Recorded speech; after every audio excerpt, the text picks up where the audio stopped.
points of interest have been identified. Matriarch's Mercy, Alexandra Monastery, the statue of the Matriarch. And notice.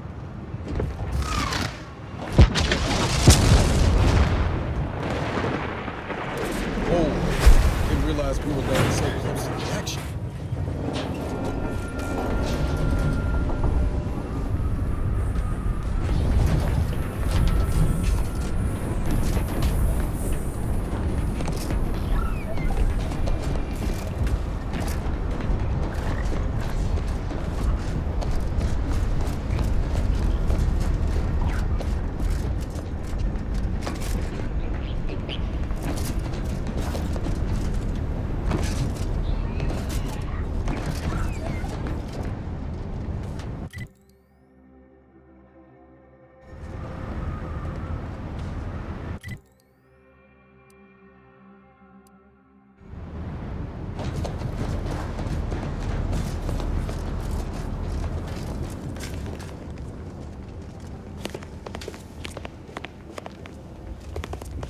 Your patience is commendable, passenger. Please continue waiting quietly until the next tram arrives.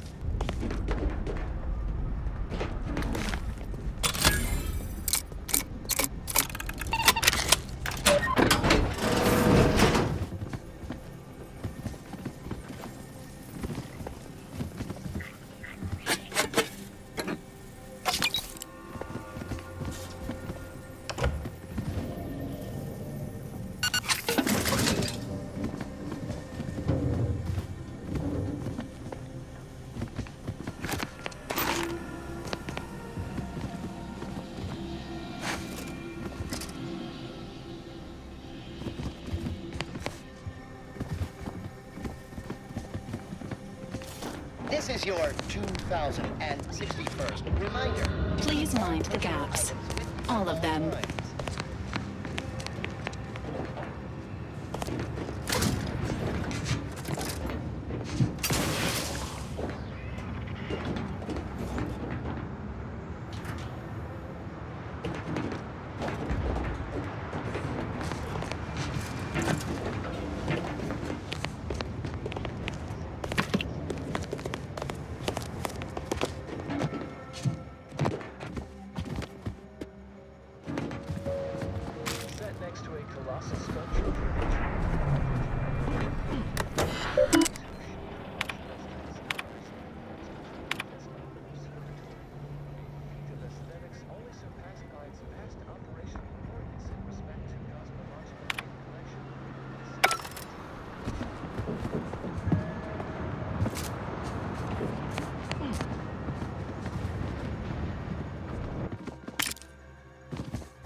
Attention, stay vigilant.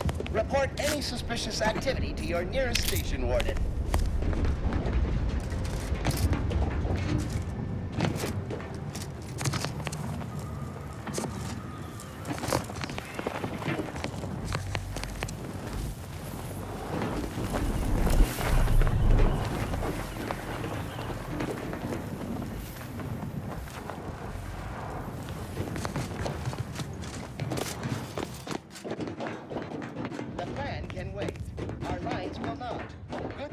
Arrive. Missing their trams.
patience is commendable, passenger.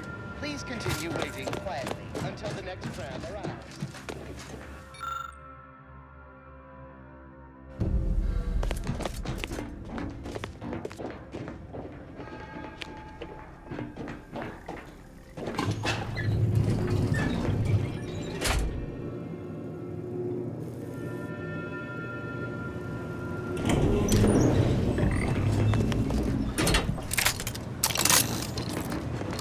Multiple signs of habitation observed.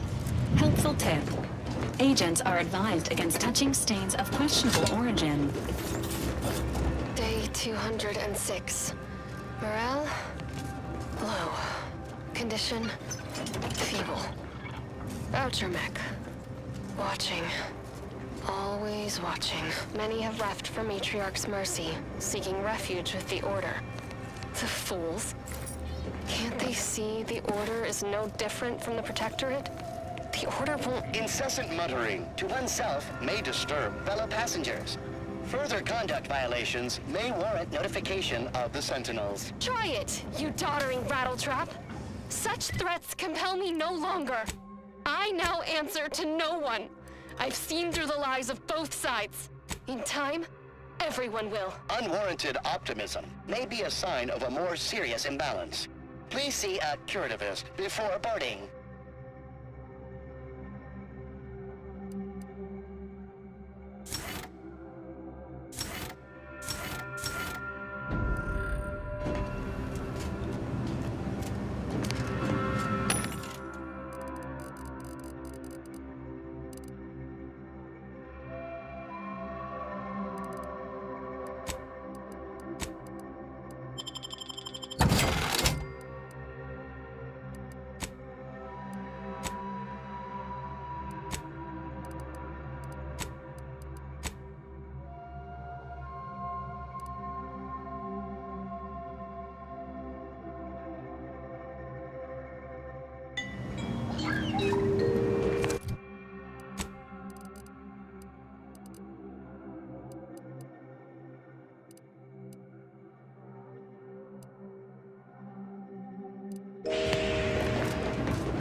Matriarch's mercy lies directly ahead. This unit is ready to proceed when you are, Commander.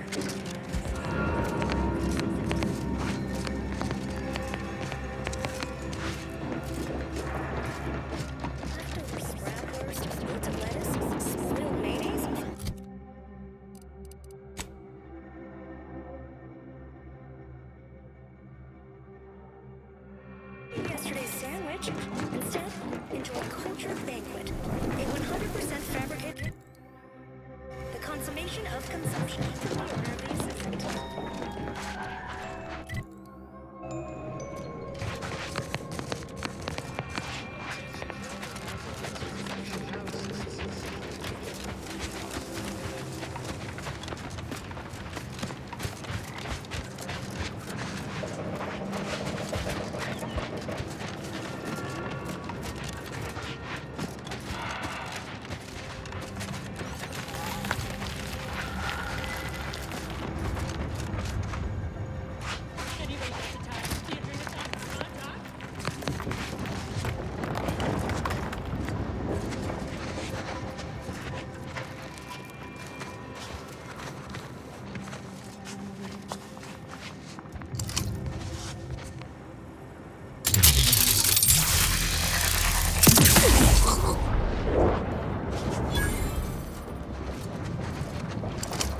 Ready to take the heat off you, Commander. Just say when.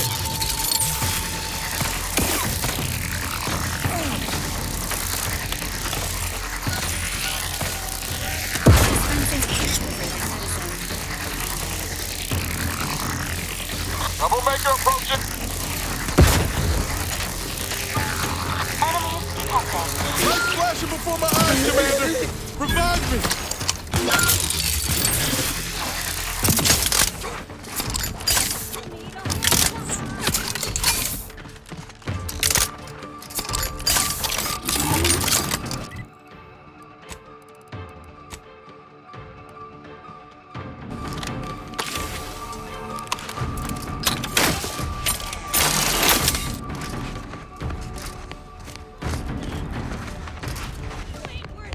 Commencing combat-related activities.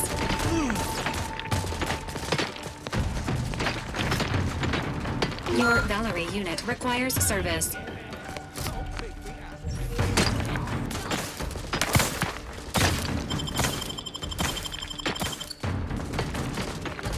Resuming hostilities.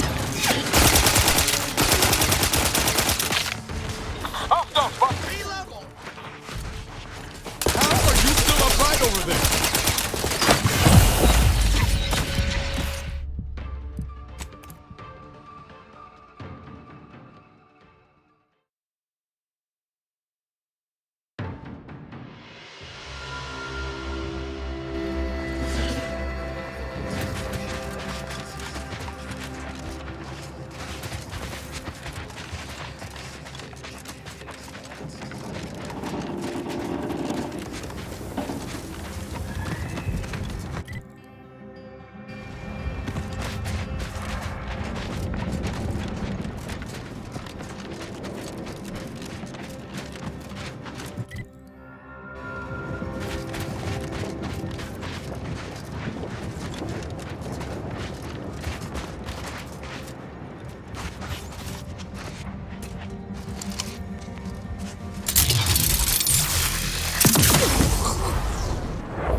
Ready to take the heat off you, Commander. Just say when.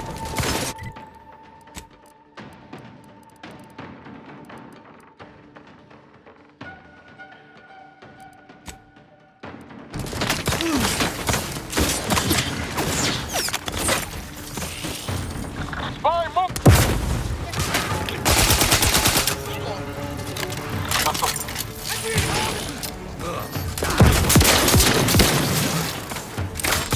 Maintaining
Danger. Stranger ahead. They owe me 5 stims!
Troublemaker approaching.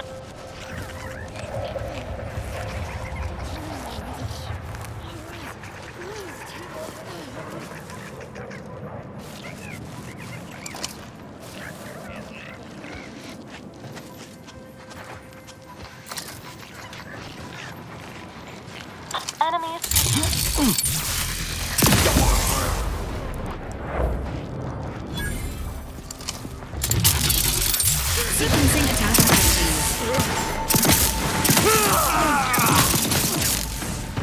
Fortifying teammate vitals.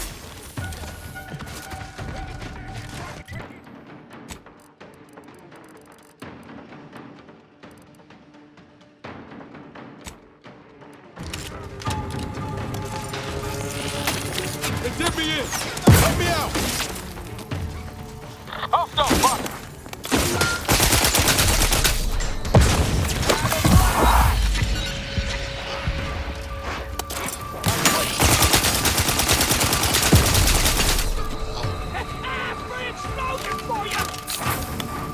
Realize you're a joiner.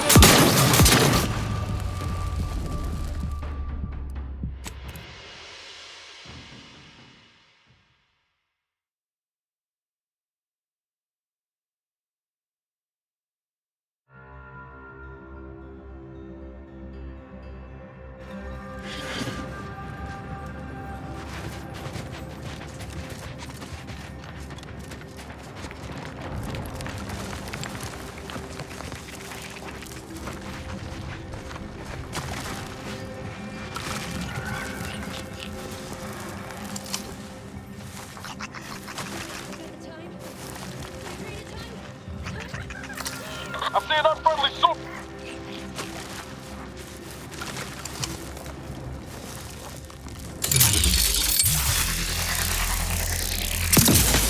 Give the order and I'll take care of him, Commander.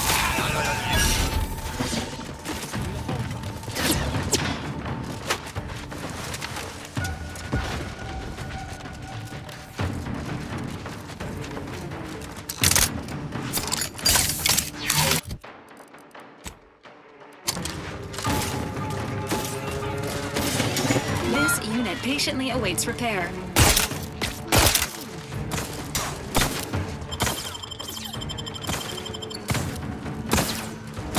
Fortifying TK battles.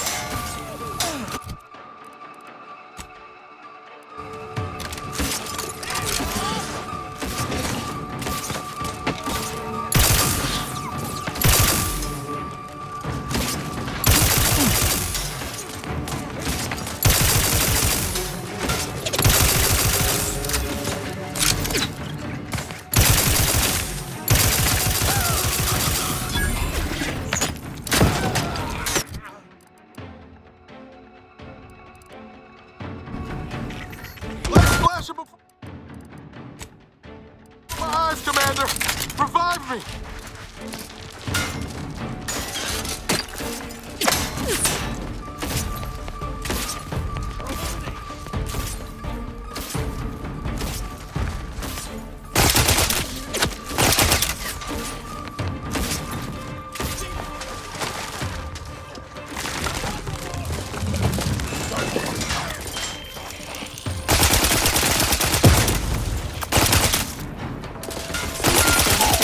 Potential combatants in the vicinity.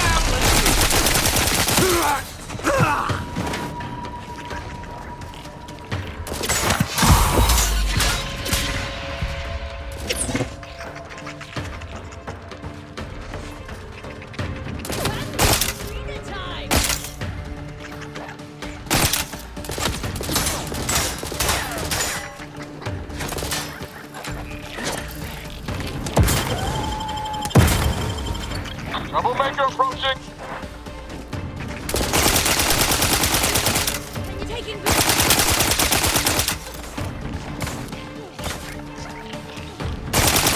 Guns cocked and loaded. Let's get this thing.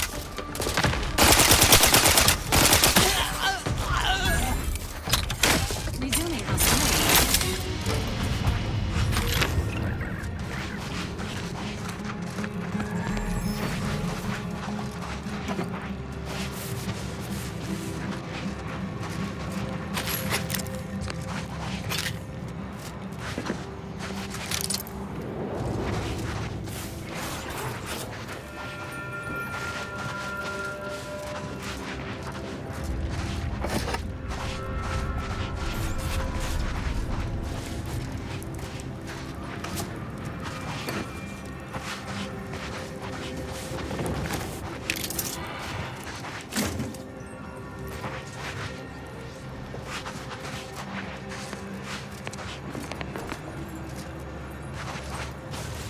We have to record this. Were the written orders really not enough? Fully damn scrappers. Listen up, you, hard-working scrappers. Anti-Choice needs you to bring scrap.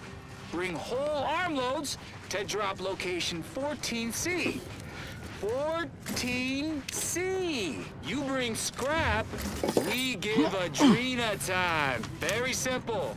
Special, bring us an order targeting system, get lots of Adrena time.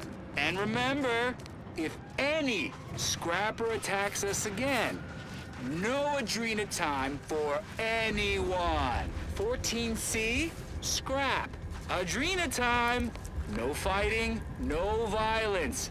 That's all. Hopefully even your rotting gray matter can comprehend this.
Engaging combat protocols. Got my lamps on an unfront.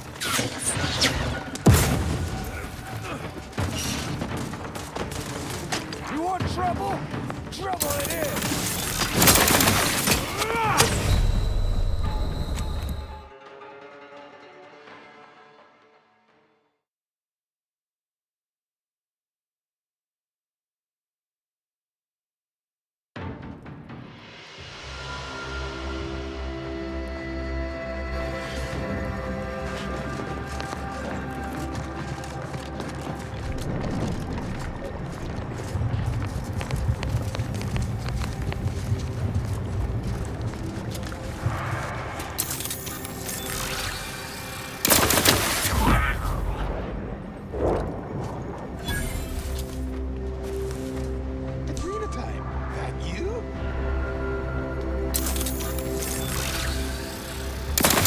Let me know when you need a distraction. Got eyes on some no-good.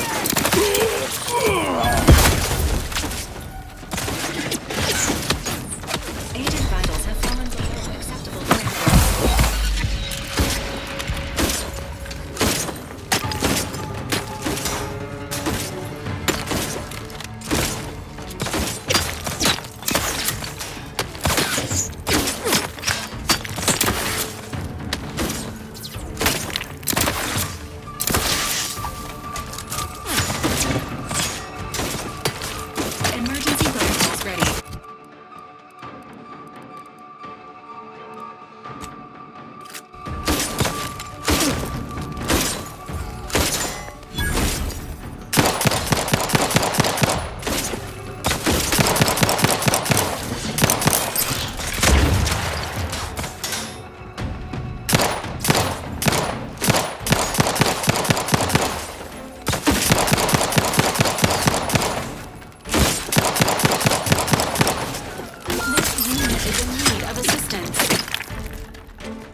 Ready to take the heat off you, Commander. Just say when.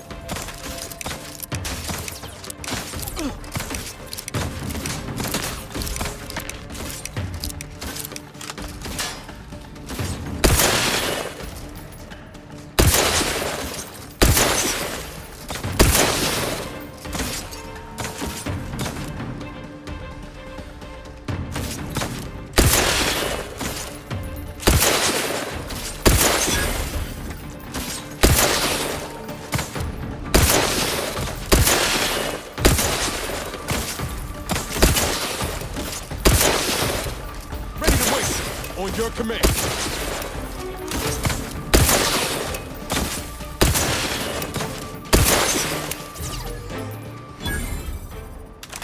You sure do go through ammo, don't you? Not to worry, we can always craft us more.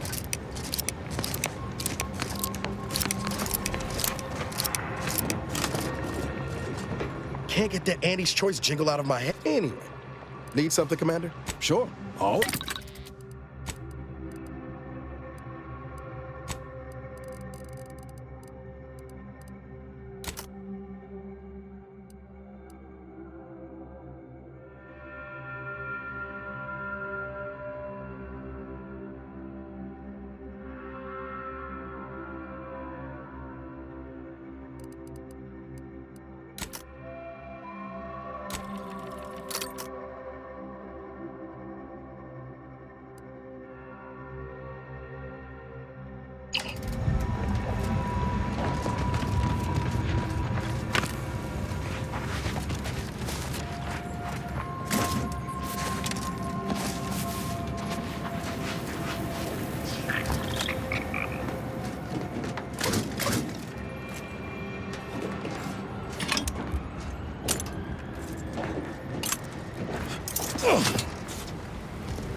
Error.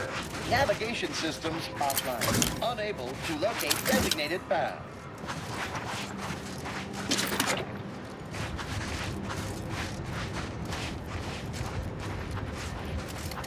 Greetings. This unit is unable to fulfill its programming. Are you able to assist this unit in its assigned duties?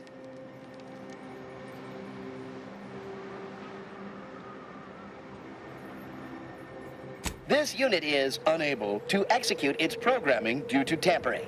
Navigational and other systems have been compromised. This unit is now being used as a target, which is not among its designated functions. This unit must return to Matriarch's mercy to dispense medical care in order to fulfill its programming.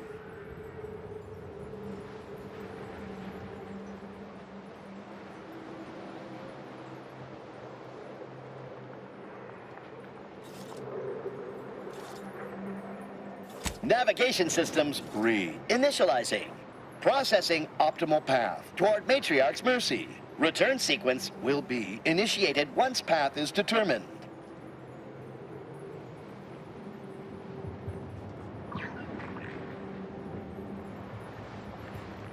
This unit assures you that a job well done is its own reward, and no payment is necessary. Thank you, qualified engineer.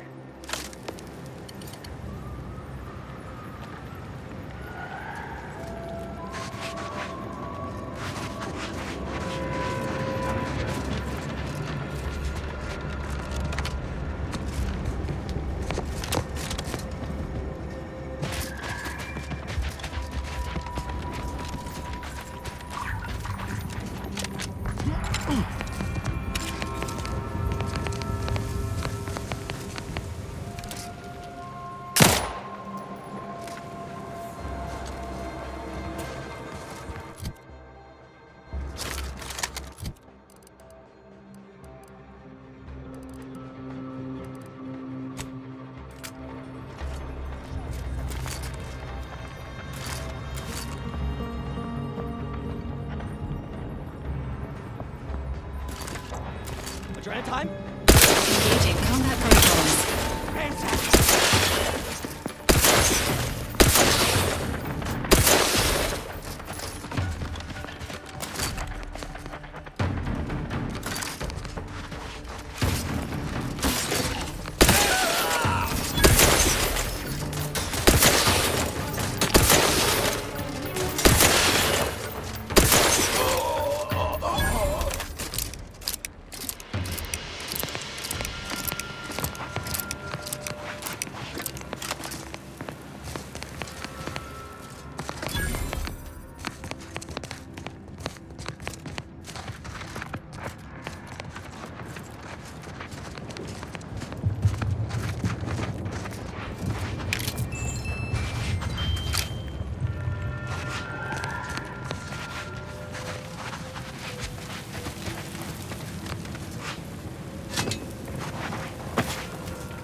So you did come.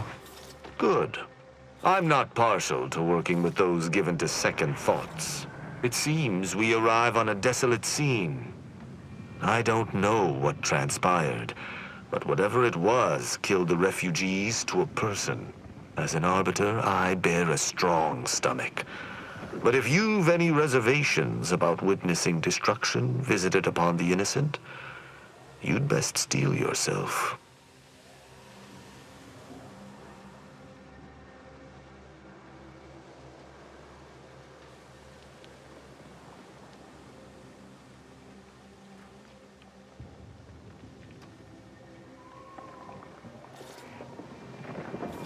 I hope your words are true, for carnage is a more than apt descriptor today.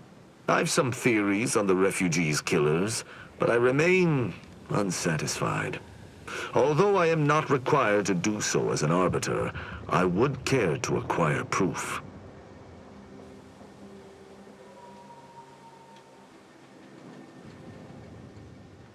Let us comb the remnants of this charnel house.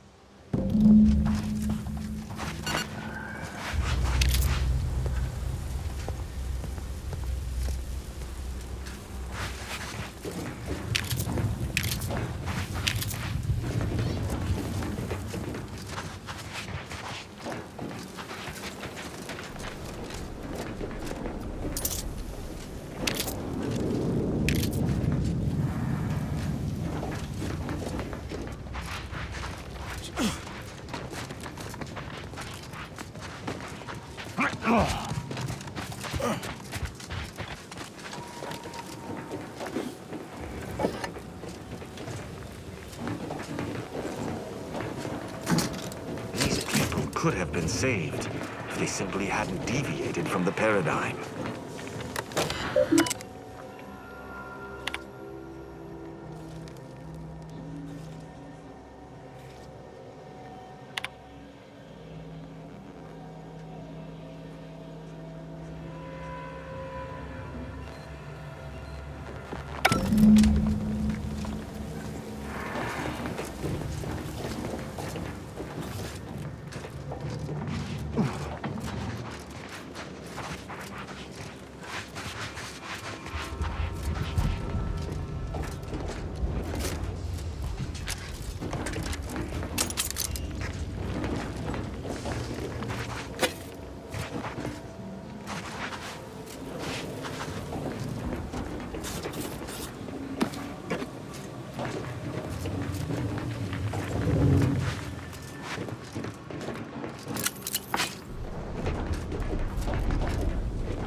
cannot help but feel a pang for these people, cut down without a hope of defense.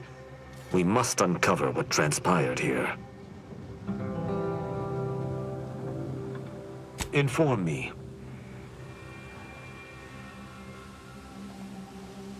I doubt it factored in their inadequacy in the face of a superior force, assuming there was a superior force.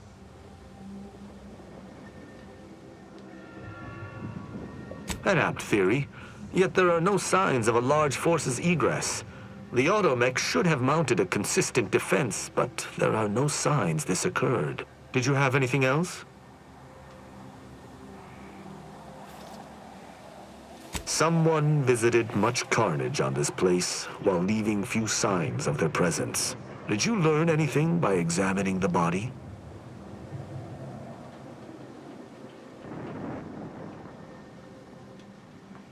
I ascertained the burn wounds, but I theorized plasma damage, not electrical. Seems I must brush up on my ballistic know-how.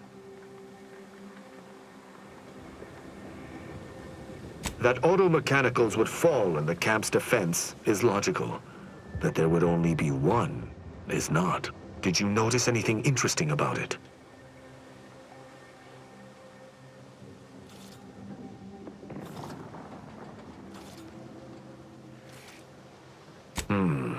Meaning its combat protocols were active for quite some time before it was destroyed.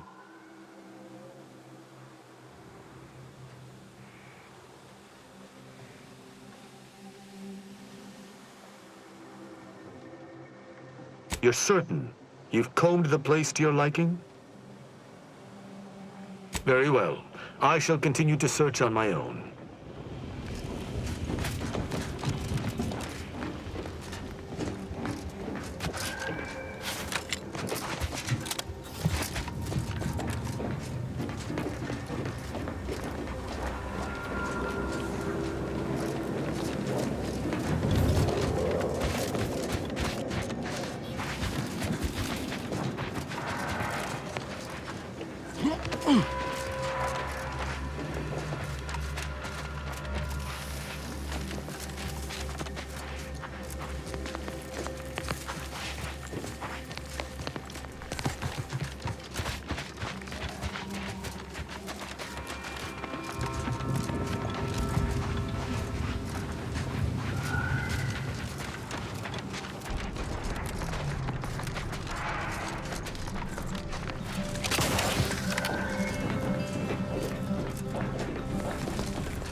Salutations.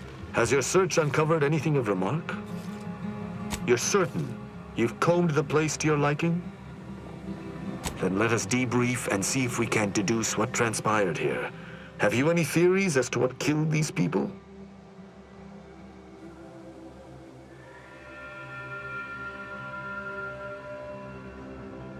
A good first observation, and one I concur with.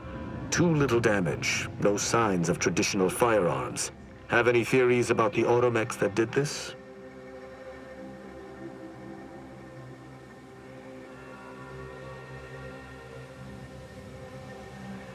My thoughts exactly. How do you believe they were compromised?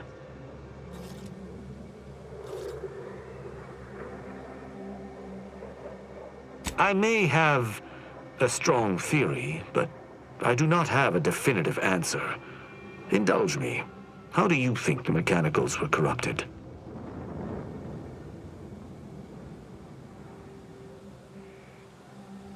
It's too convenient. I submit that the refugees predominantly used the local shortwave tower to control their automechs. The saboteur commandeered it and sent out an override. The only remaining puzzle piece is why. Why go through all this trouble to eliminate a handful of isolated refugees? Yes, that relay tower in the rear of the camp was clearly not built by the refugees, but stolen from the Protectorate, which likely means that they were Protectorate as well. The refugees must have used it to listen in on Protectorate communications, then sold what they learned to Sub Rosa.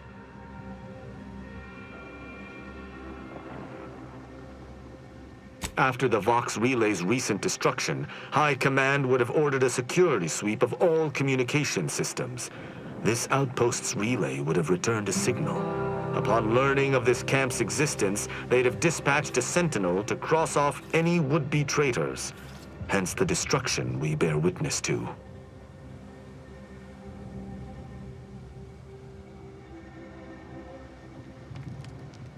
Theorized. I knew this was an ex-Protectorate encampment, but wasn't sure it was a Sentinel's doing until this moment. They operate in clandestine ways. Now with that finished, we... Hold. Some things approach. Be ready. I suspect someone has disapproved of our inquiry.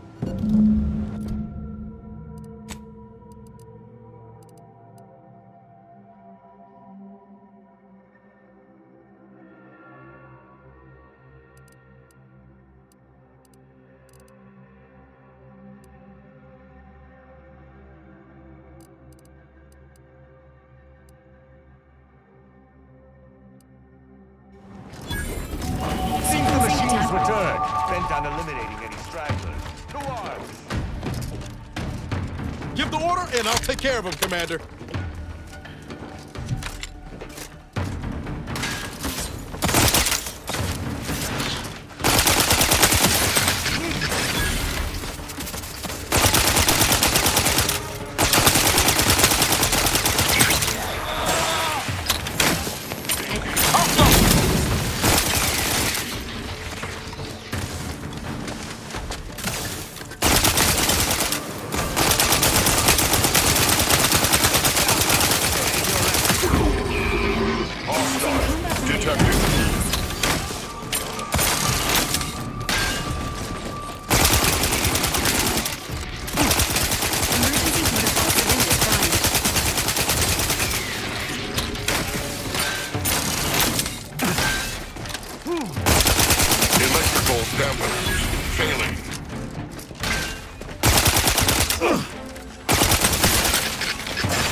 That was a hardy engagement. You held your own admirably. These automechs will never perpetrate such heinous acts again.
I believe we're at the end of our investigation.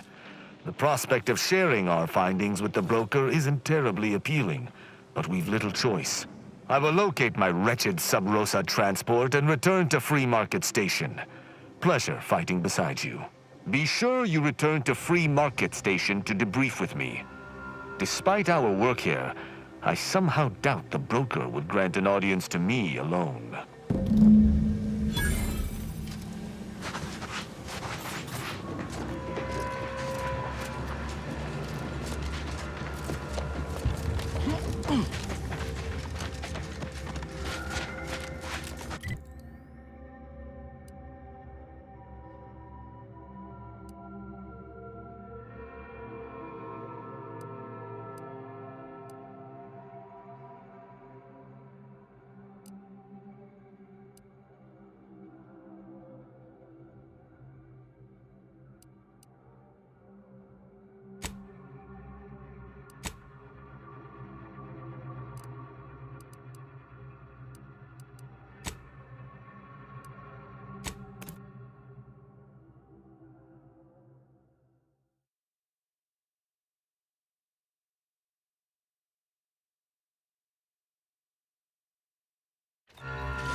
Somebody help us! Anybody, please!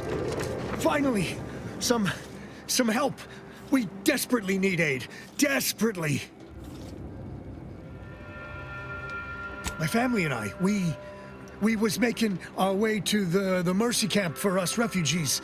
We were set upon. My wife, my son were injured. Can't move them by myself. I had to leave them just past this tunnel so as I could go for help. But being alone is even more riskier. The Arachnids, I chased them off, but they'll be back. Please help us. Ain't nothing I can do for them, but you got weapon and medicines and can get us to the camp. Please.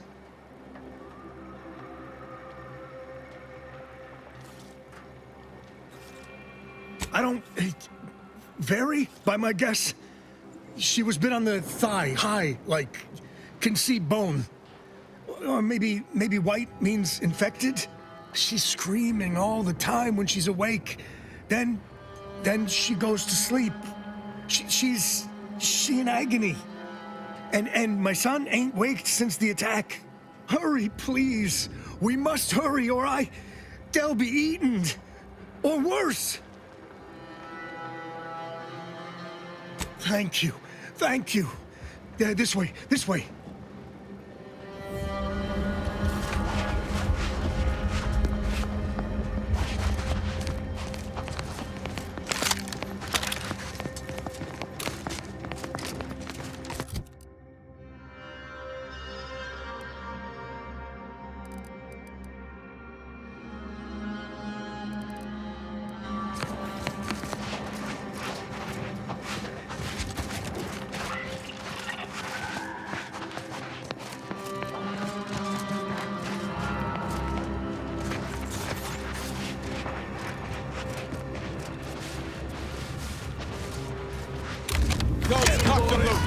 Just give the signal.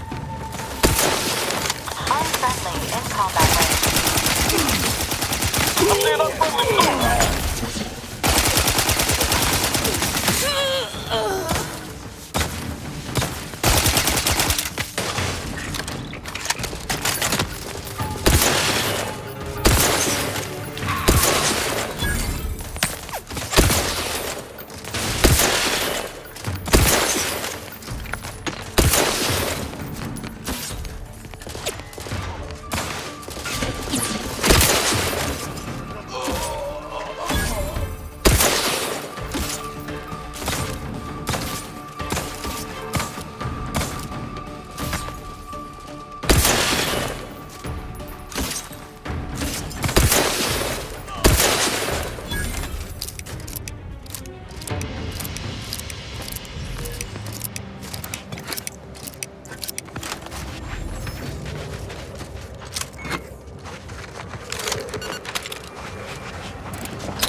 Thought we were getting here in time for a ceasefire. The order but bids you instead, welcome, we've got but also whatever that was warnings. falling out of the sky.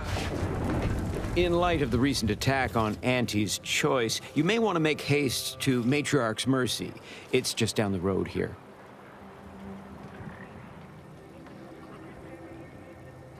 I can't rightly say, and that is rather concerning in its own right.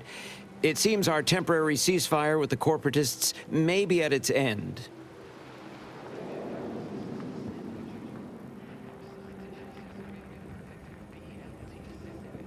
The presiding bishop sent you. Then I'd advise making for it post-haste. You'll find safety there.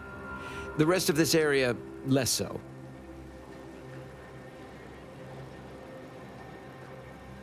The Order controls everything south of this point, but the rest is beset with various dangers. Zealots, scavengers, creatures, and corporatists. Well, not certain about that last one anymore, after the attack.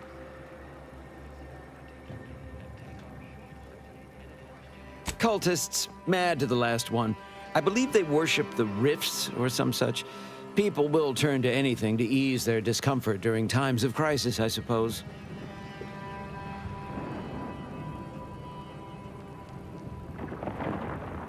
They're both unstable and violent. Auntie's forces call them scrappers, and uses them for just that, gathering scrap materials.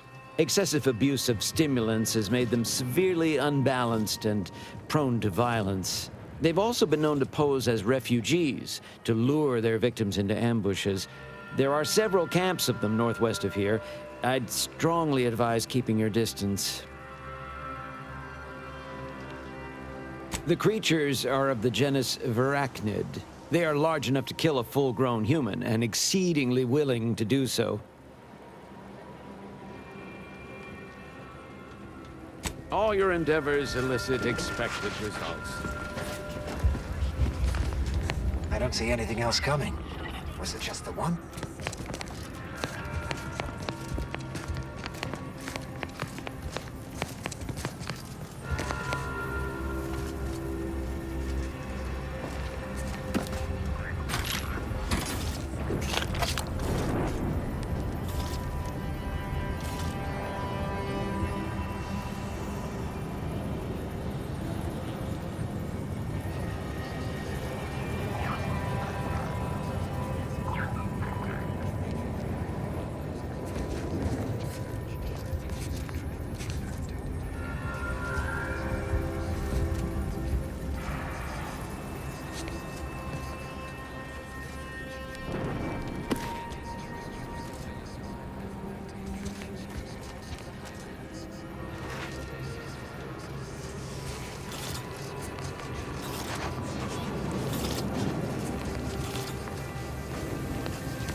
Increase in local population detected, and max occupancy exceeded.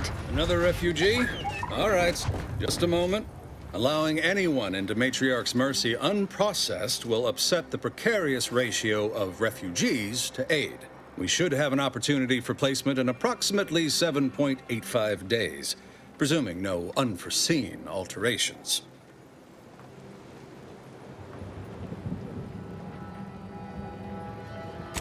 I seem to recollect one matching your description set for arrival. Pardon my slowing your ingress. It has been rather hectic of late. Welcome to Matriarch's Mercy. Rule number 1, no crowding. Rule number 2, avoid the exclusion zone. Our seer has predicted non-specific imminent danger.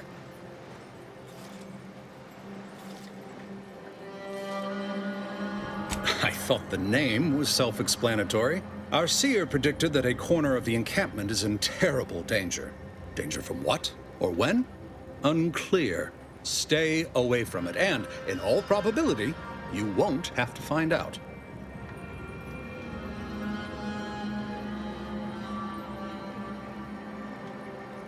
Safety and probability are incompatible. Eventually, nowhere will be safe, including here. Not at present, but according to our predictions, the creation of a third rule is likely, if not inevitable. Our predictions spring from the universal equation, the very numbers that guide the stars. Only a fool ignores probability, and we don't suffer fools around these parts. That's enough questions. Keep the line moving.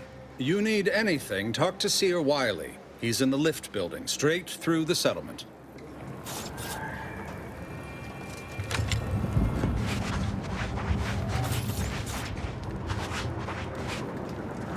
Do you believe Arcadia shall ever return to how it was? I remember this place before the war. Functioning Tremekillers. Peaceful silence of the canyons. I can't recall the last time this region was silent. Algorithmic And then we solve for the... apologies. Just catching up on a research assignment between queries. Yes? Did you need something?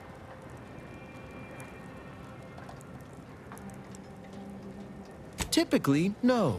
And it has been somewhat challenging focusing my concentration. The abbot felt a scientician operating in a conspicuous spot in the thoroughfare might be useful. An illustrative way for our guests to see how we operate. To show how the crabble patties are made, as it were. That is, if the meat preparation involved a 90-step rate formula and a conflux of polynomial equations.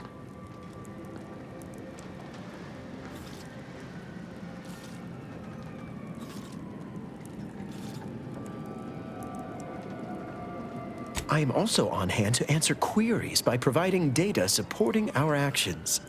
Though perhaps due to my central location, 89.74% of the time, I am simply asked for directions.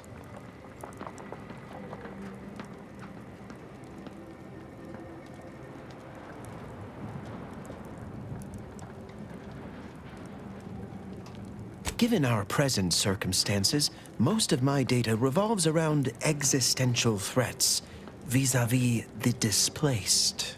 According to data, life inside shows a notable uptick in key relevant quality of life factors: longevity, access to medicine, potable water. Life outside sees increased risk of starvation, inclement weather, and hostile xenofauna. Yes, indeed. Numbers are really against you out there.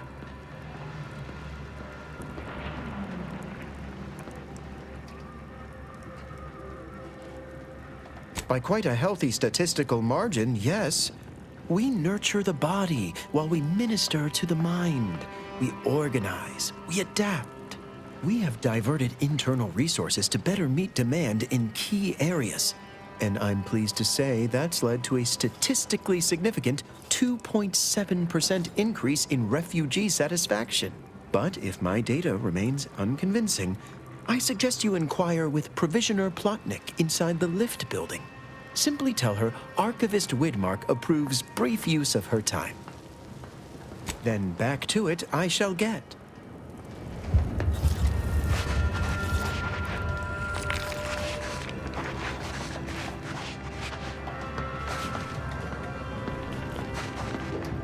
My soup is nutritionally calculated to sustain all bodily functions, but it could use a little salt.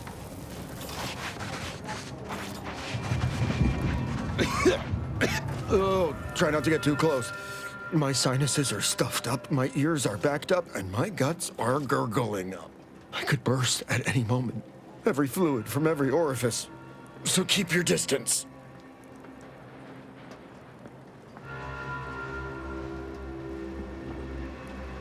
Don't want it, don't need it. I've gotten sick at least a dozen times since we set up camp. Why, last week alone, I caught hack lung, sprat tongue, skinny teeth, and a rare case of mortified skull emergence. Figured I might as well get used to being sick. So I'm practicing for my next disease. It's gonna be a nasty one.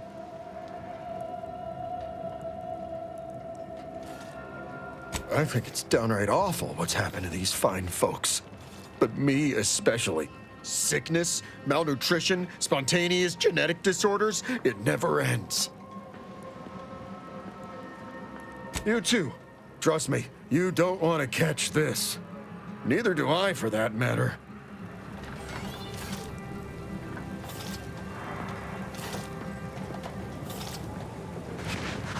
How long are we meant to stay here?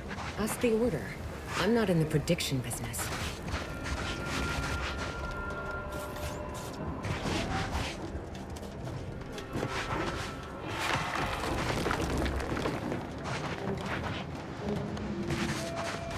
Broke my... I banged him up real good for you, didn't I? I won you one, right? Matters settled. The void you did. Barely connected. You're thinking of 2-3 scraps ago. You've been mostly unconscious a while now.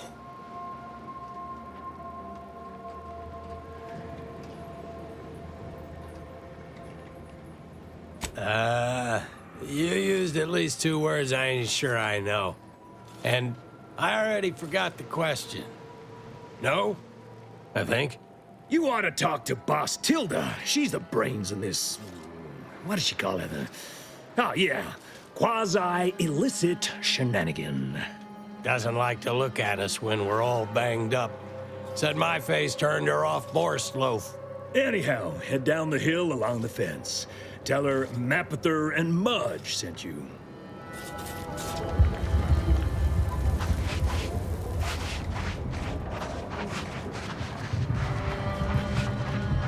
By calculating the position of every atom in the universe, we can predict the future, control reality, and ascend to a state of cultural power.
Shame what happened there. I seen the whole thing.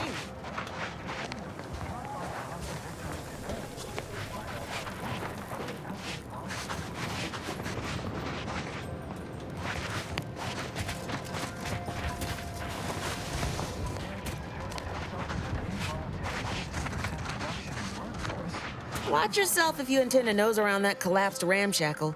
I swear, refugee settlements aren't what they used to be. Yes, technically a hut is meant to be only one story. Because when you stack them, they tend to fall over. Happens a lot. People here need more room to breathe. Can't build in the walkways, can't set up in the exclusion zone. So they build up. Best they can, at least. Don't have proper building material or nothing. They just make do. After a while, the stacked up little huts they jury-rigged come tumbling down. Oh, you put that together, did you? Here, I thought I was being subtle. Yeah, people keep at it. What else choice they have? Order won't listen. Maybe if we interspersed our requests with numbers, they'd pay attention. Seems like all they care about sometimes.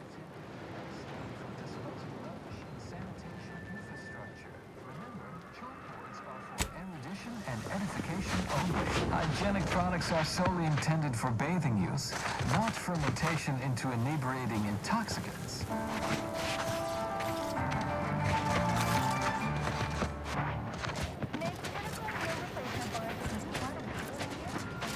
What caused the schism? Apologies, outsider.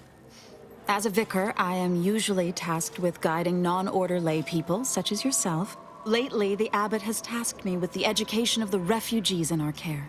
You are, of course, free to stay to be enlightened by my lecture, but I don't need an abacus to predict your path lies elsewhere.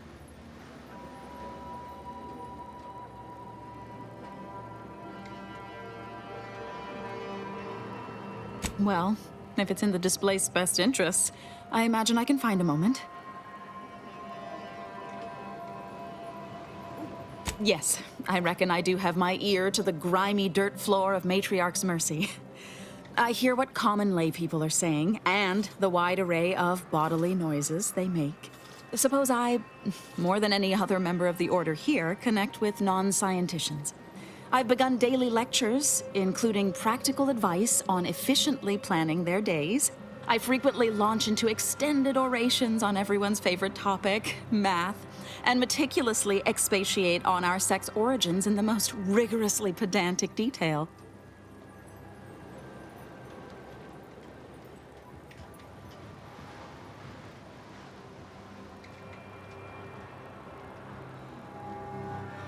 As I'm sure you've read in recent dissertations doing the rounds, education has proven to have a 13.7% increase in overall quality of life.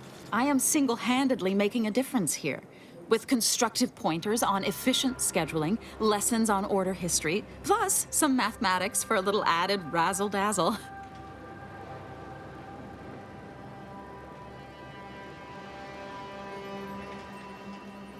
Perhaps some other time we can debate the theoretical complexities involved.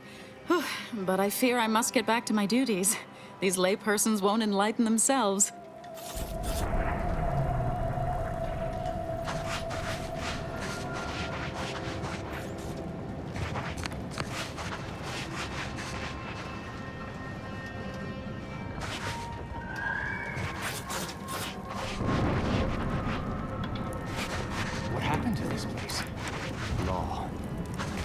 We're not going anywhere! Not on the basis of some half-baked prediction. This so-called exclusion zone Cause trouble is and I will where we school stake you. our claim. Chapter and verse. Stand with me in defense of freedom! Except for the fact that you ain't yelling and trying to eat me. I'd have pegged you as some sort of prosperous scrapper by the rough look you got about you. You do got a certain feral look in your eye, though. Okay. I give up. Tell me.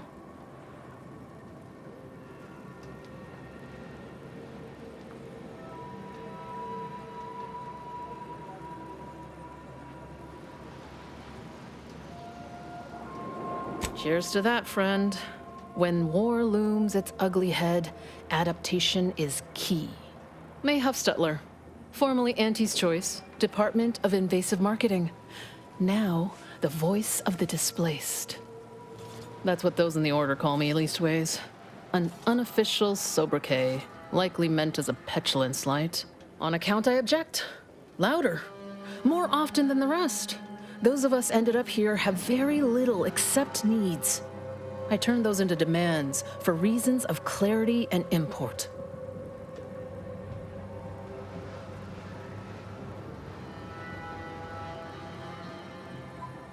Some are former Auntie's Choice like me. Some were abandoned by the Protectorate.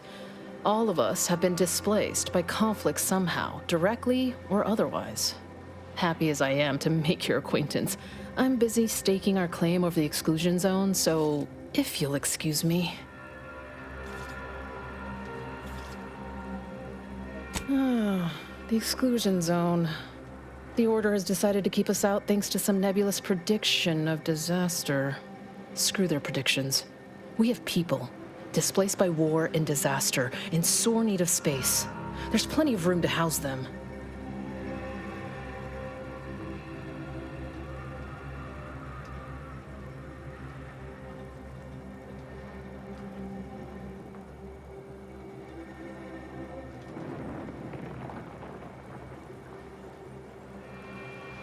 Thank you.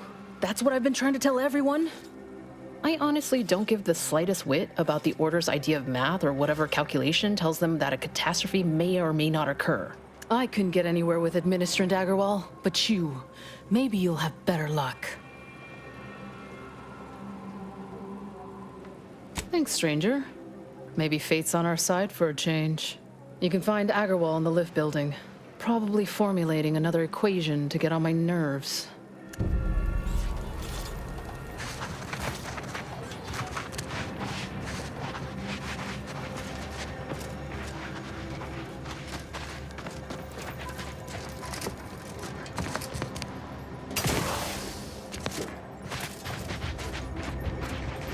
Keep your lamps lit. Wherever there's trouble, there's always opportunists willing to profit from it.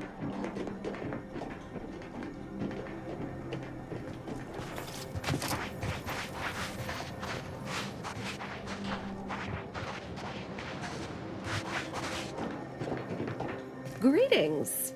What can I help you with? Let me guess. One of your co-occupants is always hanging up his or her britches in your corner of the yurt. Am I right? Or you're dealing with more of a stay off my palate or that's my air you're breathing sort of thing. Pray elucidate the exact nature of your tiff of contention. Oh, really? Like they strung a few words together in a row and it all made sense? That's a marked improvement on earlier. Guessing they left out a bunch, though. Here in Matriarch's Mercy, if you're not a member of the Order, you're probably living close to somebody else. In some cases, sleeping on top of them. Sort of thing tends to cause friction between neighbors. Would lead to fights, but nobody here wants trouble with the Order. So they hire our hooligans to battle by proxy.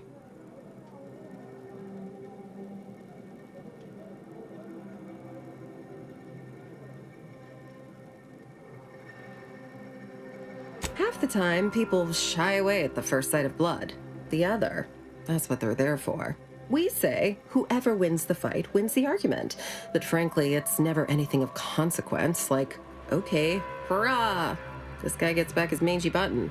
Now, how can I help you exactly?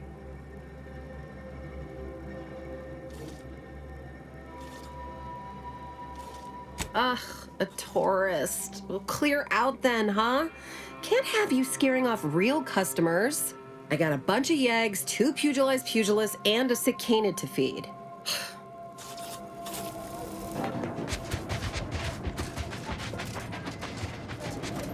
Look, your nose was just a stand-in for Duarte's nose. Would feel like no stand-in.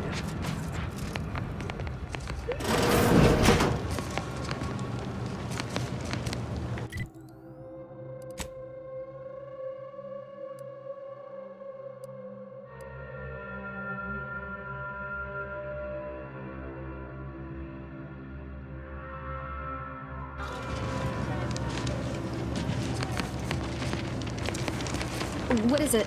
I have 15 seconds of allotted time for non-specific discourse, so choose your words with expediency. Oh, don't tell me. You're here on behalf of the voice of the displaced, aren't you?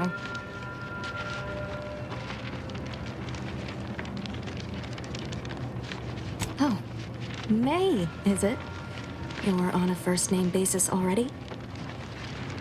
This is about the exclusion zone, correct?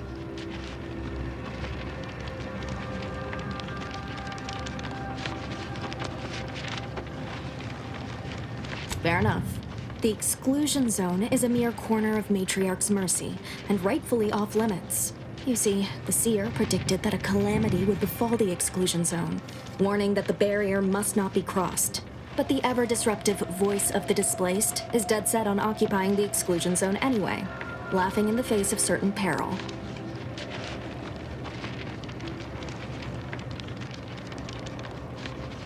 Surely. But the abbot asked me to be personally responsible for their continued well-being. The Seer has augured death for anyone who enters the exclusion zone. Yes, you heard me right. Death. Furthermore, and I quote, an outside mediator, having earned the confidence of both sides, has a high likelihood of clearing up an ongoing dispute. And now the voice has involved you. How auspicious. Perhaps you are the outside mediator who was foretold.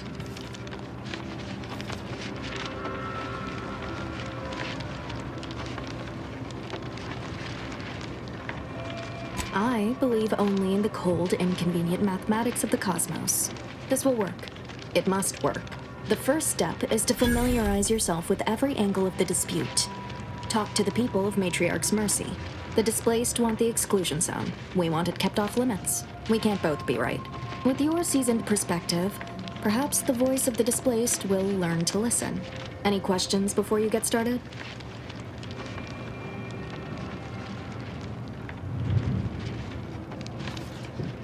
Novice Seer Vicarage should have ample time to illuminate you on the Order's forecast modeling methods. He's just down the room from here.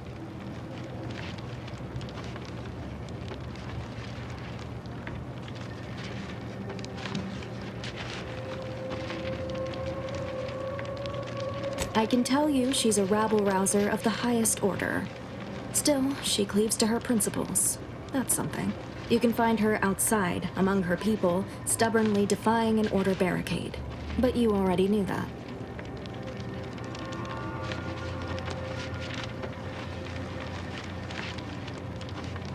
These are the data points we need. Keep at it then. Precision is ever our ideal. Many people around camp support or object to our methods. Speak to them, form your own opinion, and when you are ready, we will decide the fate of the exclusion zone.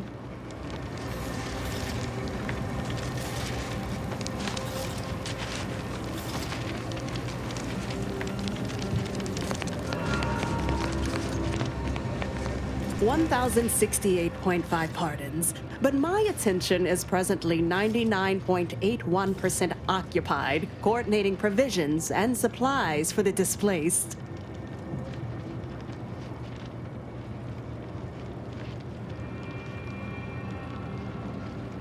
Well, if the Archivist said so, I suppose I can factor out a moment. As the assigned provisioner, I am responsible for coordinating the requisition and distribution of comestibles, medicinals, and miscellaneous vital supplies. The overwhelming majority of my time is dedicated to this, leaving only moments to see to the Order's needs in the settlement. But it is an effort I undertake with great relish. You may not have noticed, but the refugees do not want for food or medicine.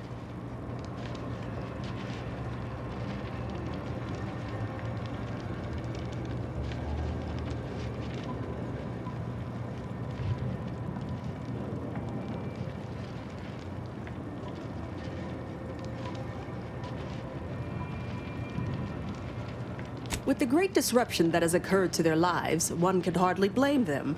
That they are fed and remain healthy is sufficient for me.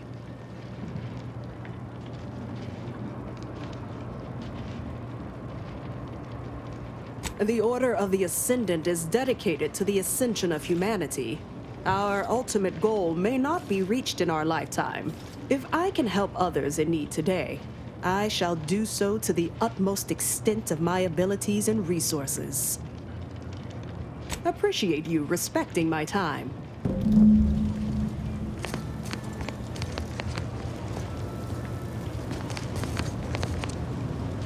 By the law, it's you.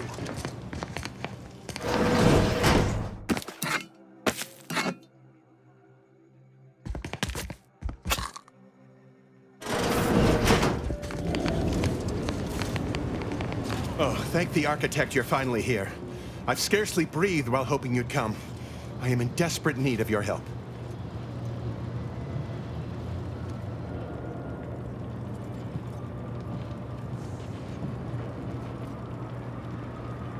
As a doctor, I'm appalled. We don't have enough beds or private quarters to separate people, so sickness is blazing an unhappy trail through the refugees. Of course, the Order keeps us well supplied with meds, but things will get worse as long as we're overcrowded. Yes, I can treat sickness as it arises. It would be leagues better to prevent it entirely. That means space to spread out.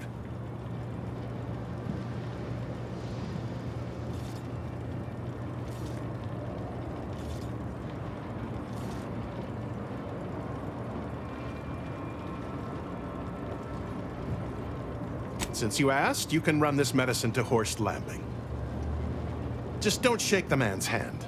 He has a habit of coughing into his palm when he covers it at all. You see, the Seers are members of the Order who labor over the universal equation. Even in its unfinished state, the equation gives them the means to predict the future.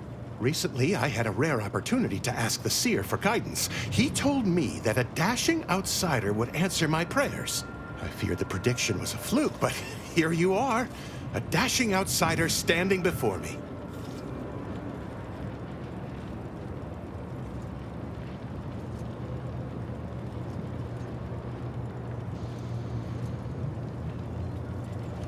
Forgive me.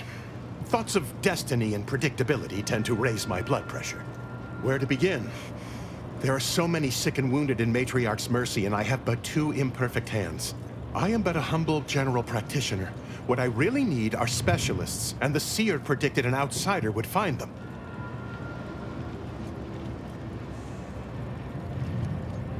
My thanks, stranger. Probability is on our side. The Seer gave me a datapad with explicit instructions that I not read it, for my intervention could only throw probability into disarray. Now, take the datapad, with my thanks.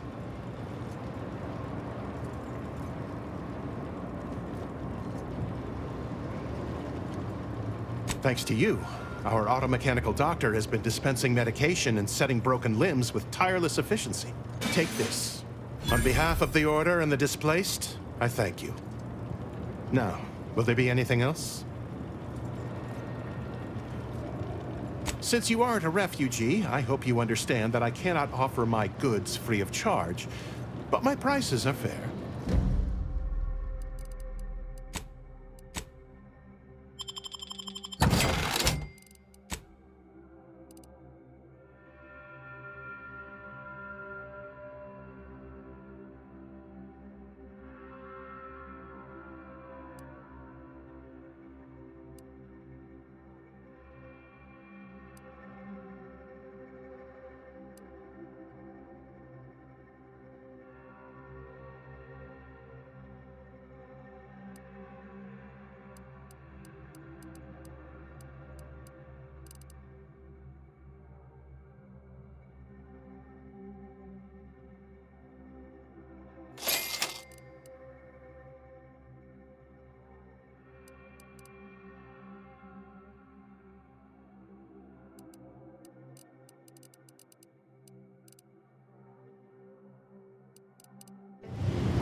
which lead to the dreaded sigma of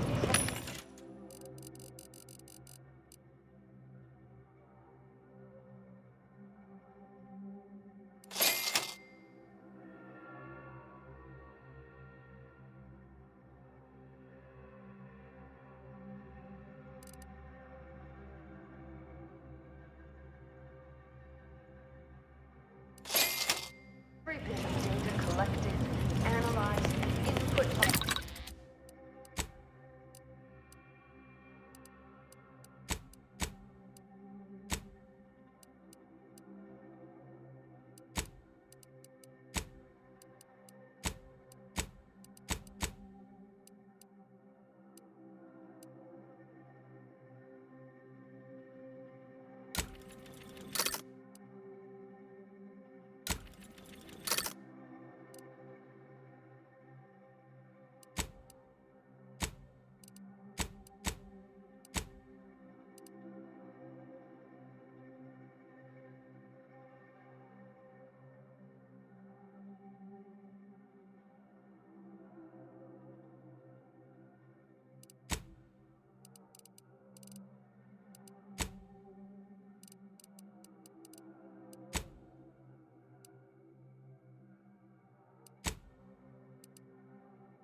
universe does not.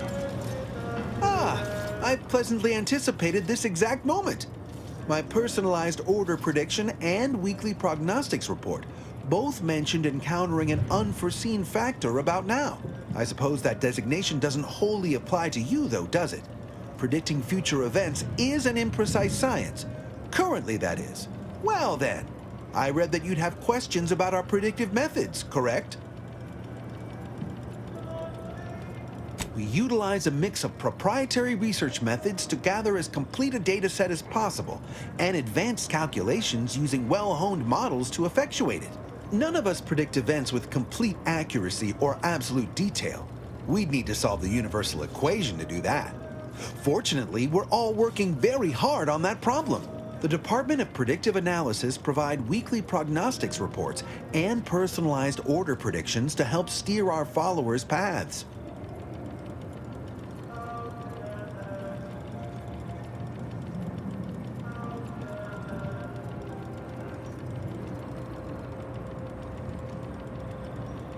The Department of Predictive Analysis is mainly populated by seers like myself, who represent the Order's most talented mathematicians. After years of study, some can predict events a few seconds or minutes into the future with reasonable precision. Others can estimate with up to 71.1% accuracy several months out. Of course, predictions have grown more difficult with the loss of the archive, but I am not to speak of that with an outsider. No offense.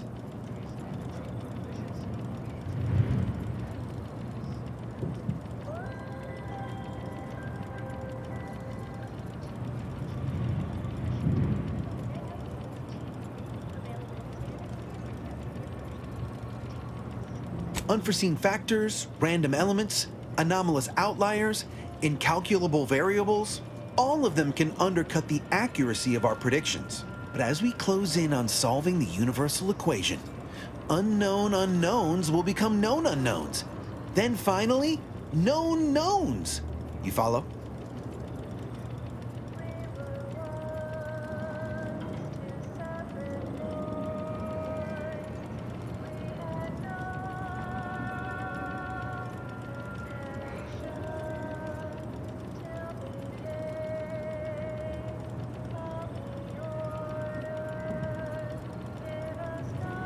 Matriarch's mercy is brimming beyond capacity with those cast out by war.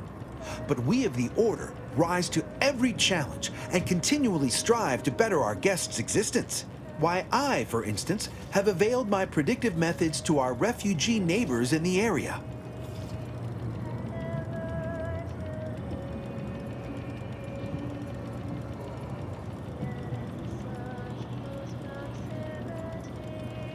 There's nothing more practical than improving lives now, is there? We've offered the displaced access to our weekly prognostics reports and personalized order predictions. Engagement is admittedly rather low, but at least one member of the camp reports he has benefited from them greatly.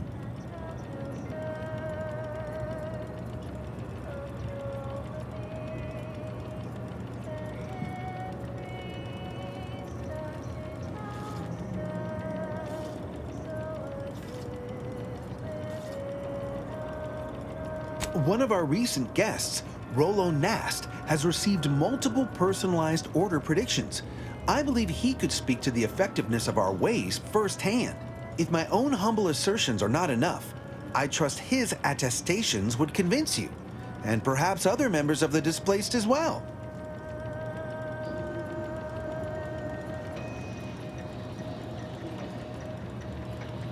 True, my situation does lack a certain refinement.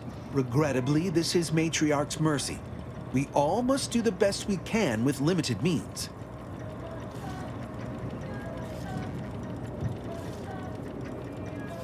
I foresee you have much to do. I won't keep you. Adieu.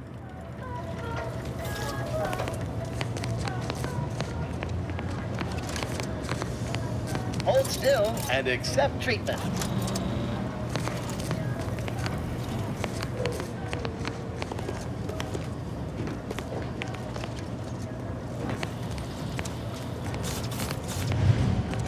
Try not to deviate from the norm.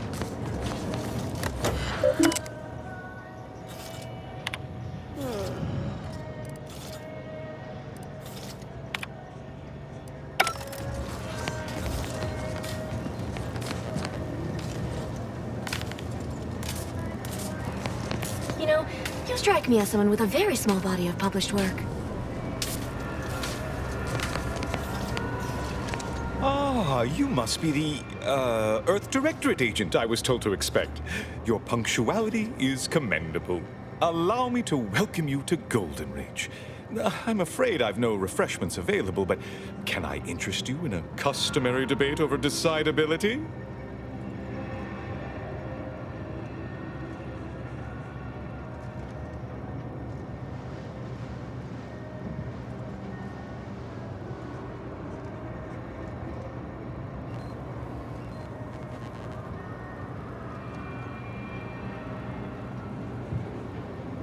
Yes, the presiding bishop sent word of your imminent arrival. However, due to our need for compartmentalization, she was scant on the details of your mission. That said, I've been instructed to assist you however I can. So, tell me, what brings you to Golden Ridge?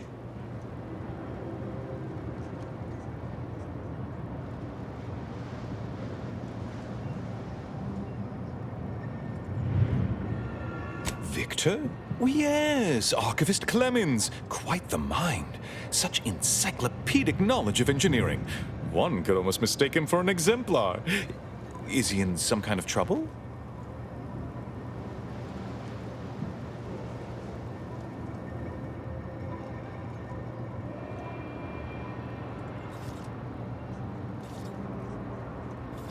Victor Clemens, some kind of radical. What an absurd notion. I must agree with my seer. I once watched Victor shed copious tears over a damaged datapad. It's difficult to imagine him capable of worse.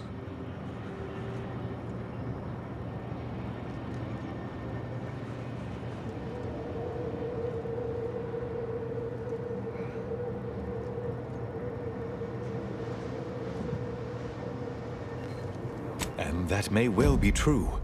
But our standard of proof within the Order is not normally met by hearsay alone.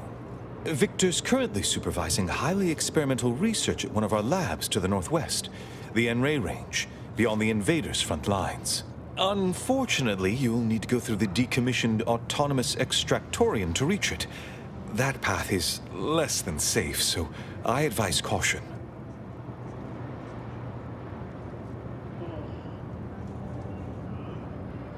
Besides the highly caustic Xeranium River and the Mantisaurs, we've also received reports of mad cultists in the area.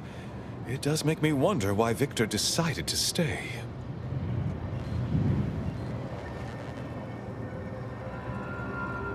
Indeed, they began showing up with their inane theories prior to the invasion. The first sign of dysfunction in the Protectorate. Always starts small, doesn't it? Loath as I am to admit it, there may be some merit to your worries over a conspiracy within the Order, whether Victor is involved or not.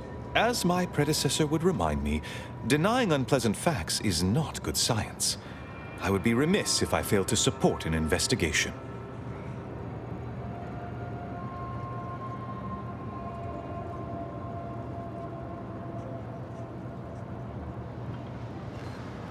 No doubt you heard of the recent attack launched on that Anti's Choice base, Outpost Opportunity. It came from one of our facilities, the Xeranium Manufactory. But that facility is intended for research, not military action. I hate thinking an Order member responsible, but given the precision of the attack, it does suggest traitors in our midst. It would undoubtedly benefit both of us to root them out. Respectfully, Scholar, given current tensions, should we really be trusting such a delicate task to this stranger? Would an internal review of our ranks not be more appropriate?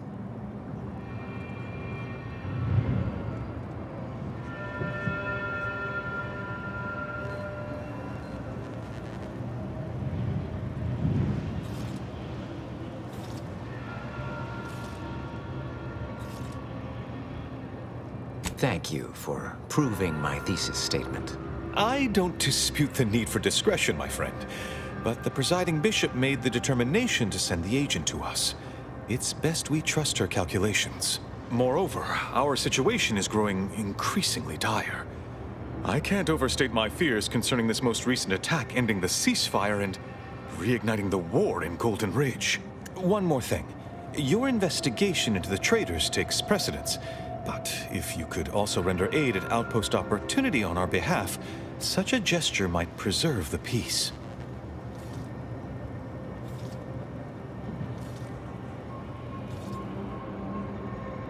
I knew I could rely upon you. Ruth wouldn't have sent you otherwise. Here, take this writ of investigative inquiry. It'll grant you access to the manufactory. Seer Wiley and I will conduct our own inquest into these traitors you've mentioned erstwhile. We can compare notes once you've returned with your findings. Illuminating the path to true erudition is an abbot's moral duty. Whatever I can tell you, I will.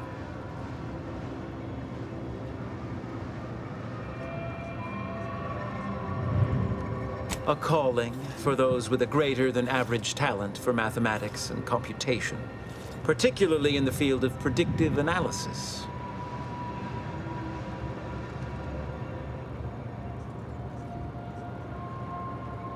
Yes. Seer Wiley is being too modest about his contributions. Many in the Order rely on seers for their indispensable counsel. I myself would be lost without mine.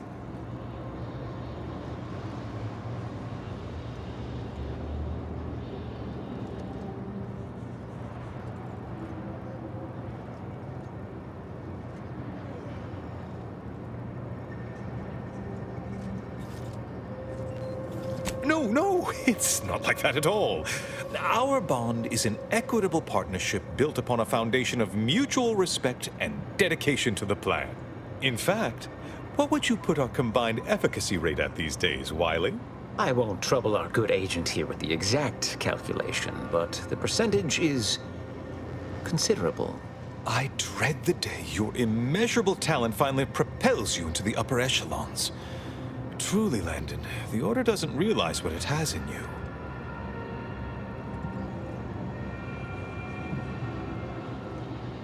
That is a statue of the matriarch, Alexandra Varick, Arcadia's founder and for whom the monastery was named after. Regrettably, Alexandra Monastery is closed to non-Order members at the moment, given recent troubles. But perhaps Seer Wiley can give us an estimation of its reopening. Oh, certainly. According to my calculations, the monastery will be accessible to certain members of the public shortly. Haha, good news indeed. Oh, you really must visit. The observatory is a true sight to behold.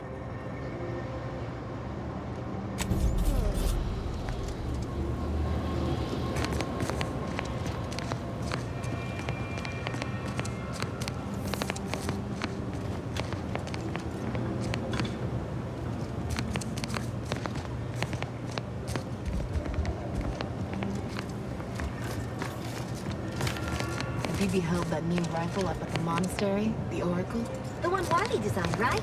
Uses the tracking algorithm, never misses. Sounds ambitious. Aim for him. I'd give my tenure for an hour. You have an abundance of valid options for your next mission destination, Commander. N-Ray Range, Zeranium Manufactory, or Outpost Opportunity.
Yes.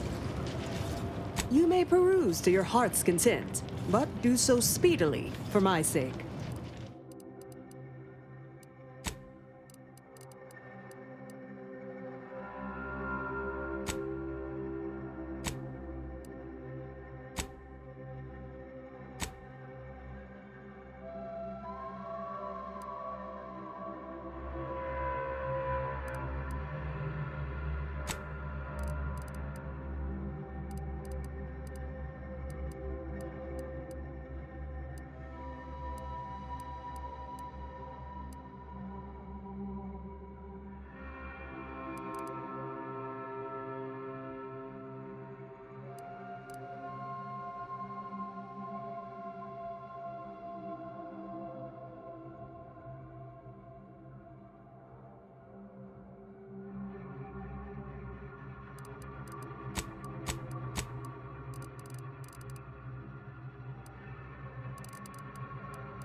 every scientician yearns to visit the Archivon cloister.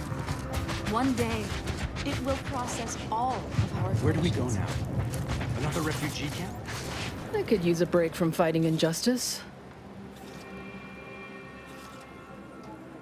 Vexing. We're at the mercy of the Order, and the Order is at the mercy of their predictions.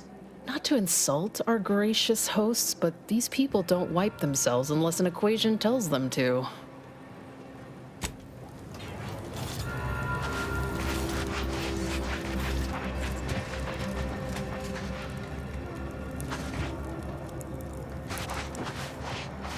Welcome! Have you come to bask in the Order's knowledge? My noggin sure is sore.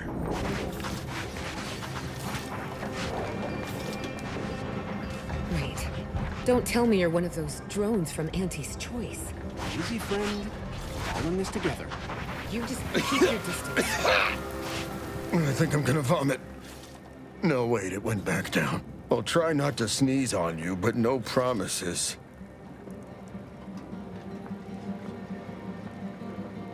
Law, finally. Real relief for my fake symptoms. Let's see it then. If it's all the same, I'll give it to someone in real need. I've got more practice ahead of me. Wouldn't want to spoil it by seeking treatment. You have my gratitude, stranger.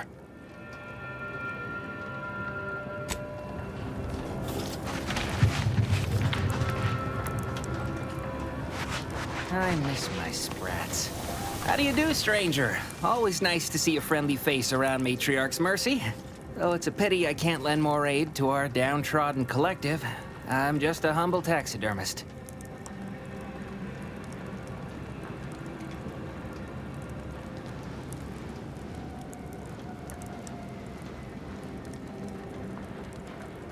You are talking to the first prize winner at the Stuffed Ursapod Club, 2 years consecutive. But something tells me you didn't come to talk shop. What's this about, Agent? Am I in trouble?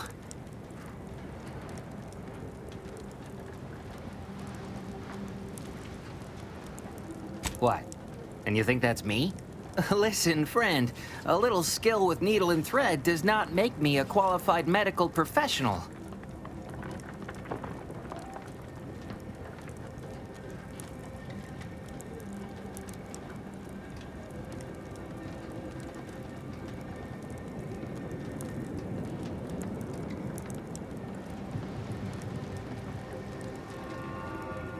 What a cheerful thought. Have it your way, then. I know when I'm being voluntold. But you better make it worth my while. Before I agree to anything, I need sprat corpses. Several. And no victims of violence, please. My art depends on the quality of the sleeve.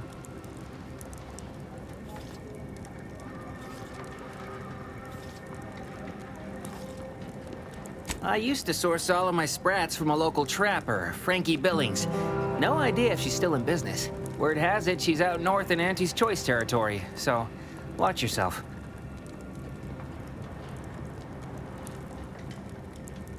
Fresh being the operative word. My thanks, stranger.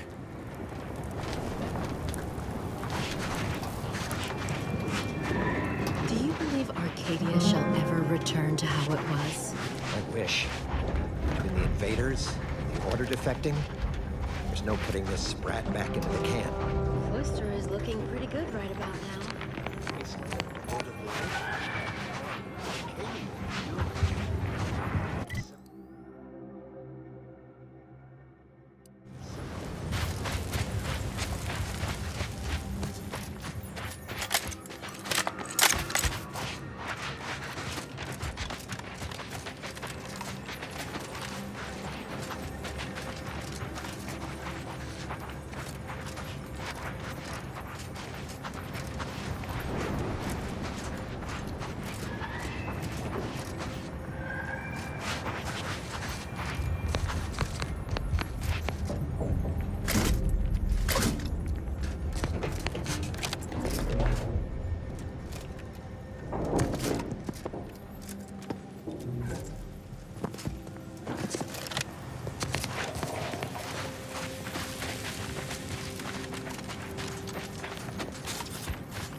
I'll take care of him, Commander.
Engaging hostile life forms.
Guns cocked and loaded. Just get the signal.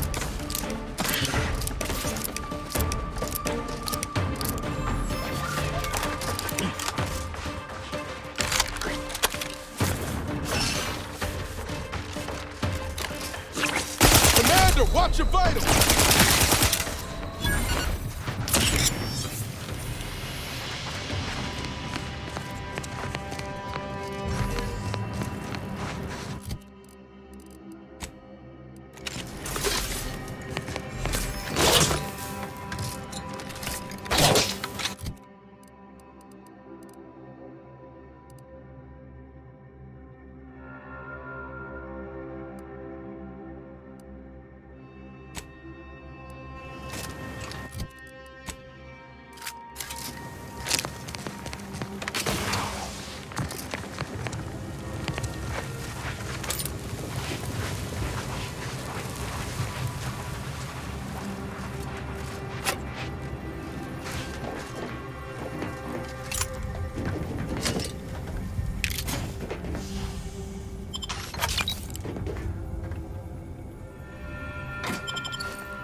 detected ahead. Stretches are recommended before attempting any climb.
Ready to take the heat off you, Commander. Just stay with.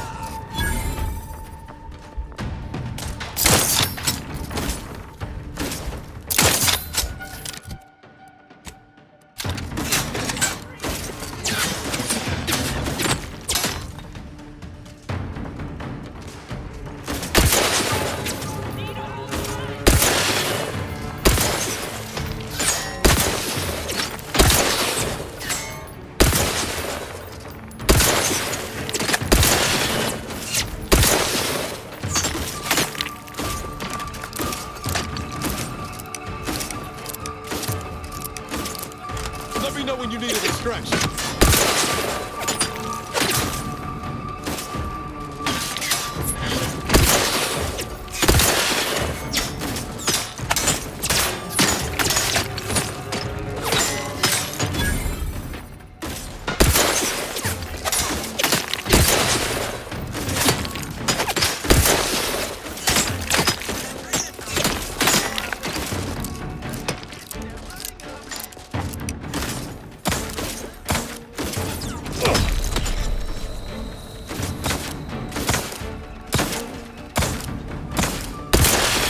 Ready to waste them on your command.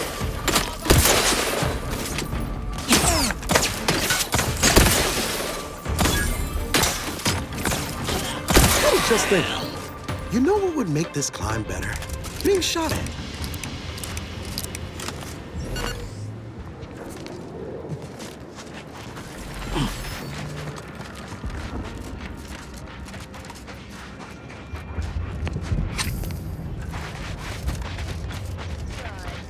What's up next? Another beauteous melody granted by the grace of the sovereign. All systems in reply.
Troublemaker approaching.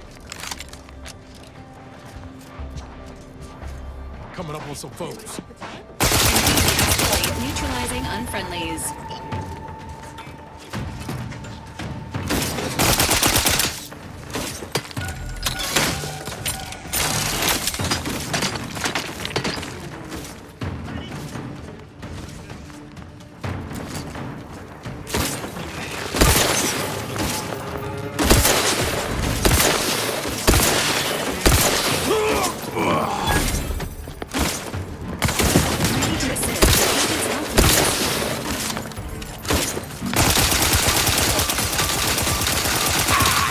Got my left on an unfriendly.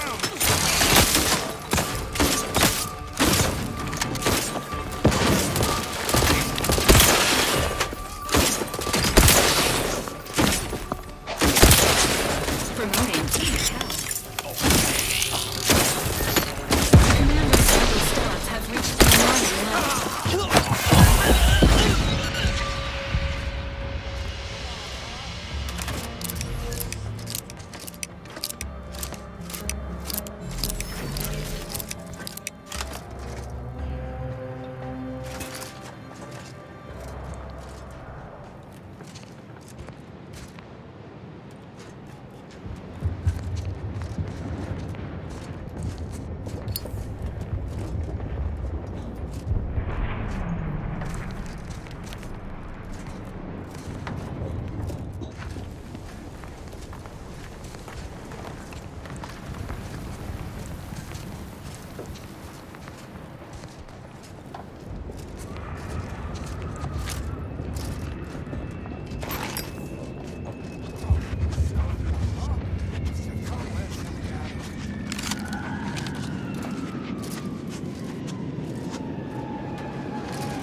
Confronting threat. Commencing combat-related activities.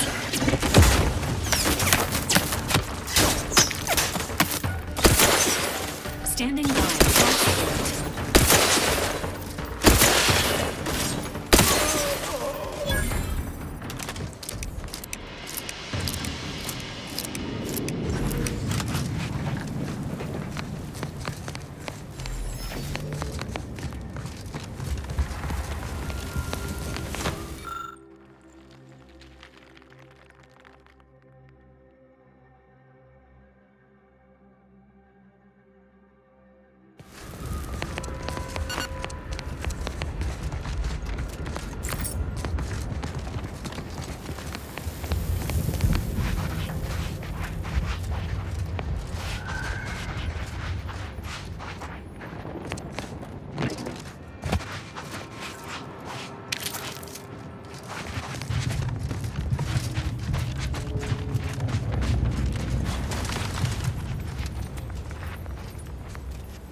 Troublemaker approach.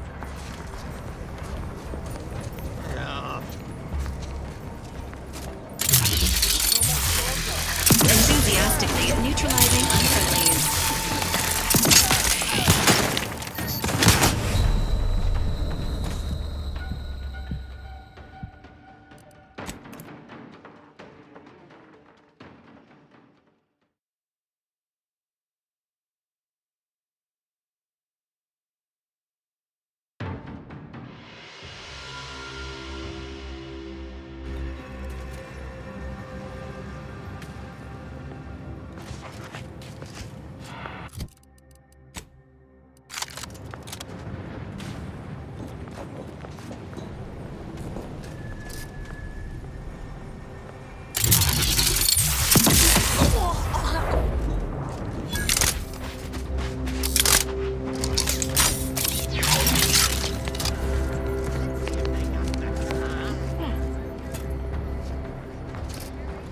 Smell the Drina time. Bastard got away. Give the word and I'll take care of him, Commander.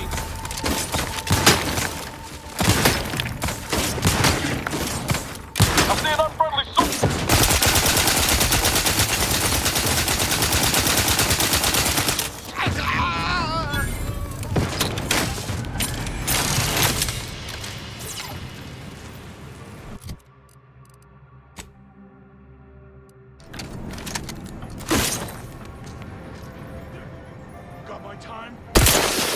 Sequencing attack strategies.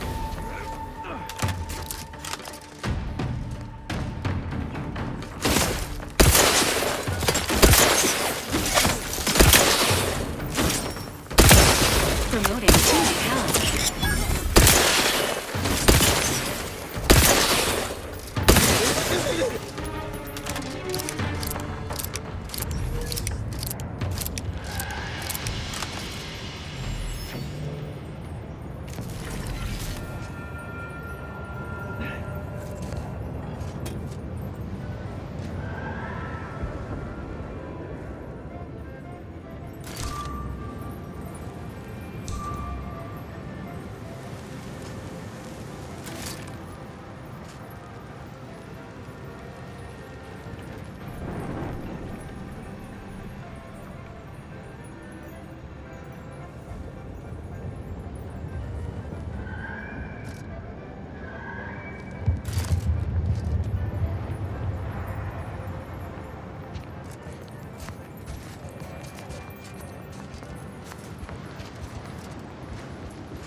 When even scavengers are falling on hard times, you know the situation's dire.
Engaging Aesthetics Appreciation Protocol. What a lascivious domicile and/or indoor space.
This window.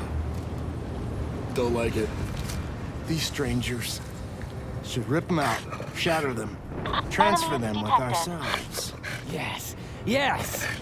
Grab an order glass scrawler next outing. They'll just...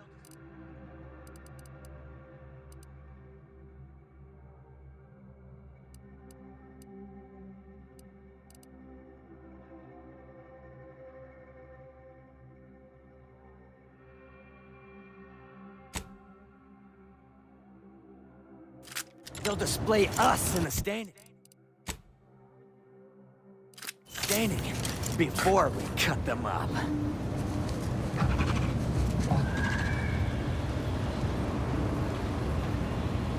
If somebody crosses me, I cross them off. I am at full bar today.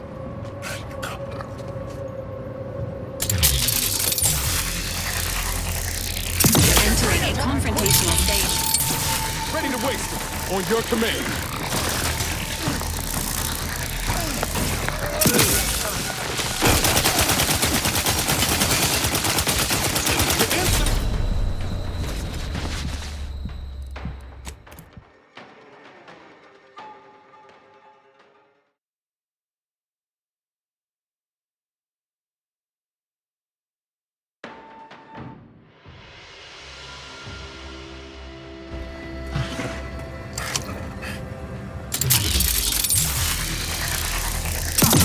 Need a distraction. Enemy proximity in our position.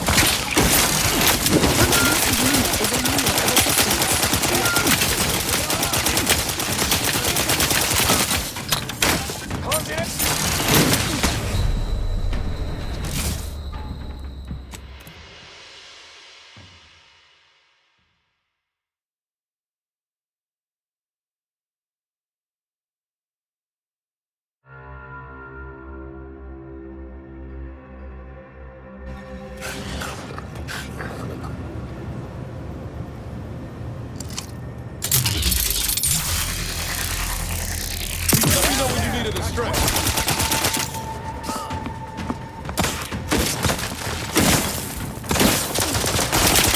Lights flashing before my eyes, Commander. Revive me.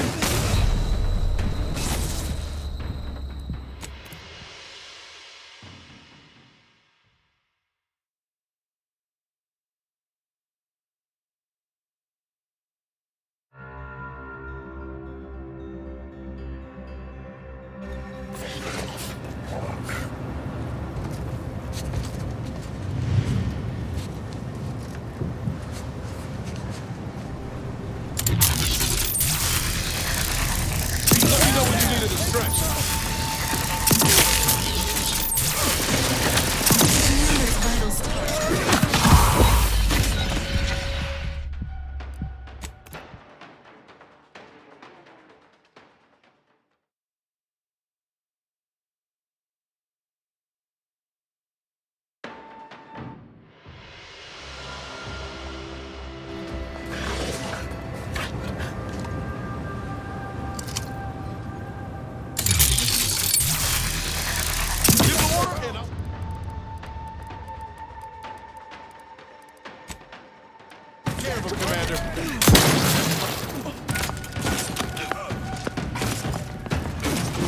this unit, and it will strive to perform better in the future. Jordan.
Alert.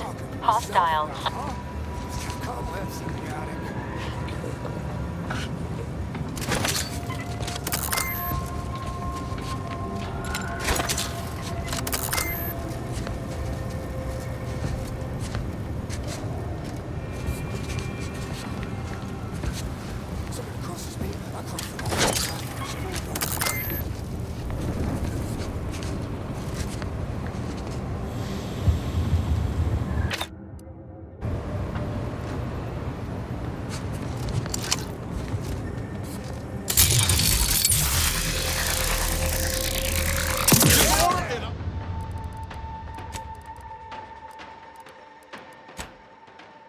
Take care of him, Commander.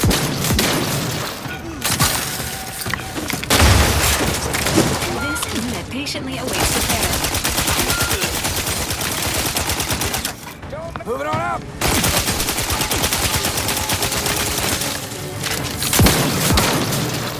Green time for me.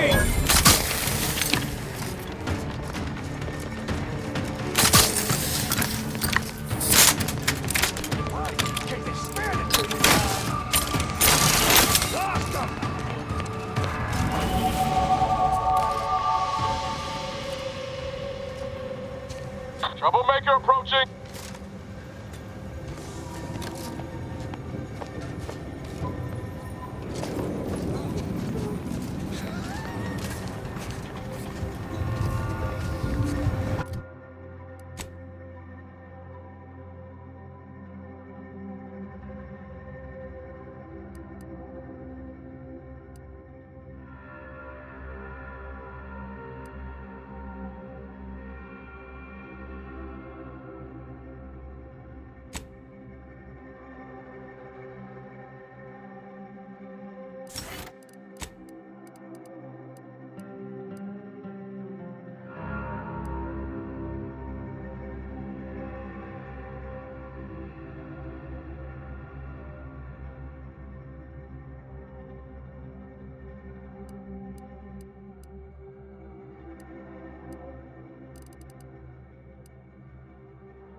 Locked and loaded. Give the signal. Don't make me bury another agent!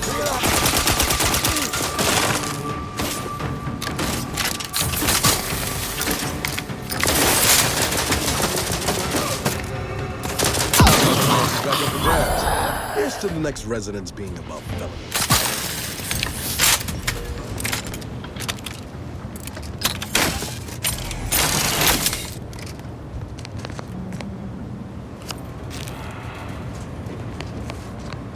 There is a strange sort of humor in the onset of the first war in Arcadia's history, within a few days of my being assigned here. As far from Protectorate society as possible, Golden Ridge suffers under an invading force, and moreover, it appears that our Order colleagues have betrayed us. At first, I lamented my isolation, but I've realized I was where I needed to be of service. The scores of abandoned subjects need a leader. I have enlisted the staff at these estates to help accept the first influx of still loyal Protectorate refugees. More shall come. I shall lead them out of the shadows and into the light. For the good of the Protectorate. This is my calling.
All aboard! What? You were thinking it too. Huh?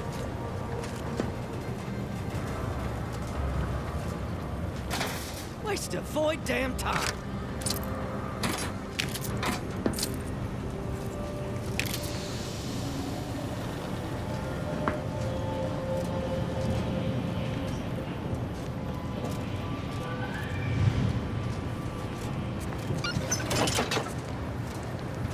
Something's afoot. Better keep my lamps open.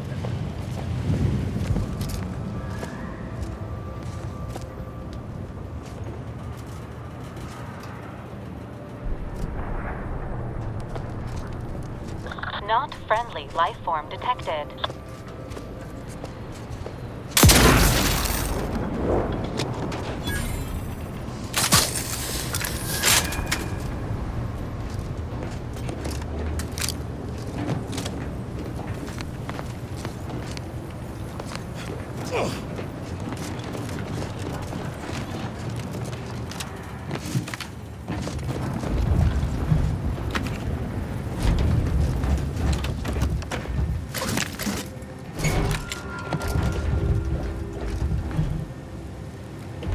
Fastest way down, sure, but you won't be getting back up.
Architect. I hope this does not turn back into an active war. This is the Order's anti-air control center. If you don't have specific business here, kindly keep moving.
Apologies.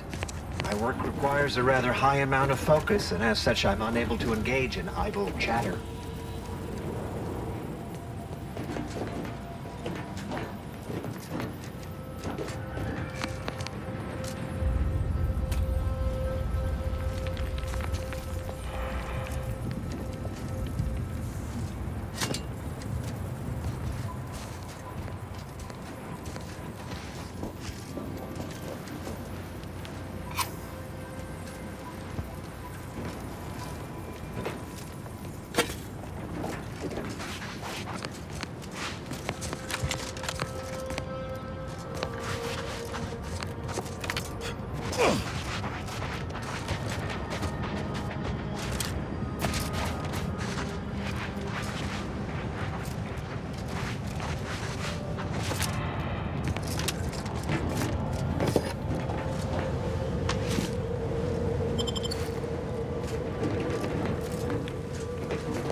Laboratory mishap and/or miscellaneous unspeakable danger.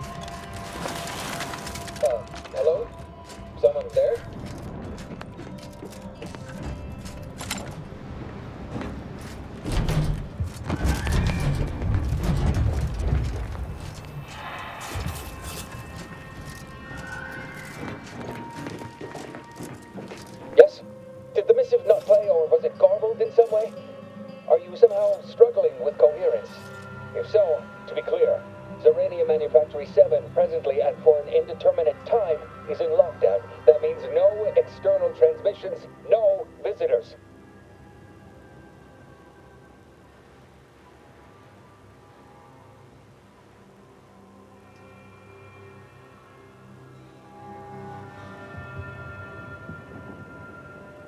Wait, you have a writ? From the abbot? We don't have any means of... yes, they said they have a... yes, sir. This is Factor Métanier. Am I to understand you have orders from the abbot? Quite convenient for you. I have no way of verifying without allowing you entry. Oh. Very well. Come inside and we'll see this sorted. Building on the left.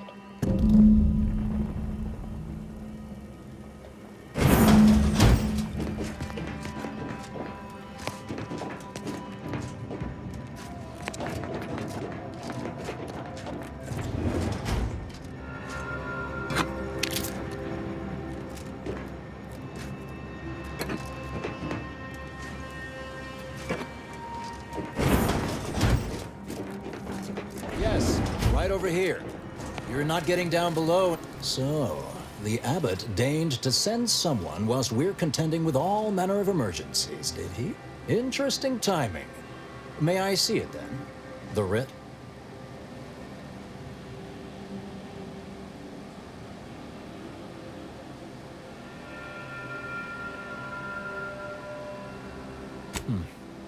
Sometimes I cannot fathom what goes through the abbot's mind, but your papers do seem to be legitimate. I will unlock the elevator so you can speak with Proctor Svoboda below. I'll send word you're en route, but fair warning, I cannot predict what reception you will receive. I expect your behavior will remain impeccable. As soon as I've seen to securing the facility, I'll be along straight away.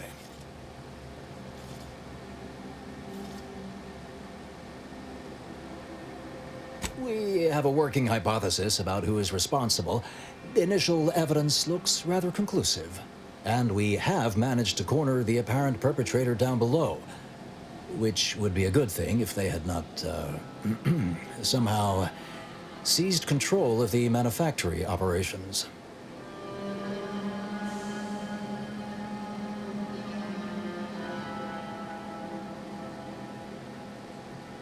Our suspect, one Initiate Alva, previously supervised launch controls. Though steadfastly maintaining her innocence, she has also barricaded herself in the operations control room below. A move not likely to allay anyone's suspicions.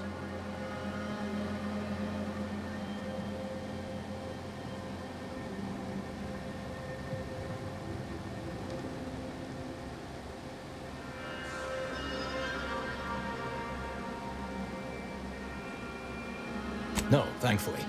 Not yet, at any rate. Architect willing, that will be the last of it. Now, you'd best speak with our proctor. I admit I'm to a reasonable degree pleased you are on hand to corroborate current suppositions. May your query yield favorable results.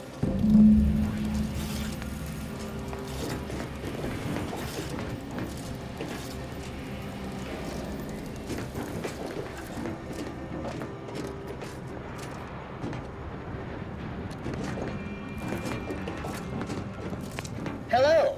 Come here often. Goodbye. This unit, enjoy our banter.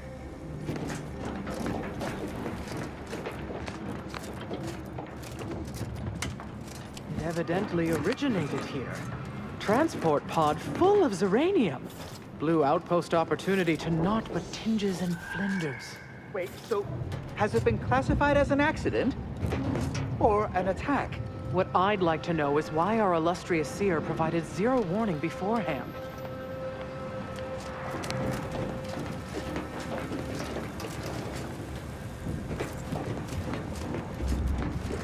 This unit beautifully acknowledges your presence.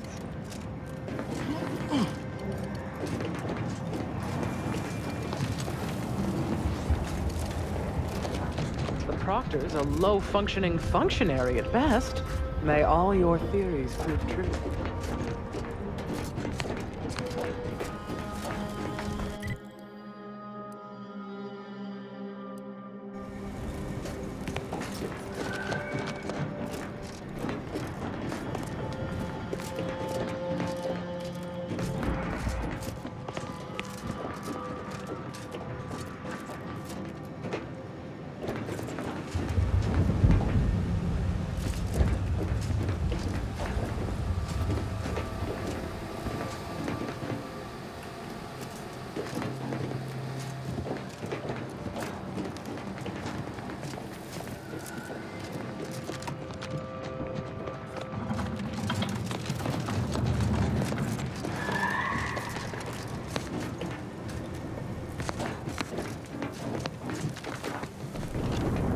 if it... Anyway, need something, Commander? Sure.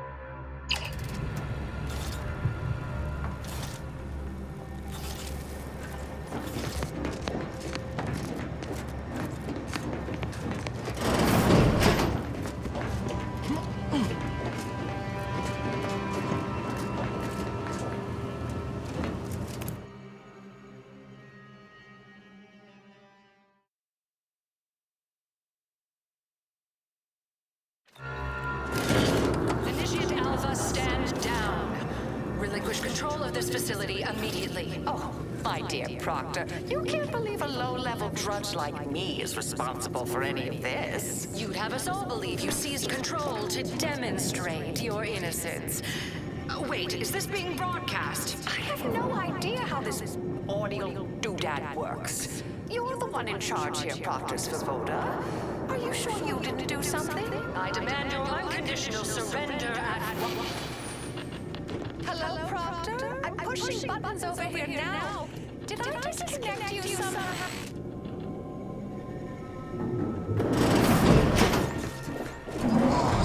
Emergency detoxification initiated. What's her name took over?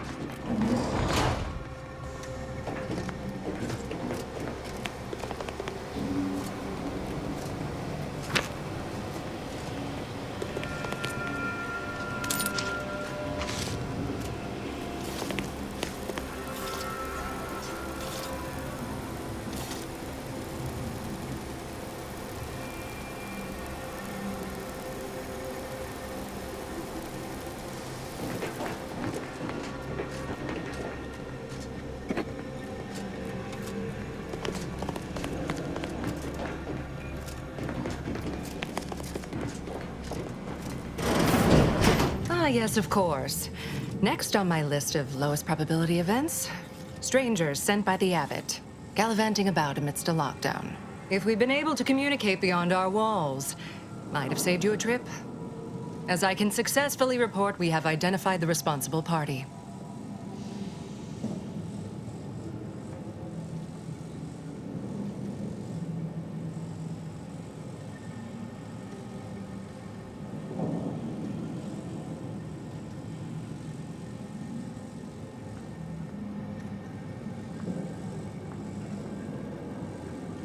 Oh, no, I wouldn't frame it quite like that, of course. It's less what happened than who happened. Initiate Alva, that is. A low-level subordinate, assigned here years ago. Her role was to launch transport pods of volatile uranium to collection points in space. Not at the outposts of our rivals. Those poor, short-sighted commercialists. A spy or turncoat, no doubt. A sleeper agent from one of those secret enemy programs you're always hearing about.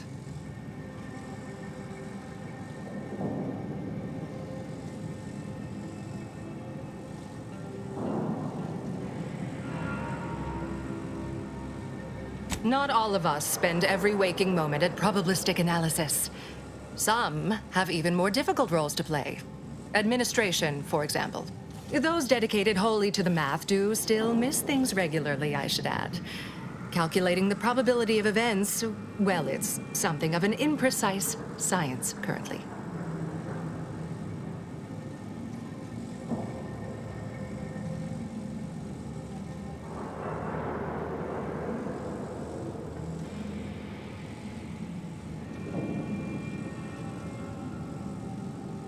Within a beat of us hearing of the attack, Alva seized command of the system and locked herself in the control center. She then forcefully repelled several attempts to extricate her. 2 are dead already. Poor Jacobs lost a hand trying to pry free the outer doors. Why, she could destroy this entire place at any moment from in there. I implore you to stop her before she does so. I fear violence may be our only recourse.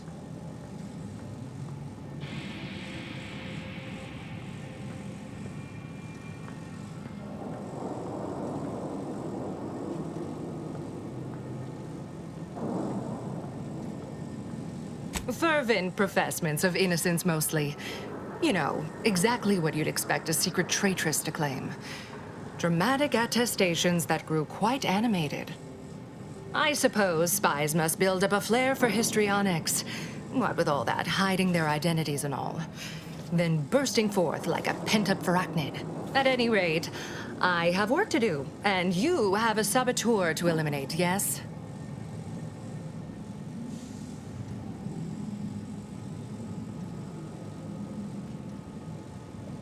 Whatever for.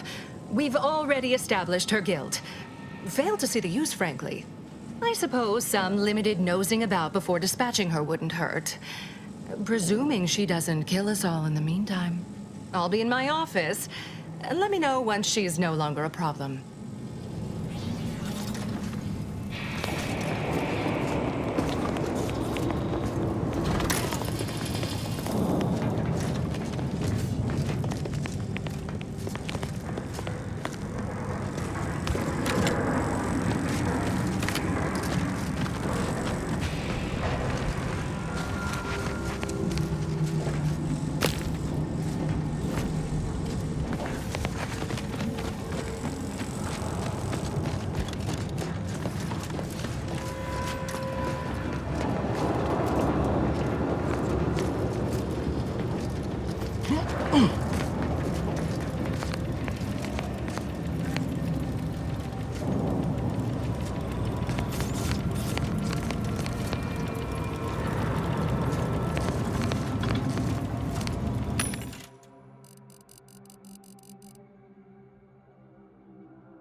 described of arachnid's chelicerae as slavering when it attacked.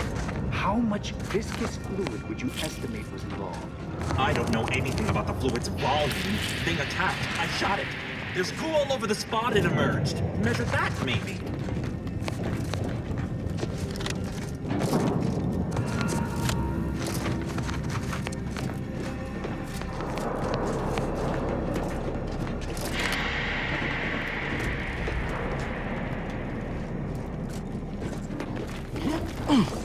Of course she's hiding something. You think those two exemplars just fell wrong? exemplars. They're hardly Dead prone as to my involuntary father. self-injury.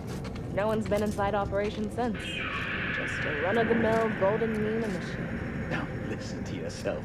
You're disproving your own substantiation. Her actions prove otherwise, I'd contend. Alva's been here for how many years?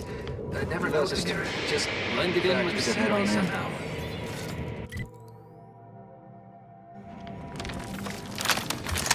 Investigator?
Glad those...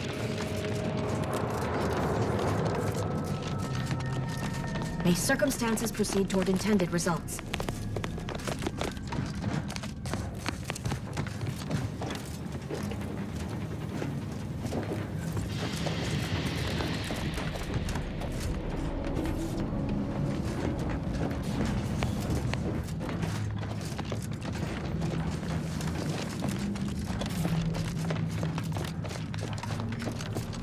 Always account for standard deviations.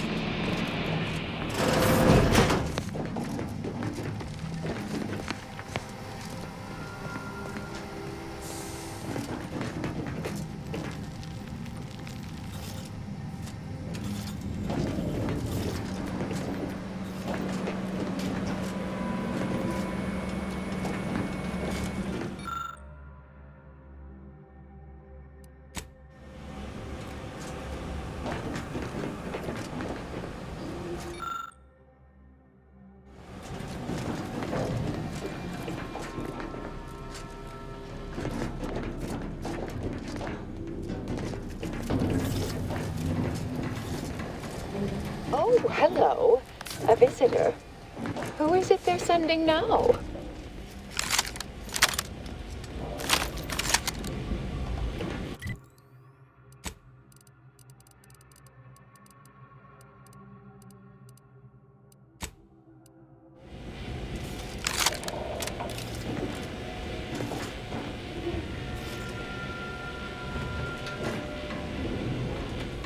And who are you, dear? You're what? Some maverick for hire? Oh, no, I can see it now. Earth Directorate, yes? Like Commander Zane and that rascal Buddy. And who is that you brought with you? A friend? Another Earth Directorate agent, I see. Seems sad. Is she talking about me? Oh, my! That Earth Directorate support mech is a design classic. All this for me. Fear I hardly deserve such attention. This entire business is just a terrible misunderstanding.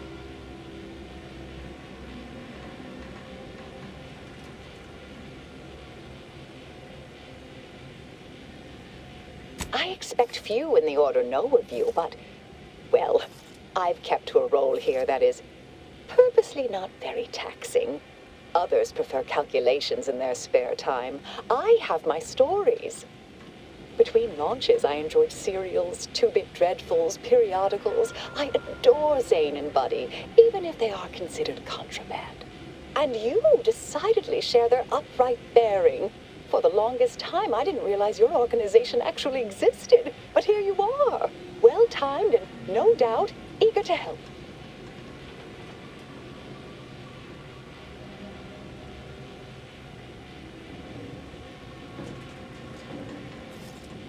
Yes, that was terrible. I feel awful. Though technically speaking, they did kill each other. There was a scuffle. Their weapons fired. It was a most unfortunate thing.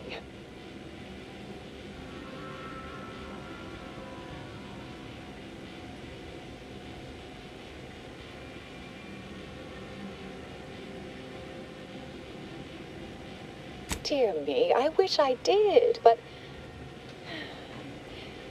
Actually, there may be a way you could gain answers here. The firing record should contain all relevant details regarding the launch. Why, yes, I could unseal access to the records repository for you and open the path leading there. I'd be right grateful if you'd have a look. I swear I'm completely innocent of this heinous act they're accusing me of.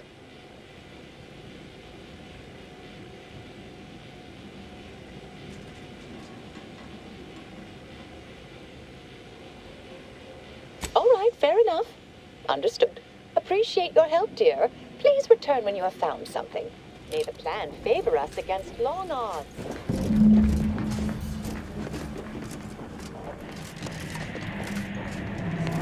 May circumstances proceed toward intended results.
Patrol's back, I hear. Don't see Auntie's being too discreet. Our Earth Directorate friend. Well, hello. Have an update to share with Initiate Alva? Hello. I've been conversing with Factor Matadier here while you were away. Understand you've met? Yes, they witnessed me rather discomposed, I fear. Visions of Auntie's choice reprisal clouded my thoughts at the time.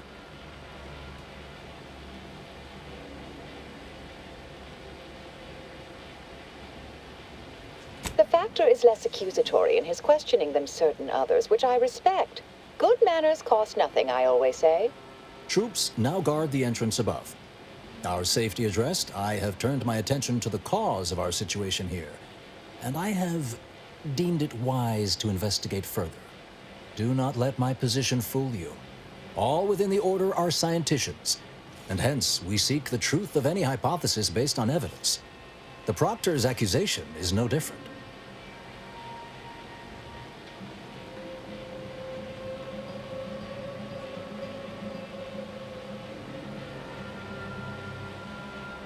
A recent security audit brought up several curious messages meant for an unknown party, sent from a terminal somewhere on the premises.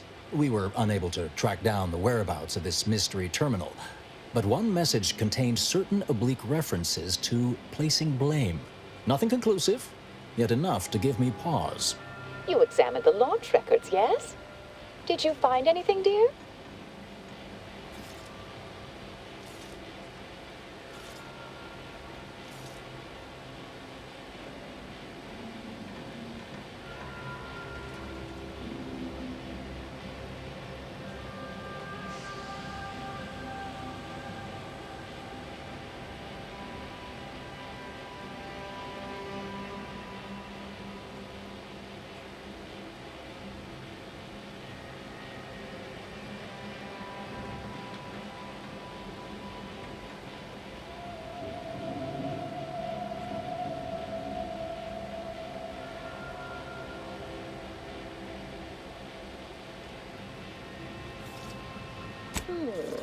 I'd say they've obviously been altered, dear.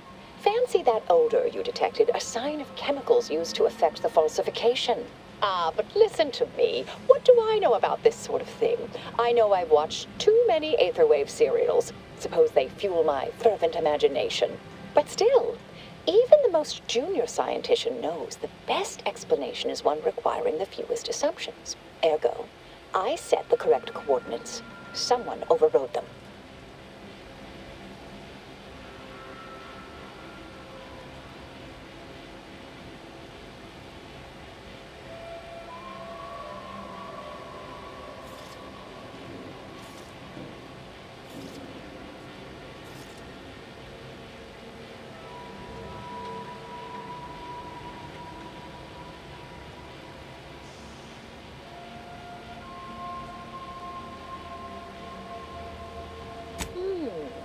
Someone may be pulling her strings, perhaps. That's what investigators like you say, isn't it? Now, what you uncovered appears to imply two further avenues of inquiry. A Zeranium leak occurred moments after the launch. I imagine it may have been used as a diversion, allowing the culprit time to falsify the record. The overriding of the coordinates also deserves a look. Don't you think?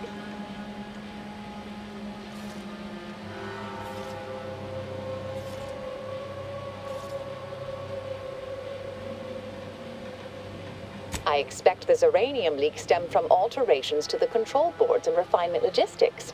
I'd look for any signs of tampering that may point to the culprit. I can speak to the coordinate override, I believe. All commands are routed through the hub in central processing. If one meant to accomplish what you're suggesting, they would likely look to do it there.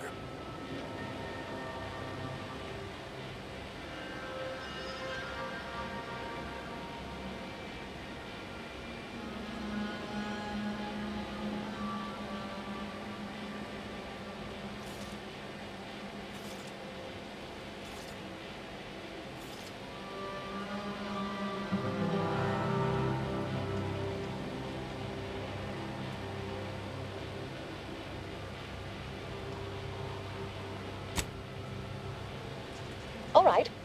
There. I've unsealed both areas. With hope, what you discover will help us determine the responsible party. I'll stay here and play for more time.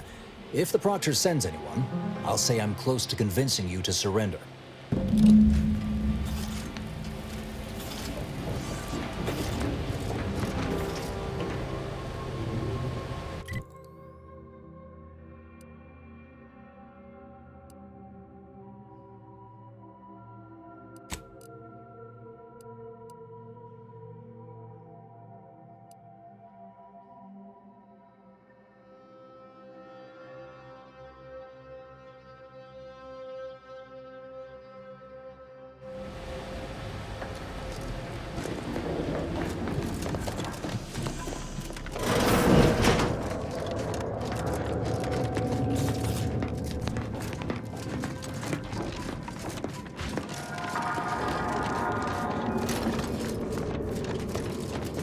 Svoboda sure has it out for that initiate.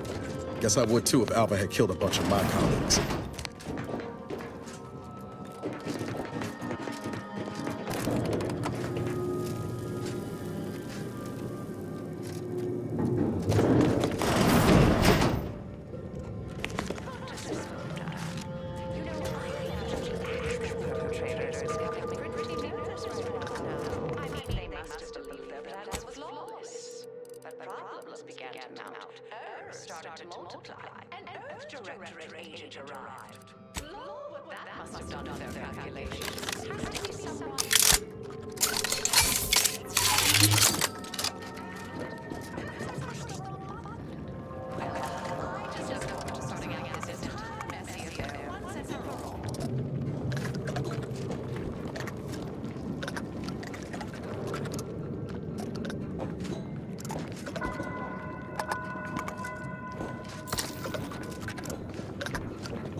Take the heat off you, Commander. Just say when.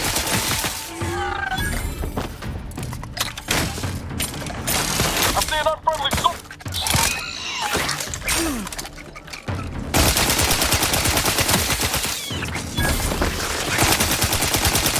Vitals have fallen below acceptable parameters.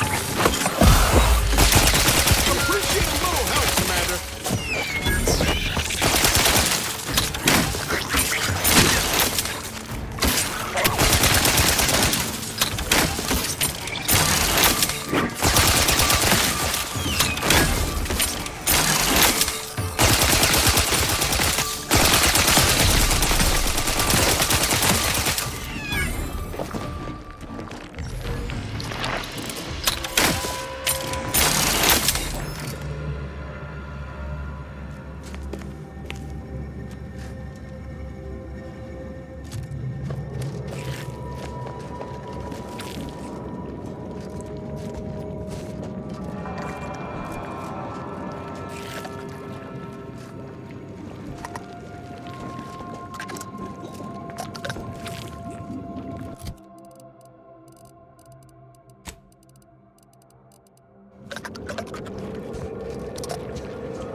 Finally, a favorable happenstance.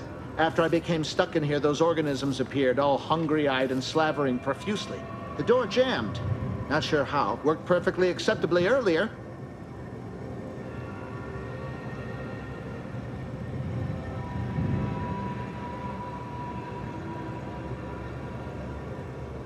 That's a very specific topic, but sure. I would be happy to share any information at my disposal. Just get me out of here. Lockdown and my clumsy fumbling triggered a precautionary security setting. I can't reset it from here, and I'm not particularly enamored of being closed in.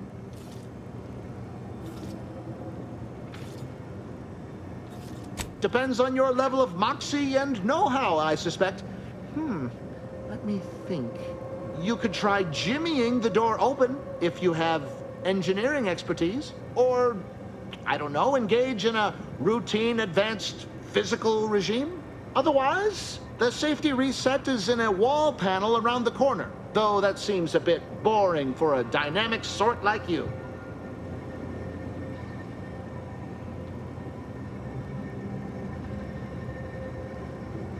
That much I certainly can do.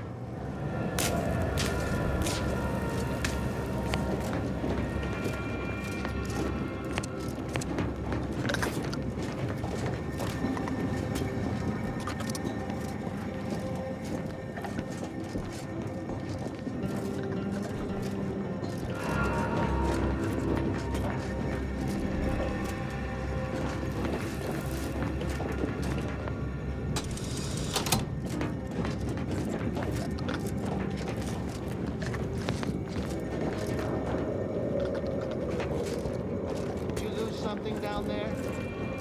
Spy, move!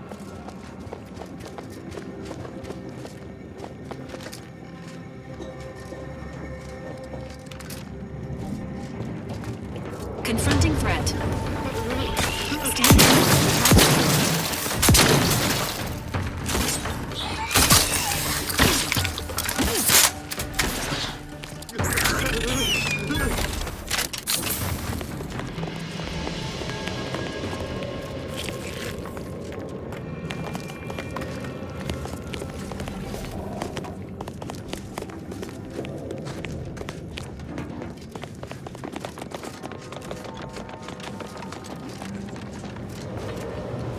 Thank you kindly. I am decidedly in your debt. Anything you need?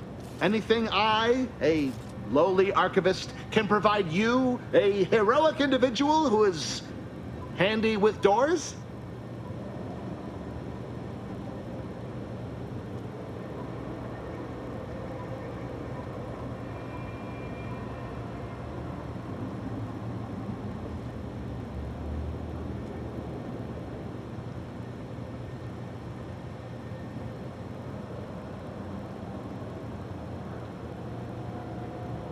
Of course. I am now able to breathe easy and respond freely.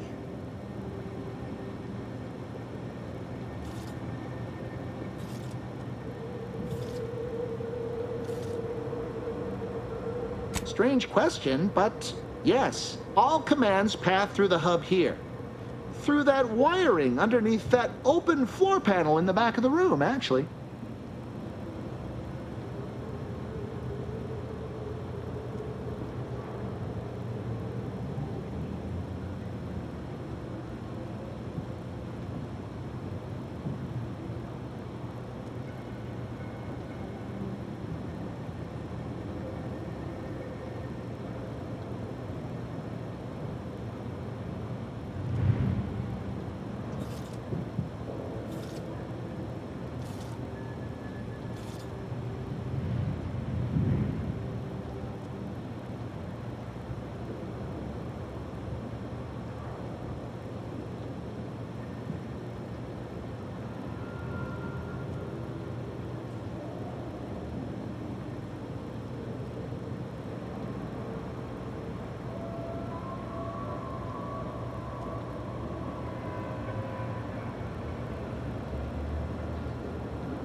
Well, in my professional opinion, looks like someone rerouted some commands from operations.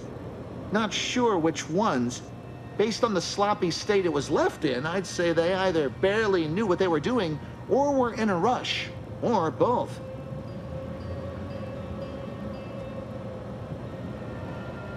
Works in operations, right?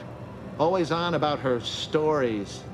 Wish I had time to watch serials and read all day.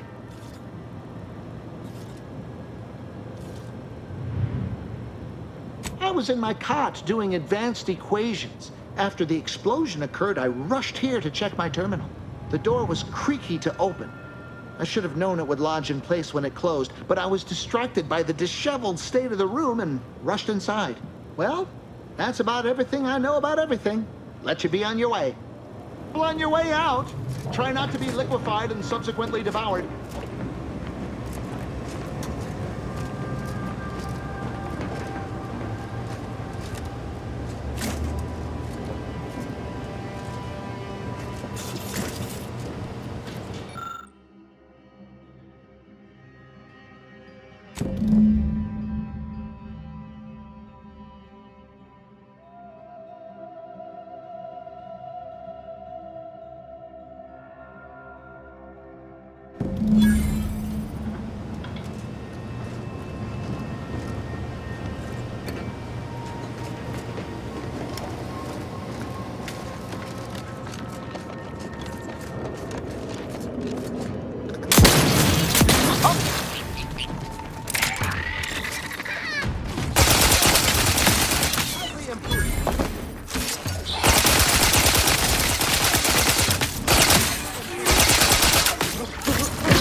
May all your theories prove true.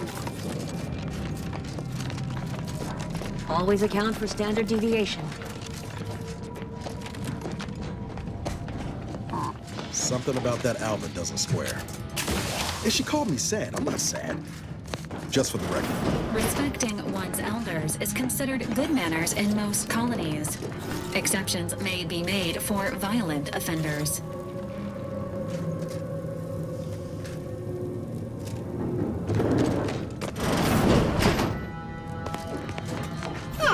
Yes, suppose you'll do. I'd been hoping an empiricist or assessor would amble by, but you appear reasonably apt. The Zeranium overflow venting has gone completely haywire. Oh, what else will this higgledy-piggledy nightmare of a day bring? I was ordered to keep watch until a specialist arrives. Might I entreat you to act in such a capacity? The control board to divert the flow of Zeranium is up yonder in refinery logistics. If so, I have something for your time and effort.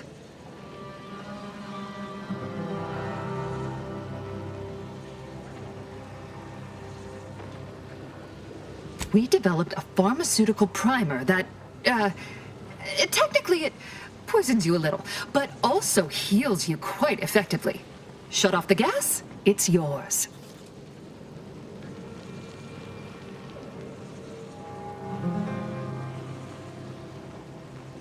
Tremendous. Why, this day may average toward the positive yet. May deliberate endeavors beget expected results.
You're back. I see my choice in you was well-founded. Zeranium overflow venting has returned to a non-haywire state, and my internal levels of disquietude have lessened along with it.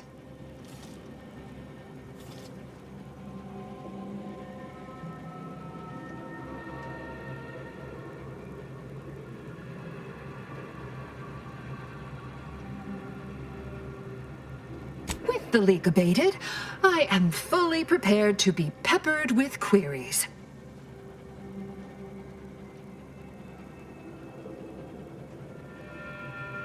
Now that you mention it, yes.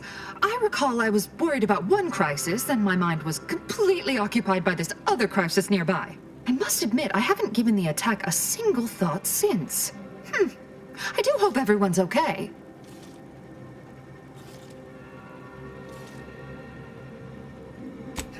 Not much. Keeps to herself mostly. Or that is entirely. Like all of us, she resided in the barracks 15 degrees to the northeast from here.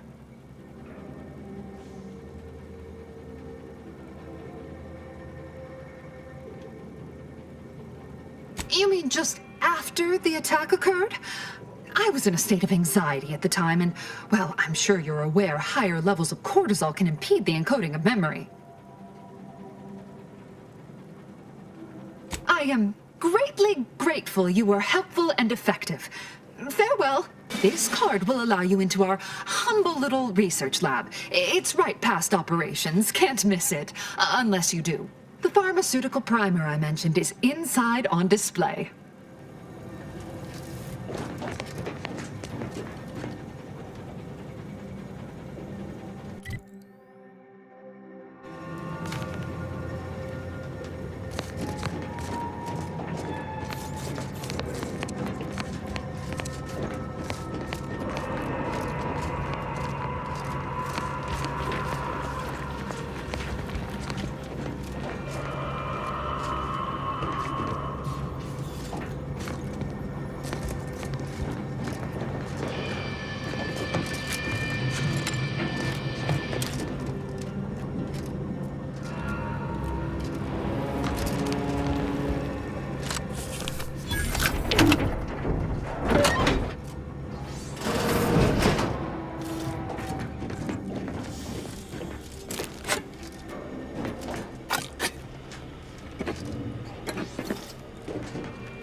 All your endeavors add to the equation.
May the plan guide you.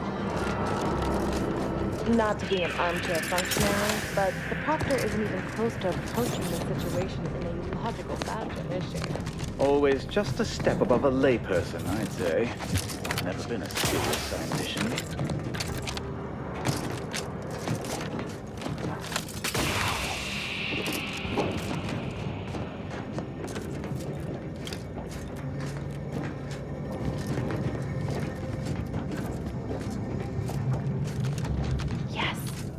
Independent operator assigned here by the Abbot.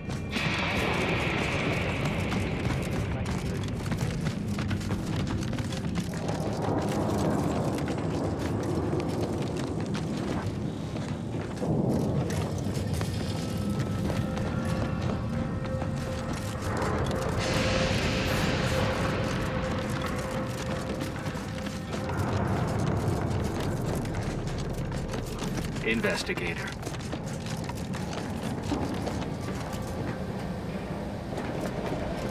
Oh, hello, dear.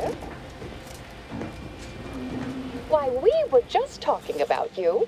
Or specifically, potential implications for a multitude of troubling scenarios, based on probable results of your investigation, downstream outcomes, and such and the like. You know how the Order is, always calculating something. But please, tell us what you discovered.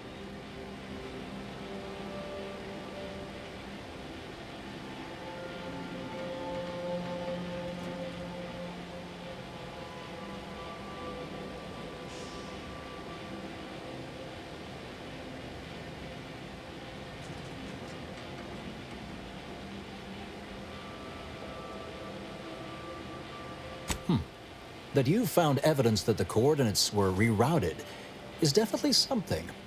Would be an odd step for Alva here to take, except perhaps to throw blame elsewhere.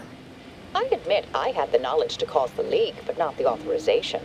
Svoboda has clearance, but not the know-how.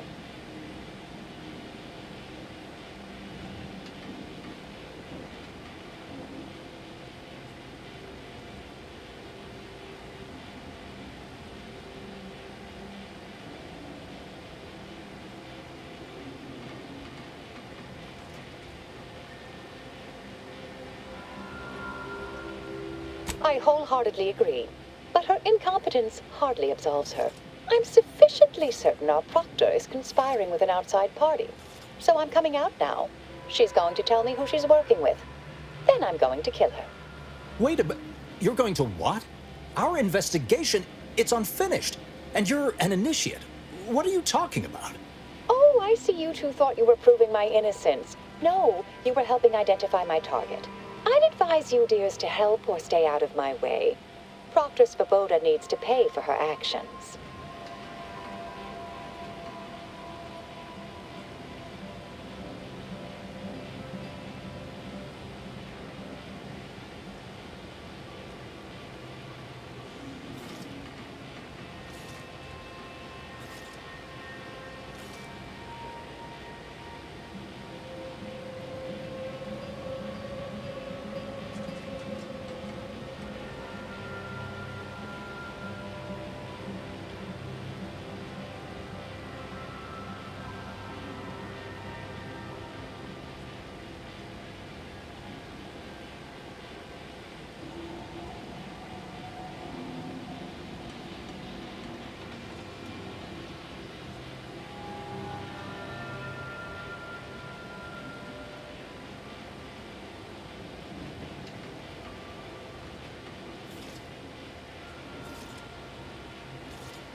Yes, certain facts don't quite line up. You're holding something back. That much is obvious. You are far more capable than some back-manufactory button pusher. Who are you, really? I am a dedicated agent of the Order, but no, dear. My name is not Miriam Alva. I am Marisol Delgado, formerly of the Department of Preemptive Causal Redirection. That group was just a story to scare novice scienticians. Next, you're going to be telling me you're... Wait. It is you, isn't it? The one they called the Endpoint.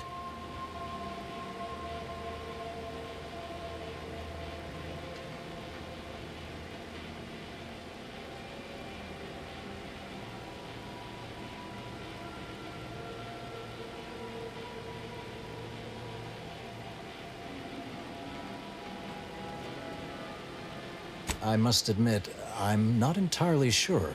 The rumors about your department.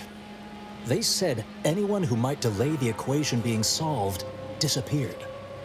If there are any hints of truth to that, I find it severely at odds with Order tenets for balancing efficiency with humanity. This is hardly the time for a history lesson or debate, I'm afraid.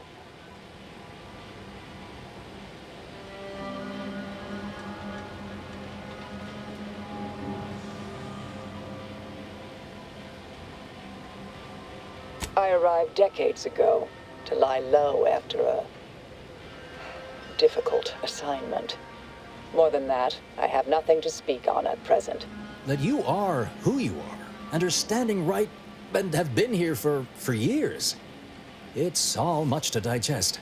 I suspect your methods are not my own, nor the Order's, as I know it.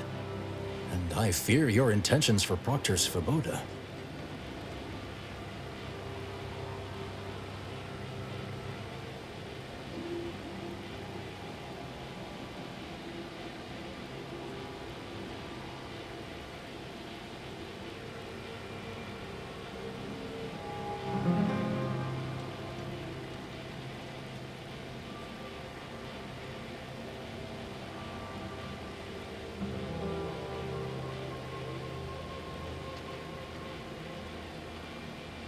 It's sweet that you think you can stop me, but I'll elucidate this for you. At this point, you'll either need to trust me or back that worm Svoboda. That ridiculous little functionary upended my existence. For 20 years, I was Alva. It wasn't a good life I had here, but it was quiet. It was mine. It wasn't hers to take. This would mean standing against a member of the Order. A mid-ranking one, at that.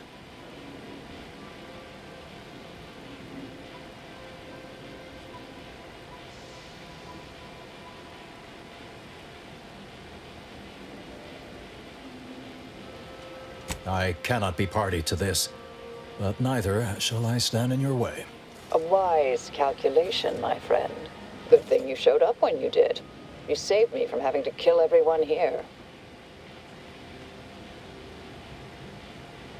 Not that I was relishing the idea, but you provided other options. Svoboda has much to answer for. Let's go see that she does. What's this? What are you doing here? Come to surrender, I take it?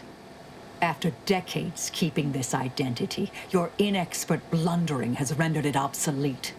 I am Marisol Delgado, former head intercessor of the Order. This would be an ideal time to confess everything. Before you die. You can't possibly be party to all this. Not with her vast misdeeds so readily apparent.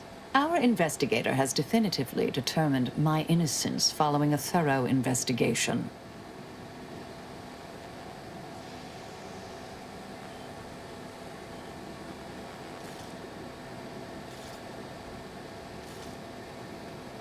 Wait, you can't possibly believe this balderdash. This is all nothing more than a flagrant example of artifice and bunco. An elaborate song and dance from an admitted imposter. Enough, traitor. You made your play. You lost. No more deception. No more lies. Time to pay what is due. No, wait,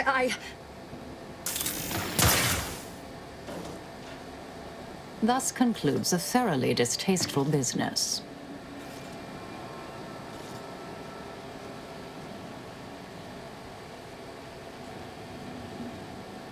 What a nice and thoughtful thing to say, dear. Best search her office. Someone clearly was pulling her strings. Updating threat assessment of Marisol Delgado to Hi.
Proctor left her terminal on.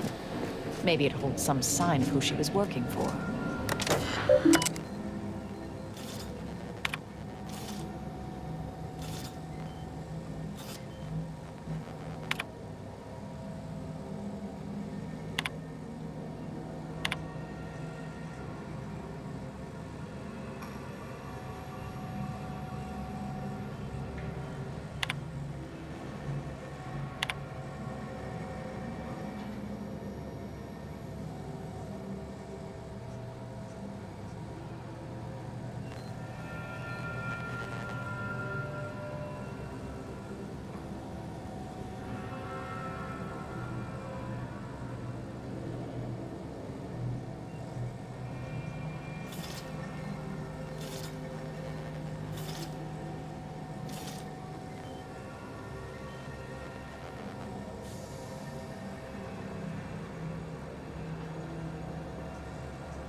unseal the effluvium repository.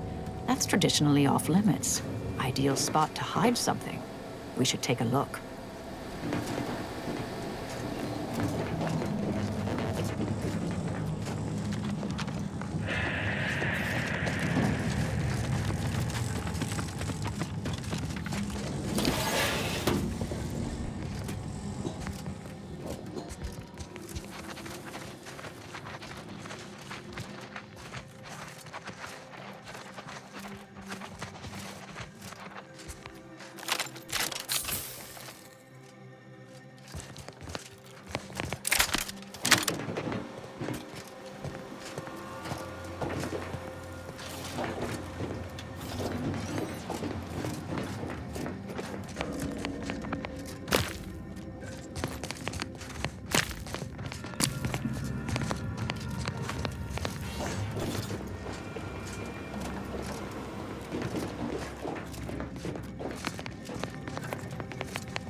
This space used to be brimming with runoff chemical sludge.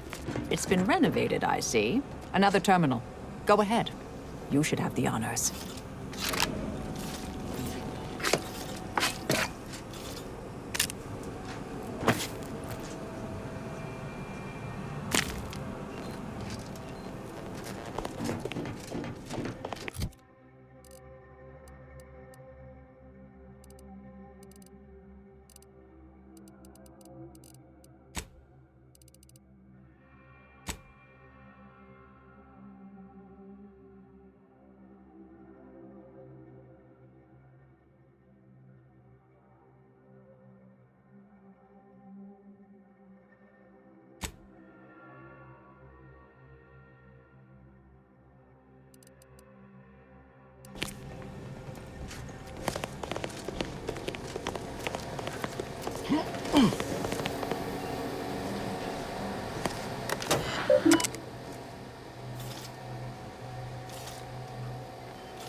The Proctor's efforts appear part of a larger scheme.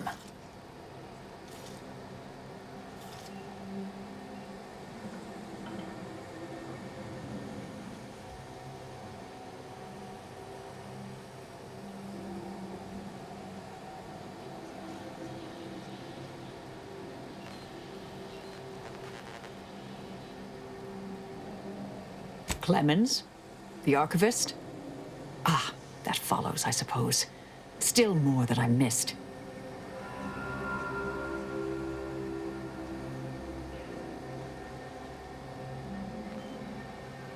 I have some unfinished business I need to get back to. I could use help from an operator like you. Believe my specific skills could benefit your efforts as well. I'd propose a strategic partnership. You help me, I help you. What do you say?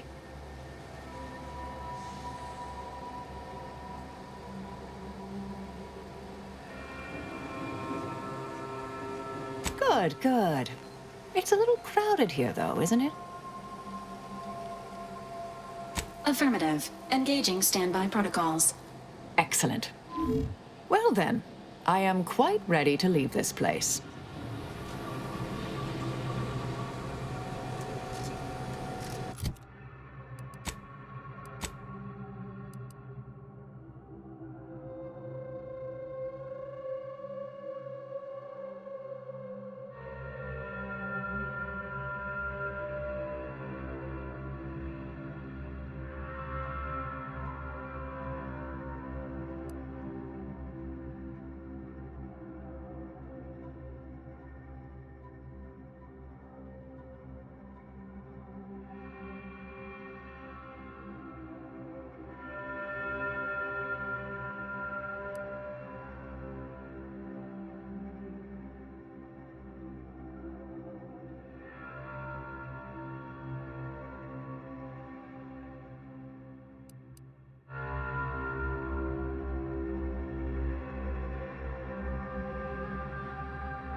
realize you didn't receive the most welcome of receptions here.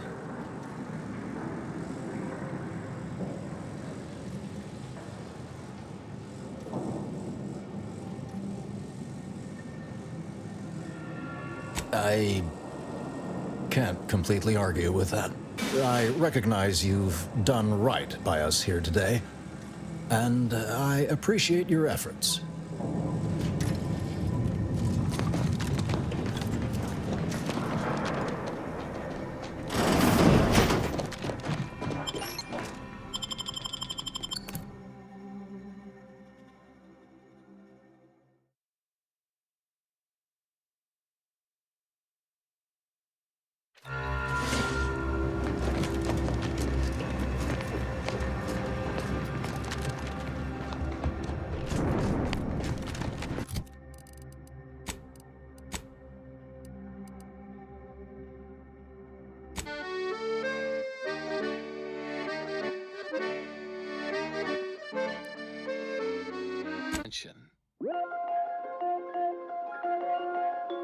The Office of Hindrance Deterrence and Obviation has posted the following for venturesome pursuers of justice and fortune. A bounty for the lives of Edward and Morton Dunsany, brothers and raiders last known to be operating out of the former Protectorate compound, Guardian Estates. A bounty for the life of Jan Dunsany, notorious bushwhacker.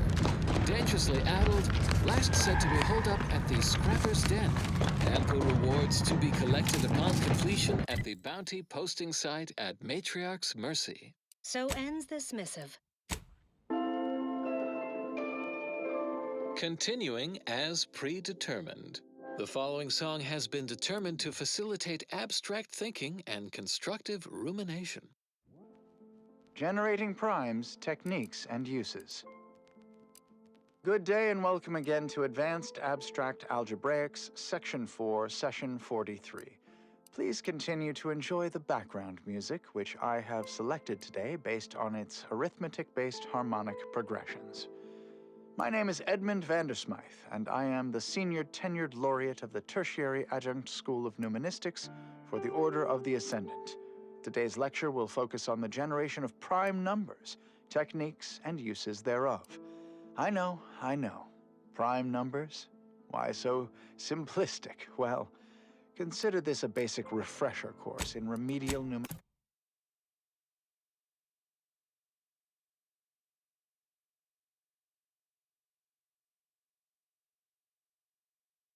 numenistics for those new to the order. I will start by explaining what a prime number is, despite the fact that you should have learned that definition decades ago, still in diapers. But no matter. I have been called many things, and repetitious is one of them. I have also been called redundant several times, and once I was called reiterative, if you can believe that. So, prime numbers. What are they? The simplest definition is this. Given the set of natural numbers greater than 1, let's call that set n2, then a prime is any number in the set n2 that is not itself a product of two other numbers in the set n2. A simple definition. Elegant, even uplifting, almost ascendant, you could say, but not redundant. Side note, I am frequently asked, why isn't 1 a prime number since nothing can divide it other than itself? And the answer is simple, you silly lay person. Because with such an inclusion to the definition of a prime number, then nothing else would be a prime number. And then what good are prime numbers? Wait, you ask, what good are prime numbers? Why would we want to find and use prime numbers? There are all kinds of abstract number theory applications, and that should and would be sufficient reason to want them. But there are also, say, practical applications. Got my lamps on an the security of bit cartridges. In fact, our archive uses primes for that reason, and many more. The archive incorporates prime numbers. Let me know when you need a stretch. Vitals critical. Don't become a statistic. Prime numbers in the process of checking its memory stores for corruption.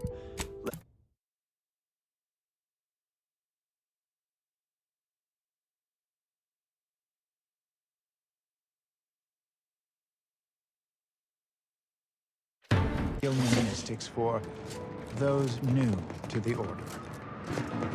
I will start by explaining what a prime number is, despite the fact that you should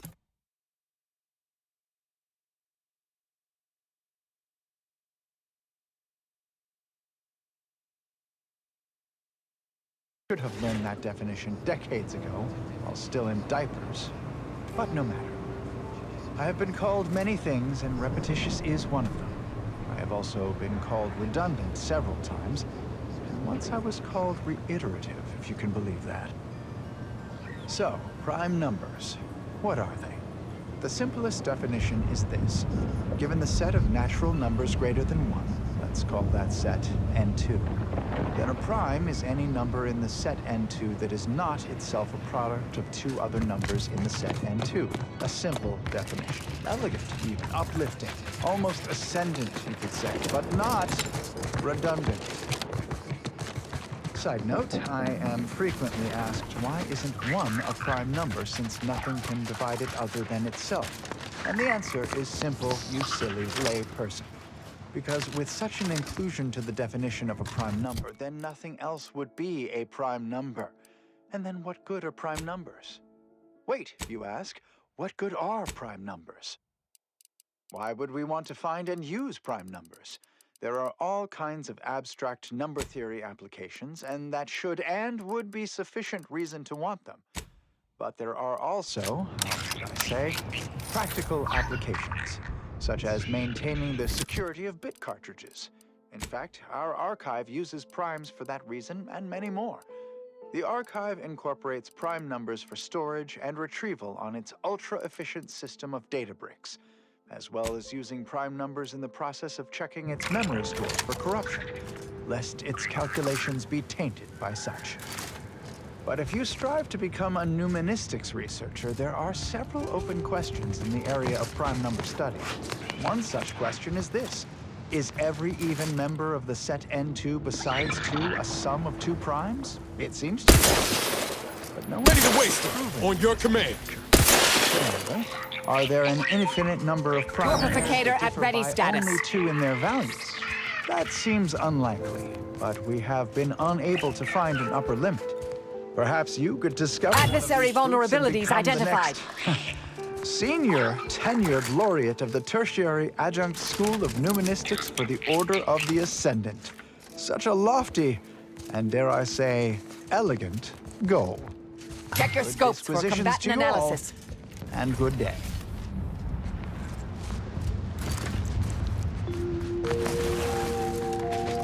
This is Grand Plan Wireless, broadcasting soothing tunes for your audio canal and enriching content for your cerebral cortex around the phenomenon until we achieve ascension. Investigating hostile intentions. Prolongation of existence advisory effect for all present in the Golden Ridge region. Most travelers back and scan. There been none. Mitigating the threat. Free hole in the head! Anti-choice troops have been in trenches crisscrossing the highlands. And although a ceasefire exists, a healthy degree of circumspection remains advised. Newly introduced invasive species deposited here by Anti's choice have been determined to be territorial, toothsome, and aggressive. Travelers are instructed to closely monitor their surroundings at all times whilst peregrinating outside inhabited areas. Those choosing to heed said forewarnings are predicted to have a 14.7% higher chance of survival. Now do carry on. And as always, anticipate and calculate. And now, additional data and/or music determined to facilitate cognition. This popular number has been conclusively proven to promote cognitive function.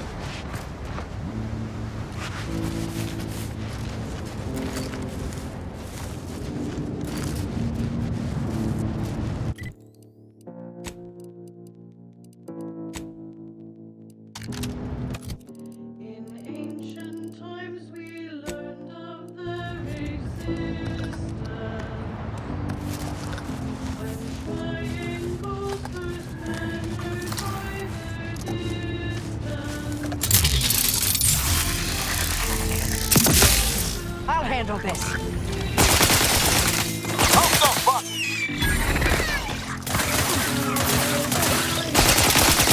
Target analyzed. Lay down fire.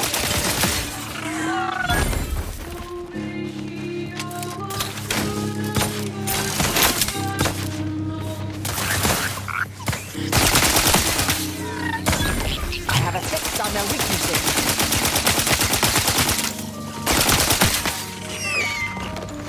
How are you still upright over there?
Structurally compelling yet categorically veracious statements regarding products researched and designed to increase energy, efficiency, creativity, and focus.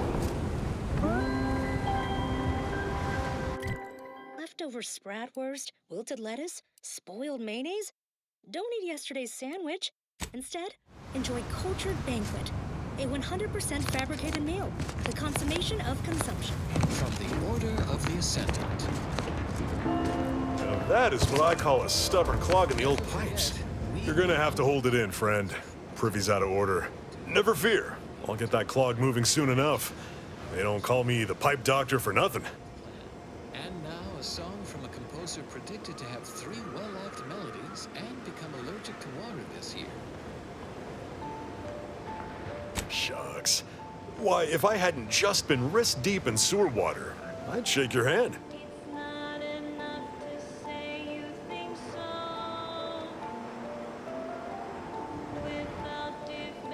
The notion of a pipe doctor stems from the belief and understanding that plumbing and the human body are fundamentally very similar.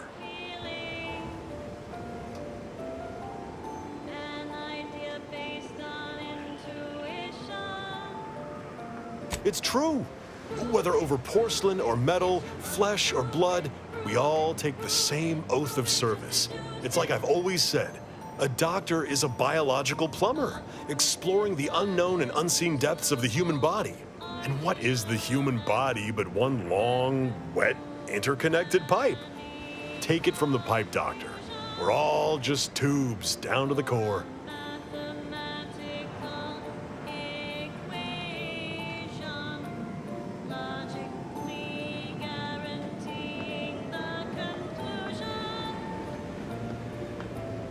Everyone needs a plumber eventually. Your time will come, my friend. Till then.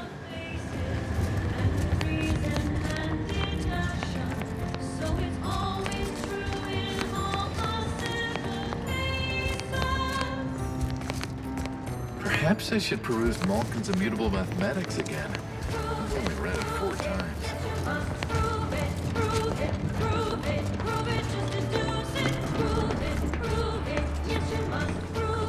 Everyone is on edge since that last attack. Honestly, quiet has made reading far more enjoyable and increased the speed of my literary consumption by 14%.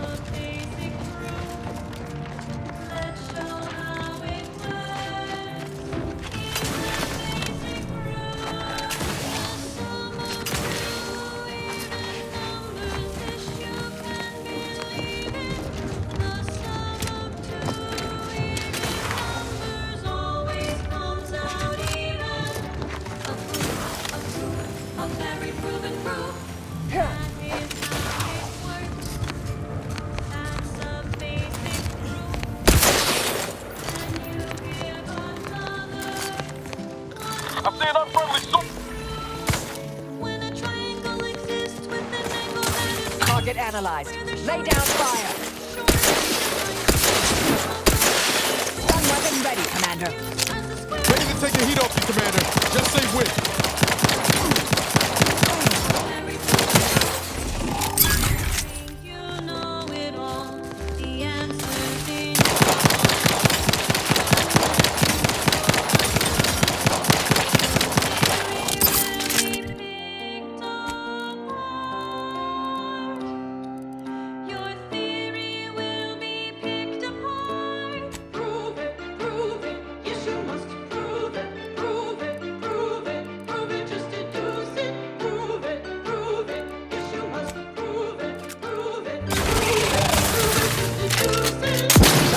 Check your scope for combatant analysis.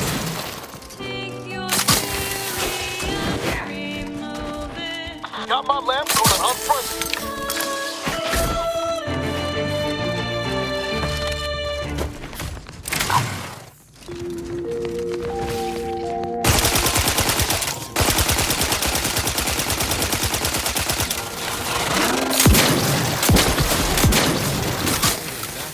Untrue statements with their Adversary vulnerabilities identified.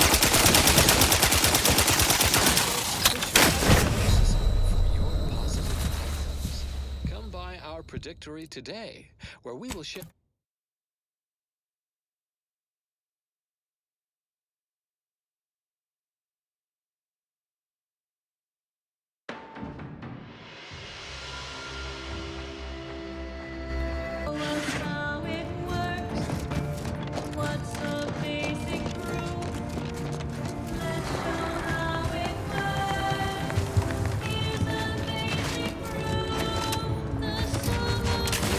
Unknown personnel approaching. They don't appear to be hostile.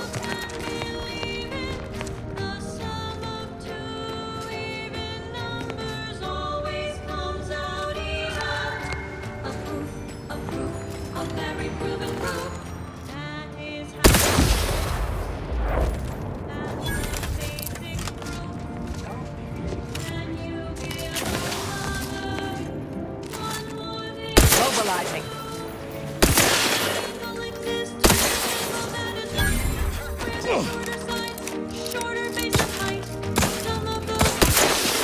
Standing by to stupefy.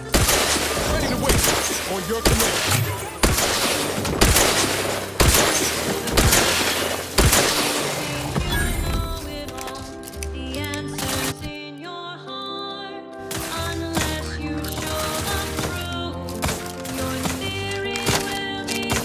Target analyzed. Lay down fire.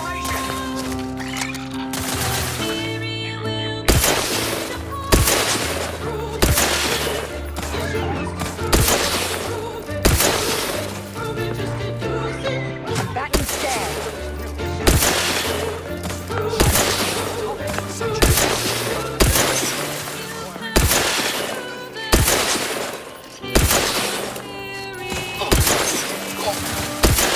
Adversary vulnerabilities identified.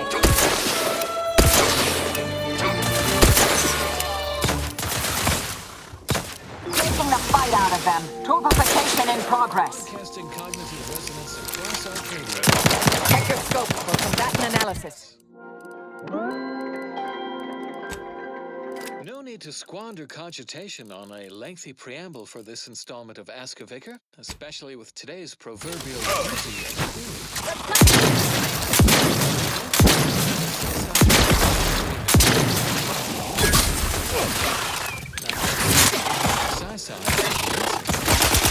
I have a fix on their weaknesses.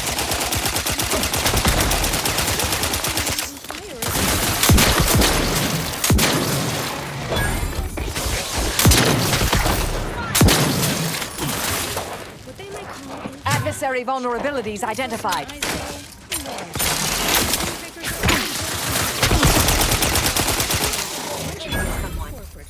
Ready to take the heat off you, Commander. Just say when. Target analyzed. Lay down. Product placement. I've just upended a box of Purple Berry Crunch across my work. Fire. It's one of Auntie's Choice's more digestible products. Torpificator at ready status. Target to consume just extrapolating.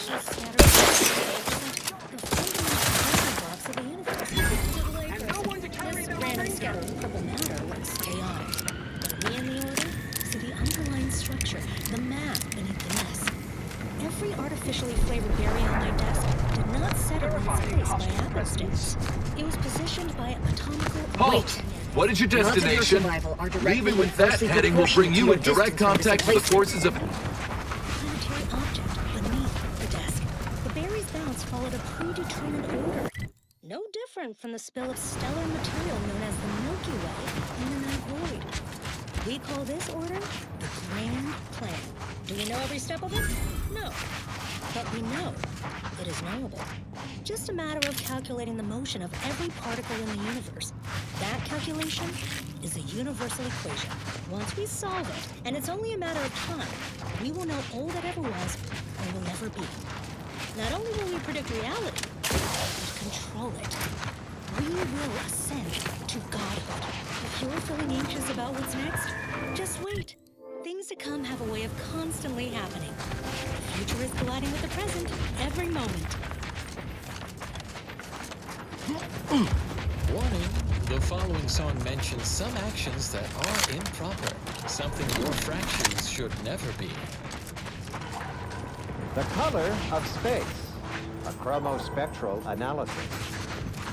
When asked about the average color of space, the famous stellar cartographer Newton Otisgard replied, with no hesitation, beige. To experienced lumen astronomers, his answer was the expected one. But I can already hear the obtuse listener bleating, with their faces contorted into a rictus of ignorance. Wouldn't the average color be black or white, or simply a shade of gray? No. No, it would not. The answer is rooted in the science of how hot objects absorb and emit light, which answers the ancillary mystery of why there are no green stars. To understand all of this, you must understand the basics of thermal divarication emission theory. The typical piece of non-heated matter absorbs most electromagnetic radiation that falls upon it, including light, infrared, and radio emissions. And the matter reflects only a small portion of that radiation. The visible part of that reflection is its color. However, most stellar objects generate forms of radiation that they absorb, so they can be modeled as an idealized object, which is assumed to absorb 100% of all electromagnetic radiation and re-emit some. Investigating hostile intentions.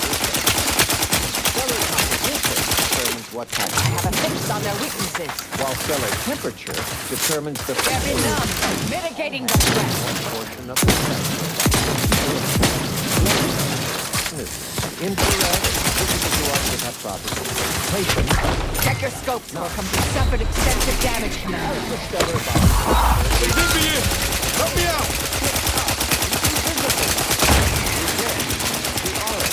Then yellow, then white. even rare blue stars. That and scan. These Please try to limit further damage. emitting mostly blue and invisible ultraviolet light. So why are there no green stars, you wonder? I would think the listeners could easily draw this trivial Check your conclusion scopes for combatant analysis. But if I must... It's because any star emitting green light also emits bluish and/or reddish light too, resulting in a non-green star. There is no naturally occurring stellar composition that emits solely packets of green light. In fact, such a composition itself would constitute evidence for intelligent interference, and no such evidence of any kind has ever been detected. Let's get back to Troublemaker approaching. the famous stellar photographer. Exhorting violence. He partitioned his astronomical field of view into grids, then tagged each object in the grid. He ignored empty regions, as black would only dim the color and not change its fundamental hue. The light from every galaxy, star, nebula, and quasar was gathered and fed into a central tabulator for computation. The subsequent spectral analysis produced a final answer to within 0.5% of the predicted value. And that result was beige. More specifically, in the cylindrical coordinate model of colors... Being this close to the... Anyway, need something? Sure. Saturation is a mere 9%, and the value is a full 100%. In more novice terms, while the color tends towards white, the addition of a variety of reds and some blues results in a more beige tone. And there you have it. So go forth, neophytes, and as you study your lessons, stare at the nondescript walls of your library, classroom, or dormitory facility, and exult in the knowledge that beige is also the color of the universe.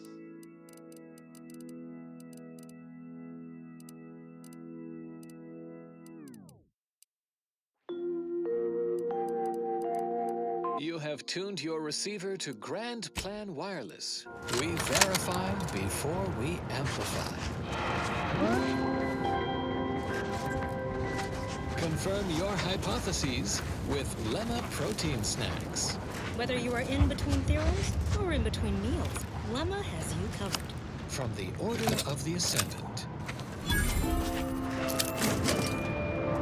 Ever bear in mind, we are molecular machines, our bodies a tuft of atoms, our minds a result of chemical reactions, our lives predestined along paths clear. Proceeding to attack. Adversary vulnerabilities identified.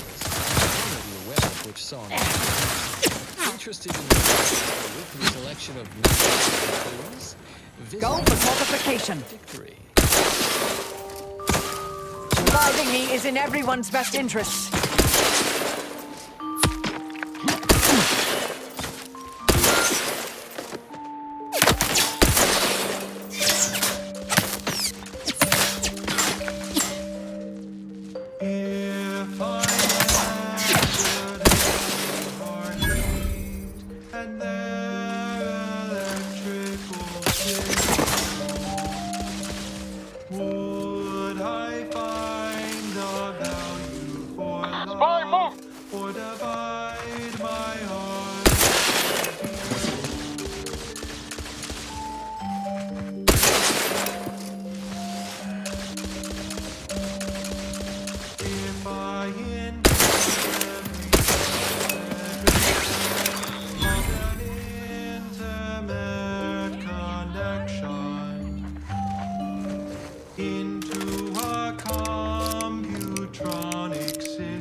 Love does not compute.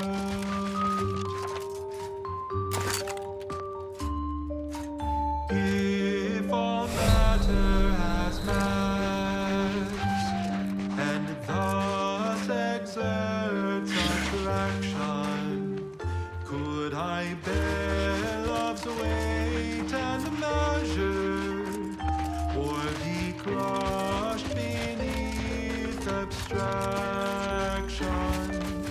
Can I calculate truth or assumption? Where does love fit in a constant function? Love does not compute. The variables seem infinite.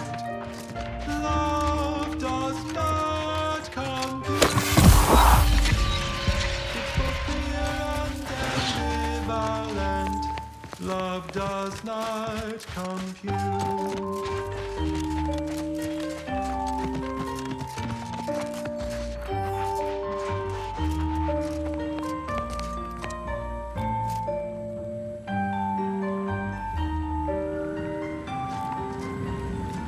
Knew you had my back.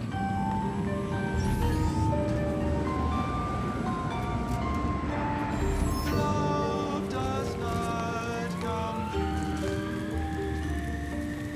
Love does not compute. Love does not compute. Love does not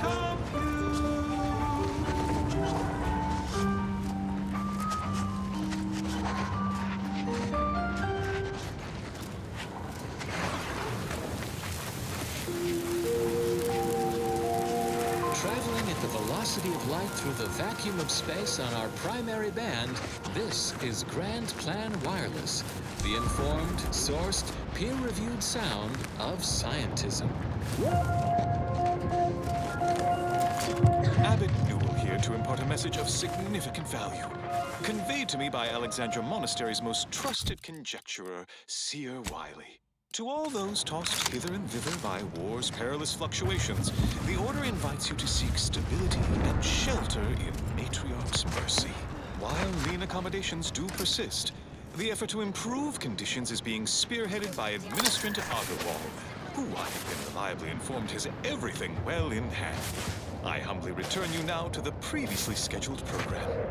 This is Abbot Newell of Alexandra Monastery, signing off. How was that, Wiley? What? It's still recording? Oh, how do I stop the... In closing, a potentially incongruent word of advice. Invariably find a way to turn your negatives into positives. Continuing as predetermined. Consistency in your work is wonderful. Consistency in playlists is not. Now for a new song.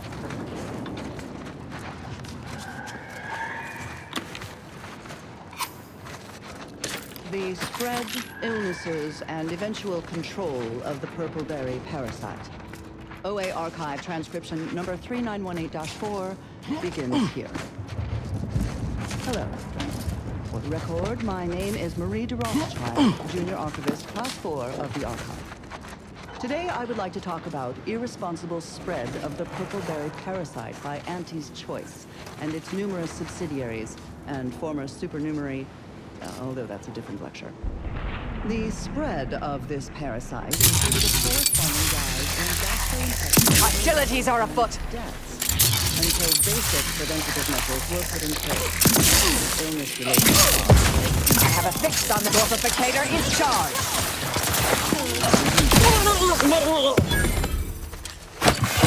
Purple-berry parasite infects nearly 100% of all purple-berry bushes, both in the wild, farms, and even in our hydroponic collections. Originally discovered on a single colony world, the purple-berry plant was subsequently spread throughout the colony. Got my lamps on an unfriend. Choices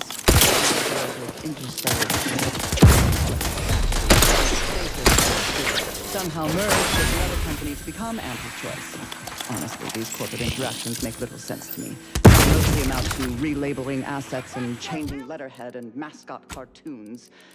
So I will just refer to them as Auntie's Choice going forward, even though that may offend some of my more literal-minded colleagues. But I digress. The purpleberry plant was at first thought to be poisonous, as the early colonists eating its berries died from the most potent of discharges this documentarian has ever witnessed. In a rare anti lab recording in our archive, which we acquired from a corporate defector to the Protectorate before our stellar system was sealed and the Order ceased daily interactions with our Protectorate allies. But again, I digress. Belated testing by Auntie's Choice's Ratcheting up my aggression. were not poisonous at all. Instead, they Reviving me is strategically optimal.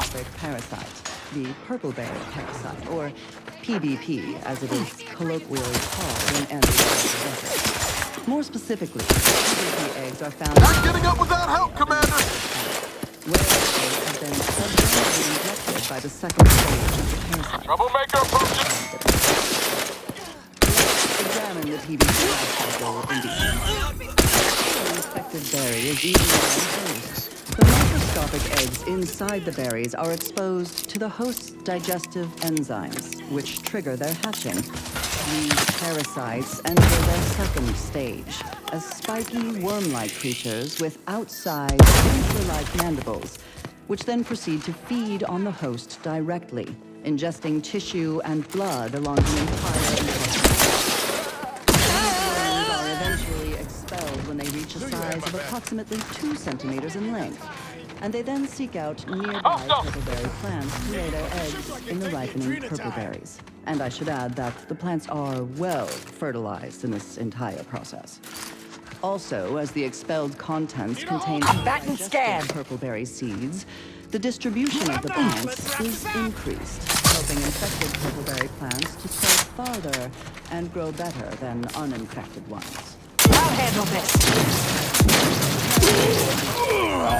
Miss Laser's case of obvious symbiosis, given how both the purpleberry plant and its parasite are benefited by the relationship as a parasitical relationship.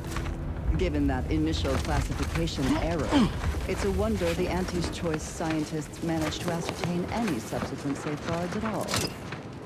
After some additional casualties, plodding Auntie's Choice field researchers discovered that co-native planetary fauna was well adapted to the parasite and hardly affected by it to any large amount. But human colonists were not so fortunate. The PvP worms disrupted the human internal biome to such a degree that the eventual correspondingly large immune response leads to violently explosive diarrhea, resulting in the expelling of the worms, the berries, and most of the person's gastrointestinal tract. Human casualty rates were close to 100%, even when reluctantly given medical attention by Auntie's Choice doctors, who were more concerned with upselling unnecessary procedures or prescribing expensive ointments such as their antibiotics, a topical cream that offers no benefit to the dying patient, except possibly smoothing away stubborn wrinkles, according to product literature. However, given the purpleberry's non-zero nutritional value and low growing costs, For all who live, it's a privilege to die for the cause.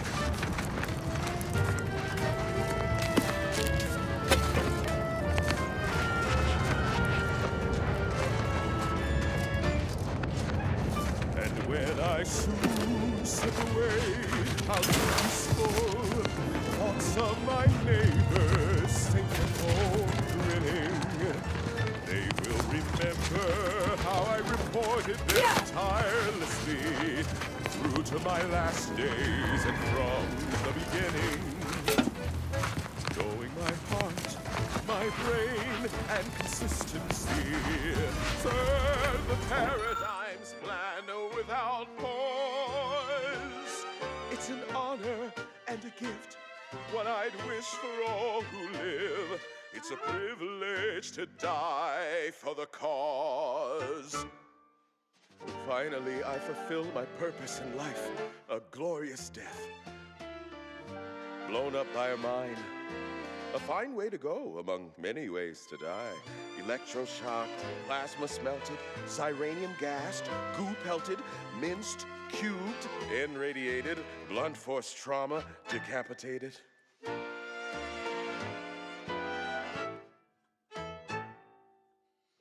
list of life-giving opportunities goes on and on. Oh, nearly forgot. Eaten by enemy raptidon. And my heart, it beats till it slows. But I know every breath and every smile, every step in every mile, contributed to something beautiful. The paradigm as a whole. It's an honor and a gift. What I wish for all who live. It's a privilege to die for the cause.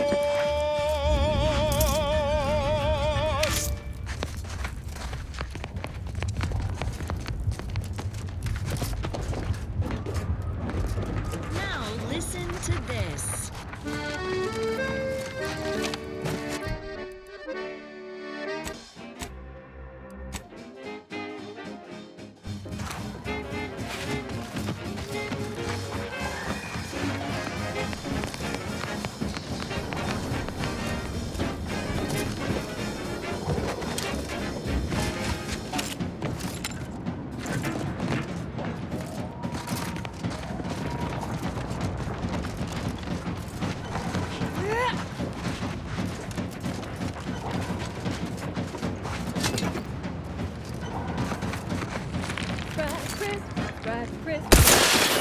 Investigating hostile intentions.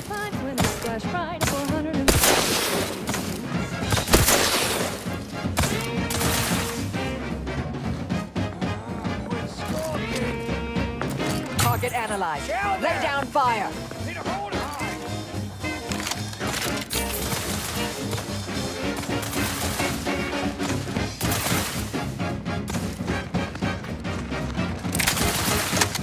Check your...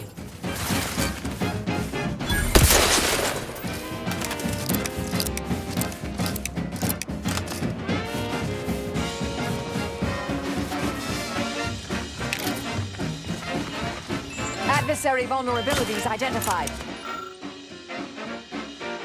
So grab a pack of deep fried Sprat, they're such a tasty treat.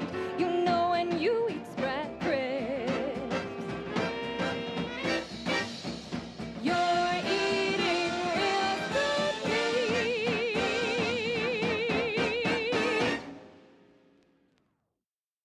Now, a catchy pitch for Auntie's products you simply can't live without. Your co-worker rivals get sleepy after consuming a full midday meal. Not me. I stay hungry. Auntie's Choice Stay Hungry Meal Pack. Whoever said humanity can't exist on bread and water never met you. Auntie's Choice Stay Hungry Meal Pack, featuring our finest pre-sliced bread and dehydrated water tablets. Specially designed to be eaten alone at your desk. The bare minimum you need to make it through your day. Show your supervisor you stay hungry. Yes, well, enough of that, I suppose. This one goes out to all those aspiring to climb the rungs of their department. May you ascend swiftly through talent or guile. I'm looking for a meal that doesn't leave me feeling hollow. Don't want to do no cooking, all I want to do is swallow. Hey, here's a fancy can. Wow, it's a real beauty. Let's see what's inside and get back to our duty. Borstwurst, oh Borstwurst, it's not the worst unless it's Borstwurst. Borstwurst, oh Borstwurst, grab a can today.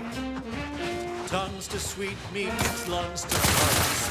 They use all the Target analyzed. Give the order and I'll take care of him, Commander. Efficient means we make more bits. Borstwurst, oh Borstwurst, it's not the worst unless it's Borstwurst. Combatant scan. Borstwurst, oh Borstwurst, grab a can today.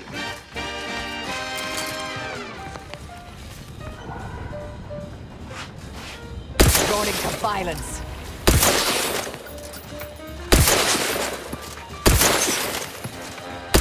I have a fix. Guns cocked and loaded.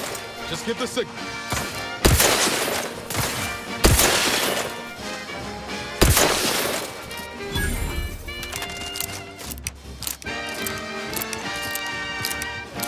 Adversary vulnerabilities identified. With their proprietary whisker extraction, pulverized bones means no tooth cracking crunch.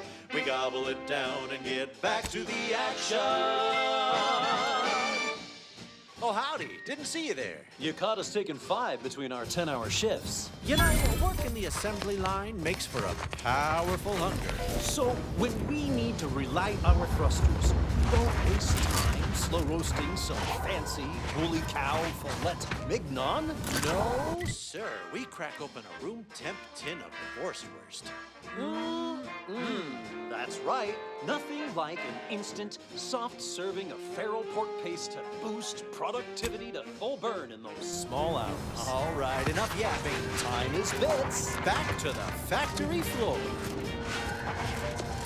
Snap to tail, it's all they do. It ain't the worst till it's extruded. From factory vats into my tummy. New meat tastes so yummy. Forced worst, it's not the worst unless it's forced worst. Check for skulkers. Mobilizing.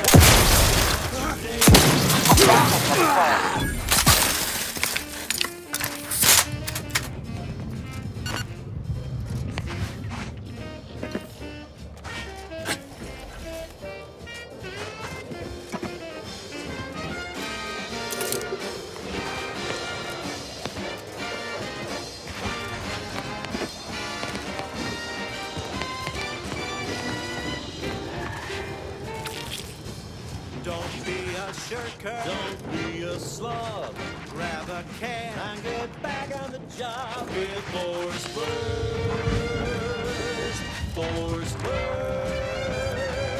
It's not the worst unless it's forced worst. She's just the best choice. It's Auntie's choice. Broadcasting only the most profitable news, music, and honest product endorsements, this is Wireless Free Arcadia, the voice of Auntie's Choice. Many of you are wondering, what is Auntie's Choice? It's quite simple, really.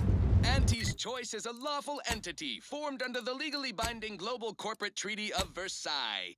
Capable of entering into contracts, owning assets, and existing indefinitely for the express purpose of executing its fiduciary duties to its board of directors and to Auntie herself. See? It's quite simple. Why don't you get to shopping? And now, back to it. This one reminds me of the morning we drove the Protectorate from Fairfield. A good day for personal freedom and fair trade.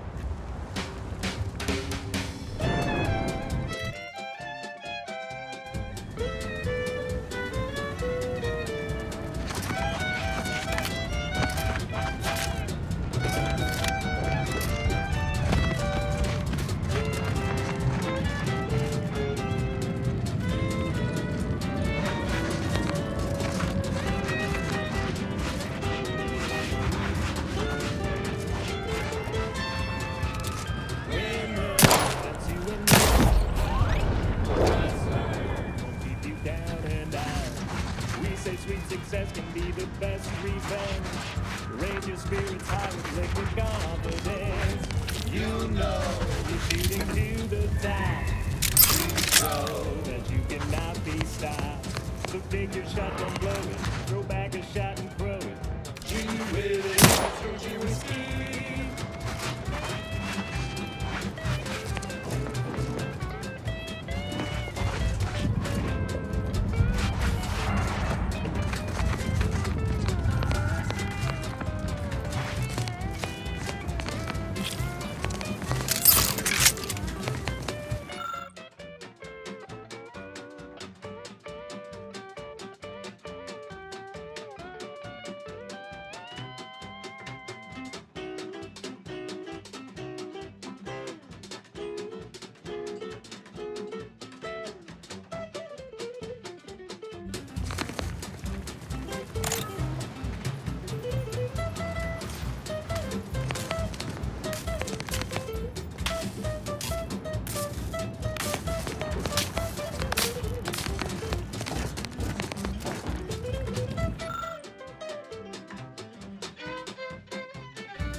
it, stacking the black. Don't be your only debtor. Be the best that you would be if you were any better. 'Cause gee whiz, that's your USD. On this episode of Big Gain Hunter, we take you to the battle-worn planetoid of Eden, where Auntie's invasion is currently in process. I'm Pierce Huntley, VP of Xenobiological Exploitation. For the past fiscal year, I've been on a profit safari across the Arcadia system, helping everyone from lower management to members of the board tap into each planet's zoological equity. Every episode, I focus on a different species to tell you the risks. Watch out for its tusks! The rewards. Don't spill a drop of that arachnid discharge. And what each animal brings to the table. Auntie Cleo says the universe is full of things that want to kill you. But what doesn't kill you boosts your net worth. This is Big Gain Hunter. Brought to you by Auntie's Choice Adrenatime. Work harder, not smarter.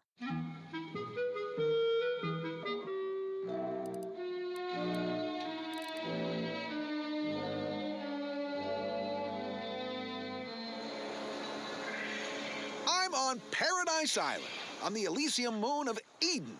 A scenic piece of real estate, if you don't mind the occasional minefield. Pardon our dust. We'll spruce up the place once our takeover's done. For now, let's turn our attention to this episode's Leviathan crustacean, the Crabble. Think of crabbles as the star wingers of the animal kingdom, but with goring horns and bottomless bellies. They're omnivorous, a 10-bit word that means everything's on the menu. From your head to your boots. Not a pleasant way to go. Here on Eden, we find a few breeds. The Hammerclaw is a hull-headed rascal. Lives up to its name. Packs a wallop up close. The Bullet Claw breed lobs plasma from its claw joints. They'll get you coming and going. You'll find various breeds adapted to their environments across Arcadia. Use your upper story when loading up for a hunt. Consider the habitat. Crabbles on Paradise Island hate a good jolt. Really sticks in their claw. My security team tells me we'll find a herd of hammerclaws on yonder beach. Let's go close the deal. Beach is empty. Not a creature is stirring. Someone on my team is getting quite the vigorous dressing down. Wait, what's that in the sand? They dig! They can burrow! Underhanded rascals! Security team! Shoot them! How could you let anything that big sneak up on me? All right, okay, I'm fine. Just let's crack the shell and see what's inside. Crabble meat is fragrant and inedible. The chemistricians in anti-R&D can process that goop into flavorings and hygiene products. Fat lot of good that does you in the field. Resourceful types can shuck crabbles for their shells and plasma glands. Good crafting fixins. You're limited only by your ingenuity and risk tolerance for being clawed to pieces. I've had enough of that for one hunt. So with that, I raise a glass of Anti-Fizzo's Crabble Juice and bid you bottoms up to your bottom line.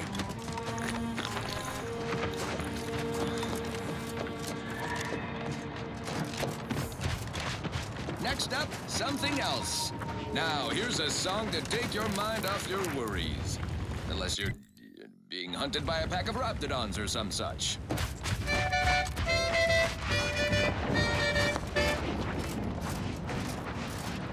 Sleep tight with sweet dreams. You're gonna be unconscious via any means.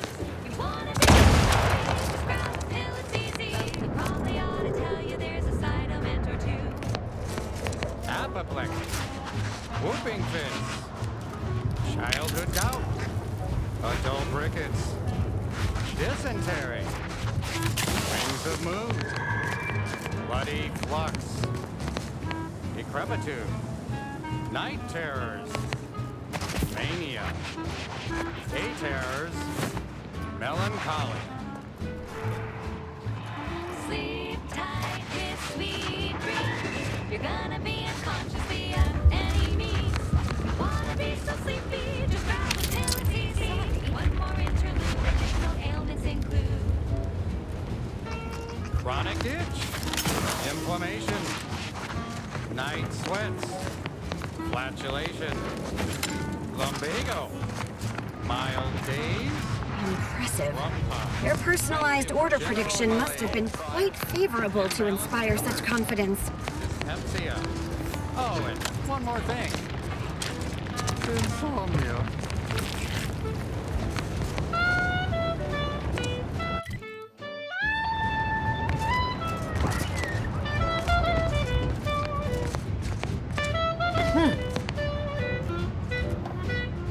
Move on, freelancer.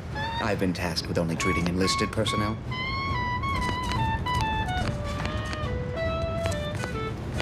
I just can't. Where I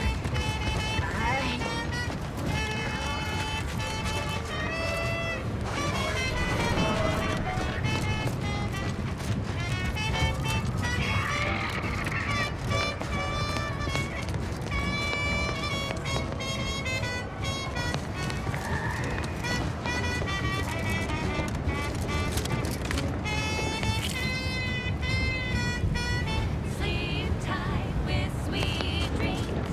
You're gonna be unconscious via any means. You wanna be so sleepy, just grab a pill, it's easy. Rest your tired head with the sedative, you'll feel dead. Sleep tight with sweet dreams. You wanna be unconscious via any means.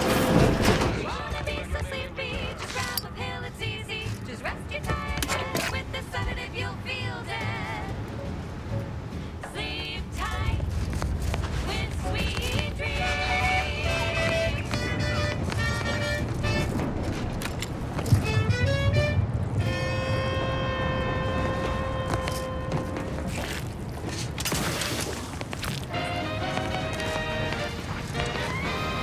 At the junction of opportunity and runaway gumption, you'll hear Wireless Free Arcadia, featuring product advertisements specifically tailored to free-thinking individuals.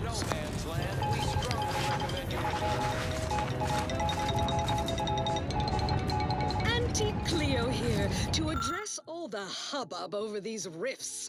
Arcadia's yaysayers and eggheads would have us think these cosmic light shows herald the end of the worlds. Poppycock!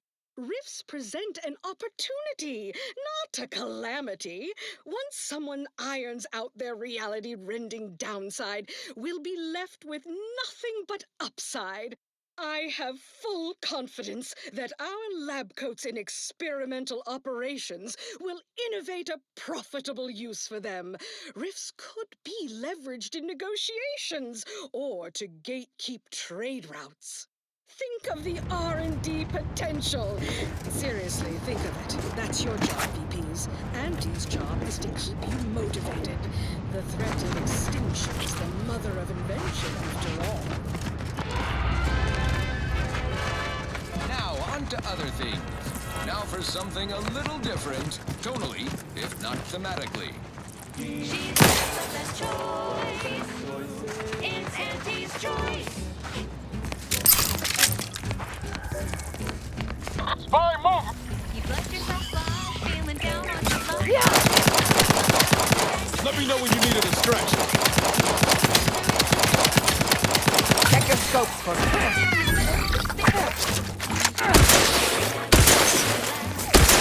They say money by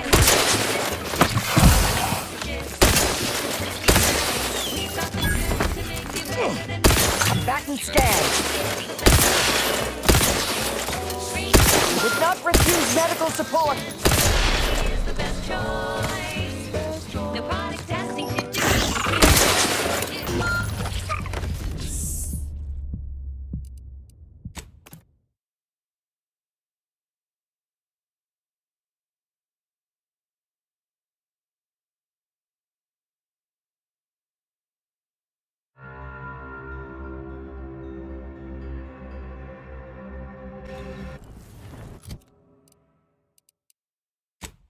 At the junction of opportunity and runaway gumption, you'll hear wireless-free Arcadia, featuring product advertisements specifically tailored to free-thinking individuals.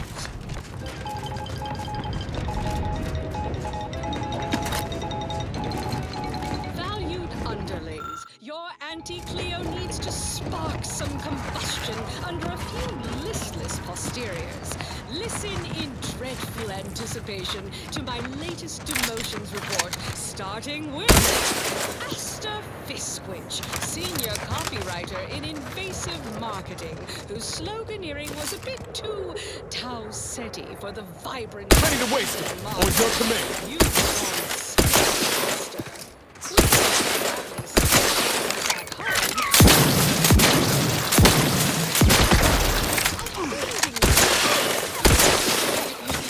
Adversary vulnerabilities identified. Reviving me is in everyone's best interest. No shoes, no slot, no full-size offers with an Elysium. Something nice and solvent-proof for you. In recreant reclamations and artificial additives. Remember, dress for the job you have. Got my left. And just to show there's no position too microscopic for Auntie's management, I'd like to highlight Assistant Waste Disposal Officer Potter Flanderman for a job not well done. The only airlocks fit for trash disposal are those far from my office. Nothing ruins a view like a constellation of Sisty-Bits bags. Now you're the assistant to the assistant. And that's enough negative reinforcement for now. Until next time, everybody do your jobs like your CEO. Freelancer, you are currently heading into no man's land. We strongly recommend you return. Bye now. Now, on to other things. I consider this song a real standout number. Assuming you have taste, you surely will as well.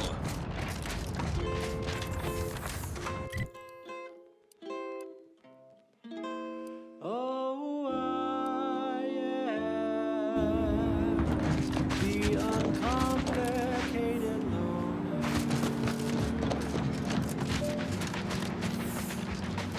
And my terms are quite straightforward. Yes, I am the uncomplicated loner.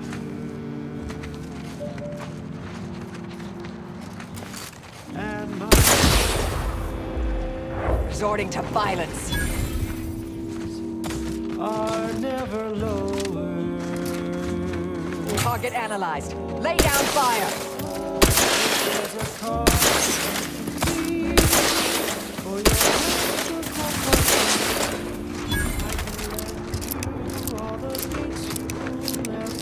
Mobile, I have a fix on their weaknesses. but the loan that you request includes compound interest in addition to my standard service fee. Combatant scan. Oh, I am the uncomplicated loner.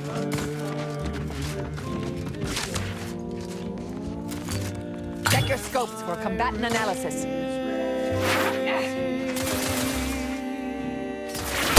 Are never lower.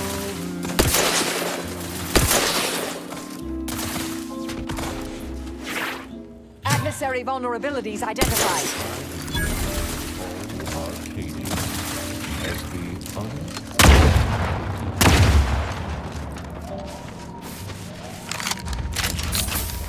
And my dear, you know my terms. They are really quite straightforward.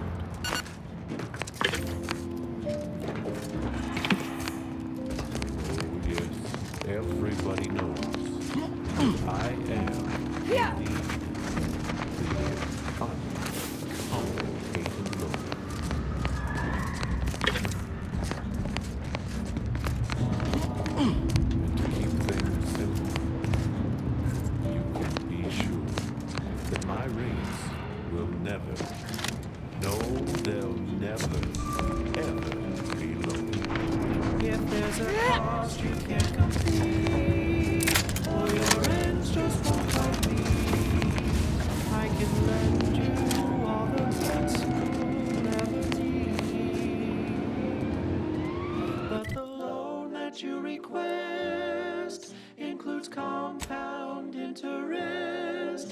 in addition to my standard service fees.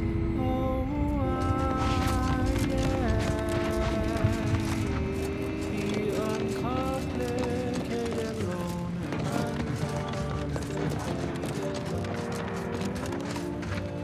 And my terms are quite straightforward.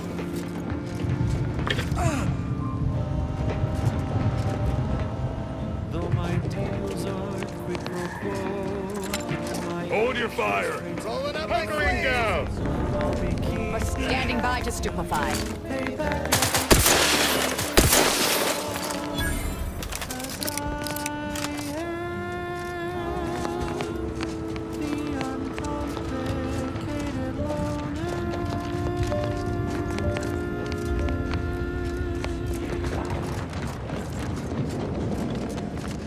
Oh, that ridiculously catchy number was sponsored by the Department of Invasion. You just come through an active war zone? Your puzzler screwed on crooked? I could use something a little more upbeat right about now. Like this. Crab witch. Fire! Made from crab will make some mighty fine trees. Crab witch. Yes. Sandwich you want to eat. A crabble sandwich is so easy to eat. But only once our chemistricians process the meat. To turn a bottom feeder into instant lunch is quite the branding feat. So grab a crab because it can't be beat. Best of all, this tasty flesh is deemed safe to eat. Crabble can be more than just a solvent-based glue. Now it's good for me and you. Crab witch. A sandwich made with crabble makes a mighty fine treat. Crab witch. It's the sandwich you want to eat.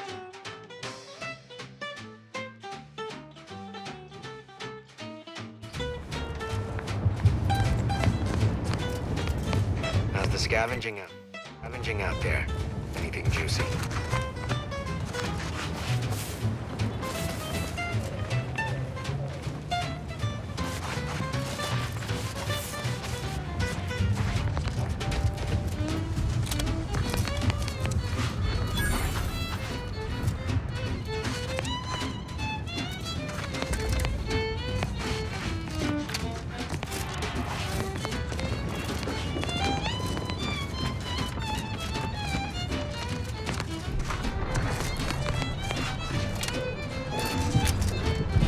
Looks like a few made it. Probably could use some help. Oh, thank law. It's Barnabas, the worst. Barnabas, I need you to go get help, buddy. I think I might be hallucinating.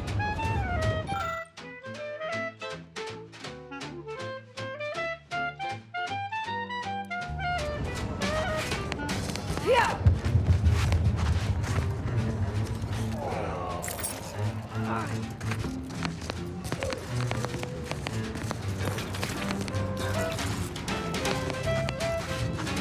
My insides, they're on... What's hotter than fire? They're on lava, they're on... Did that blast give me a dunder? Or is some damn stranger walking into my area of operation right after we've been attacked? You got any reason I oughtn't have you shot? End up dead soon. Don't try to make your own crabble repast. Trust me when I say that it'll be your last. So leave fresh crabble to your favorite aunt. It's better once it's passed through her industrial plant. Wild crabble's fine for a lubricant. If you heard you can't eat them, yup, it's true you can. Yeah? Well, what exactly makes you so sure of that? Your own risk, crab witch. It tastes almost decent. Crab witch, it's the sandwich you want to eat. Well, I suppose I appreciate your honesty. But even if I believe you, so what? The damage is done, and it's not like I'm mounting a counterattack. Auntie's Choice Chumbar is a delicious new food-adjacent snack from the maker of meaty roll-ups and spectrum leavings.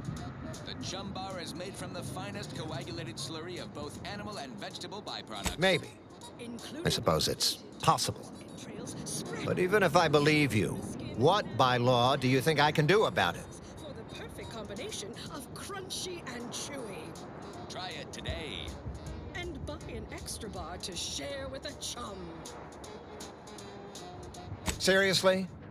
You expecting me to ring up Auntie and tell her, hello, Maven of all marketing, just letting you know that the order says it wasn't them that slaughtered my men? Also, there's some new nameless, faceless, seriously cutthroat competitors trying to frame the order, so we go back to killing each other. Taste more and feel less numb rum. No worries, no stress, numb rum. Ah, an offer for transaction. Now you're talking my language. Didn't reckon you was someone sympathetic to our ways. It just so happens we might be able to trade services. Normally, I wouldn't admit this kind of weakness. It's bad practice. But I'm really in the squeeze, and you might be useful. Lately, my luck's been right miserable. I got enemy sneak attacks. I got grunts murdering each other. I got unsanctioned power struggles. And it all risks reflecting badly on me.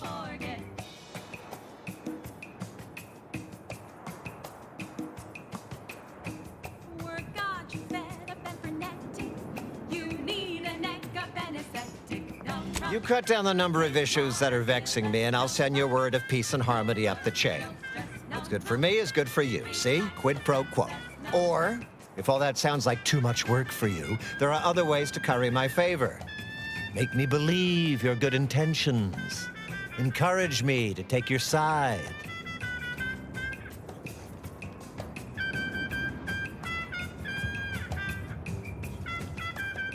That bomb that hit us, it was filled with uranium.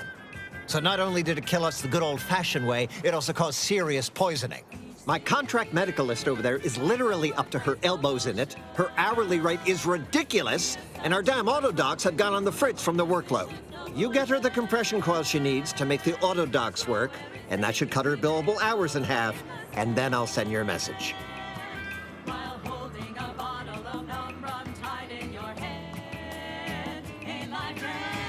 There's been a murder at one of our forts. Trooper's accused of poisoning her senior officer for some preposterous reason. Problem is, I'm already short on medical specialists. The last thing I can do is waste one for days just to find out if she did or didn't toxify him. Go find out who done it, and I'll send the message you're asking for.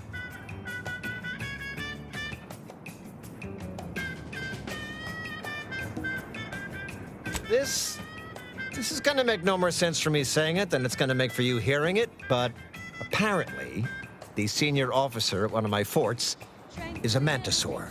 A real, actual, pincer-faced, carapace-having mantisaur. Not a half-human one, or a psychic one, or a talking one, just a regular old head-munching mantisaur. Anyways, there's some dispute over who his second should be, and he can't exactly decide himself. So go sort it out for me, and I will gladly send your message.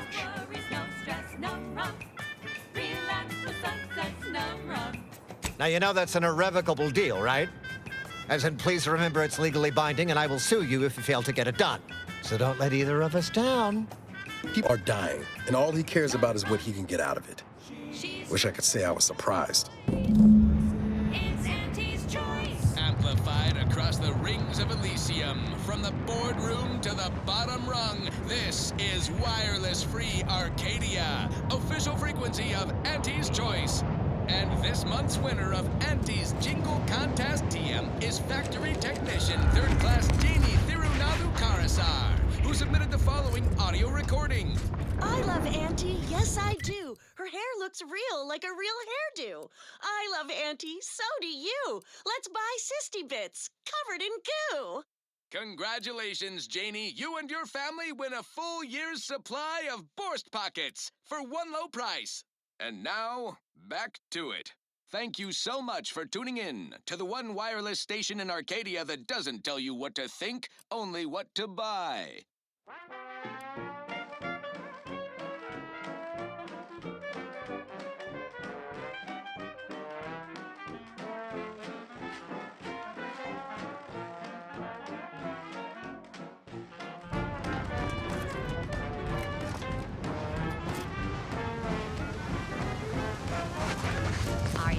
Please tell me there's a damn good reason you're back. Got you down. Well, trust Auntie's chemical purge. It's far better than. Then why by law are you bothering me now? Live on.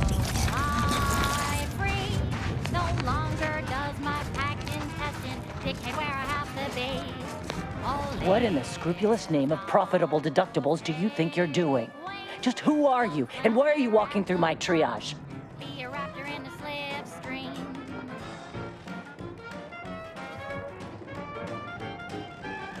Help, huh? Well, that would be greatly appreciated. We need compression coils. The attack left more wounded than I have supplies for, plus a hefty amount of uranium poisoning. And the coils on our auto docks have worn out. Without them, they can't convert raw materials into the medicaments needed to help the soldiers heal. Stuff is stuck in your gut, and he brings you the pill that fixes all your ills. How fortuitous. This feels like my first bit of luck in ages. Wonderful. That's just enough to get the first of our auto docks back up and running. Thank you. Still, if you find any more, please bring them my way. It would be marvelous to have spares. I've been laid up same as those troopers, and I don't wish that kind of suffering on anyone. Antes or no. Let's look for those coils.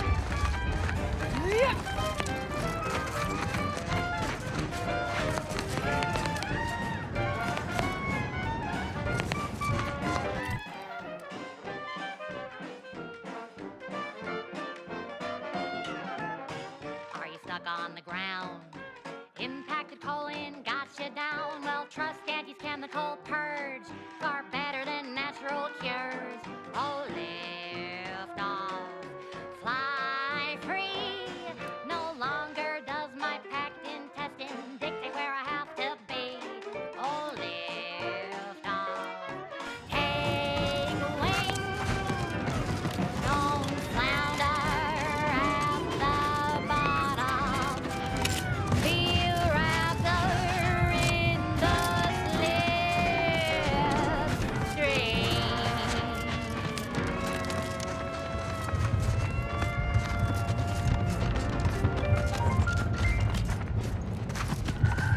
There are so many reasons to shop for Auntie's Choice products. We have a wide range of goods for every budget, from the most extravagant to the most bit-minded of customers. We have food and drink for every taste and meal you can. Ratcheting up target analyzed. Late. But that we can sell you recipes for. We are also the only retailers for parasite-free purpleberries. Back and scan.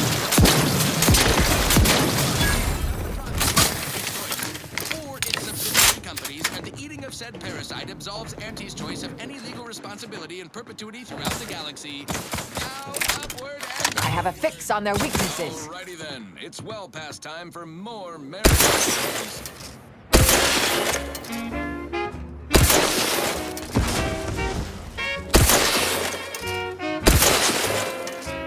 Check your scope for combatant analysis.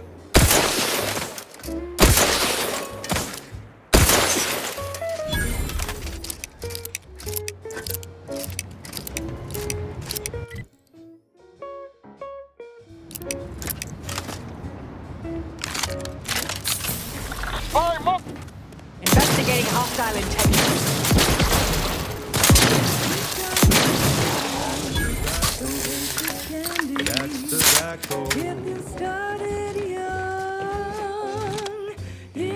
Adversary vulnerabilities identified.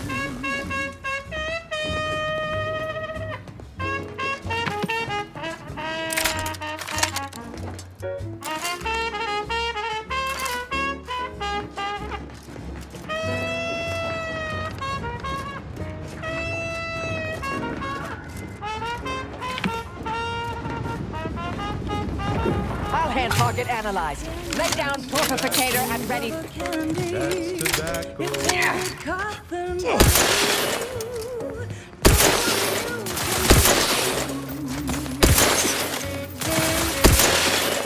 have a fix on their weaknesses.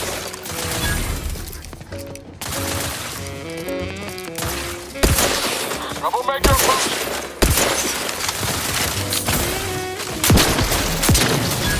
How are you still upright over there?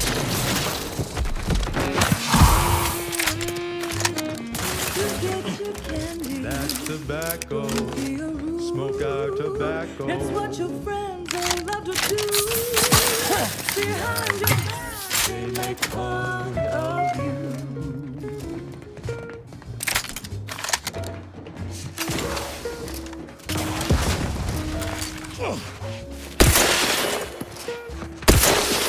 Combatant scan. Commander, watch your vitals!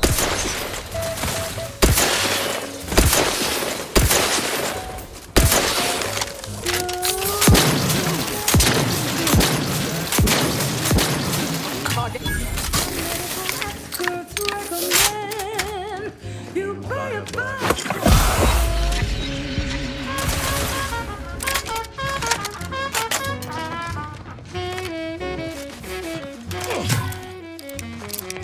Stun weapon ready, Commander.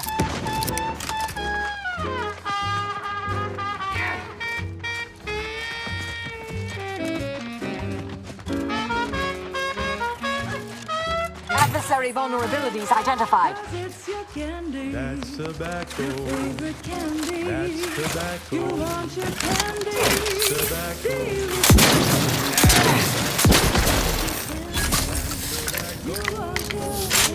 Tobacco.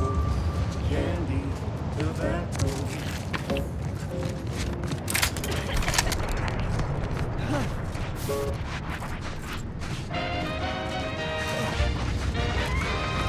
Inspiring sponsored content that will boost you to the top rung, plus all the news that's fit for listening. This is Wireless Free Arcadia.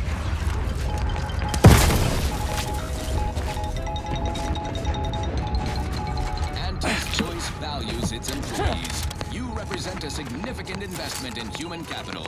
Without you, we would have to hire someone else at current rates and greater expense. So let's spotlight our new employee of the fiscal quarter, Security Commander Babylon Carr, for going above and beyond the call of fiduciary duty on Paradise Island. Carr shrewdly opted for sabotage rather than a full-scale assault. Her thrifty investment in a single independent contractor spared troop lives and, more importantly, ammunition. If only D.B. Milver Street, executive in charge of our Eden invasion, had tried such outside-the-kilter case.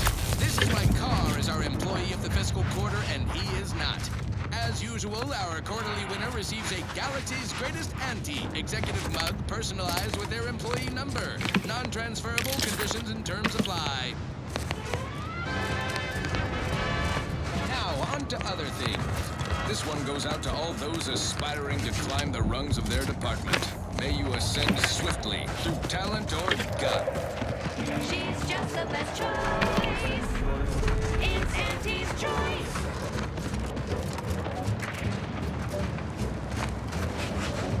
You've let yourself slide, feeling down. Fell off the ladder and you think that you're stuck. The only loser is the shirker who quits. Your problems can be solved if you spend more bits. Try, never settle for less. It's true what they say, money buys happiness. Hostilities are afoot. We've got the goods to make you better. Torpificator is charged. Auntie is the best choice. Combatant scan. Bringing betterment to keep us content. Auntie is the best choice. Testing to do for you. Is the best choice. Check your scopes for combatant analysis.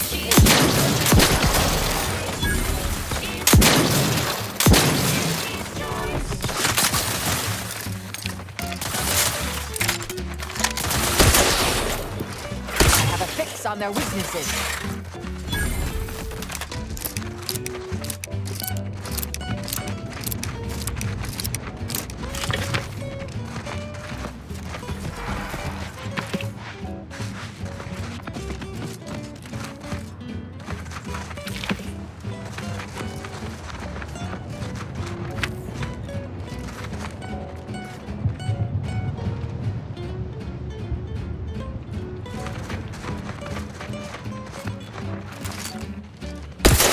To attack.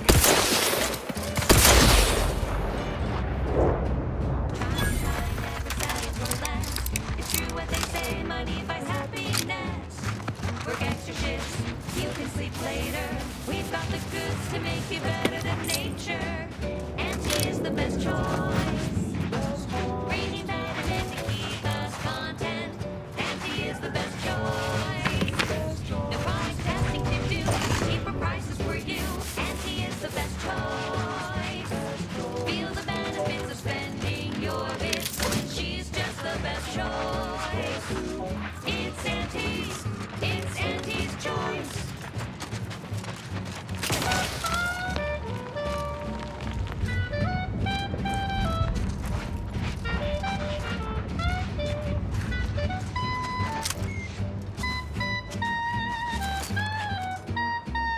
sitting up my aggression.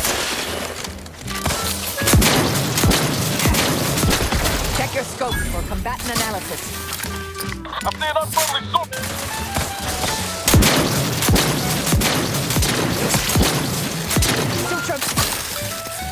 Give the order and I'll take care of it, Commander.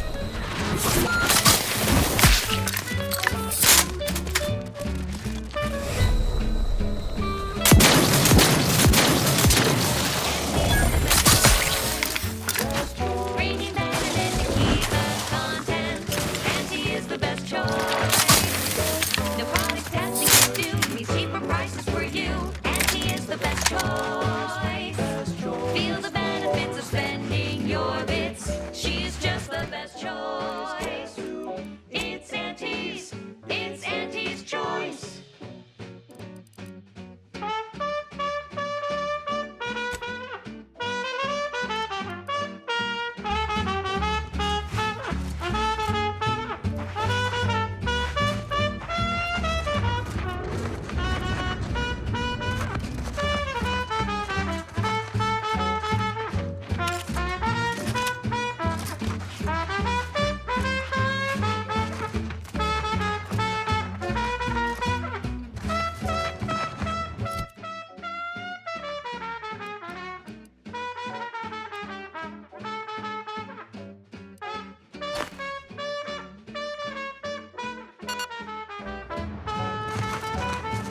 She's just the best choice. Mobilizing. It's Auntie's. It's Auntie's choice. Auntie's the best choice. That goes out. Dedicated Target analyzed. Lay down fire. Boss speed, brave soldiers on behalf of individual freedom and personal responsibility. This one always makes me pretend I have the sun in my eyes. Combatant scan. Day that you wanna forget. Wake the next morning, not a trace. When you drink purple berry tequila. What? Take a ride on that purple when you Have a fix on their weaknesses.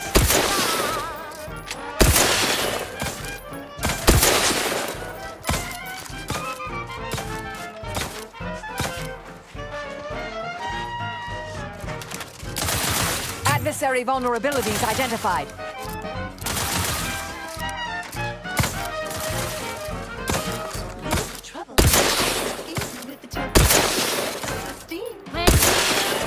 purple berry tequila. Target analyzed. Lay down fire.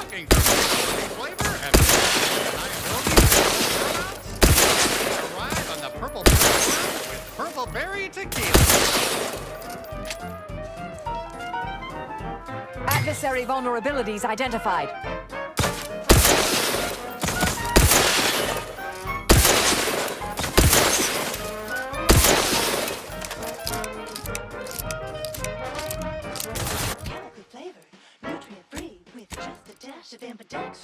When you drink purple Combatant scan. It's loaded with additives and preservatives, made with 100% real artificial purple coloring, and has to get. Check your scopes for combatant analysis.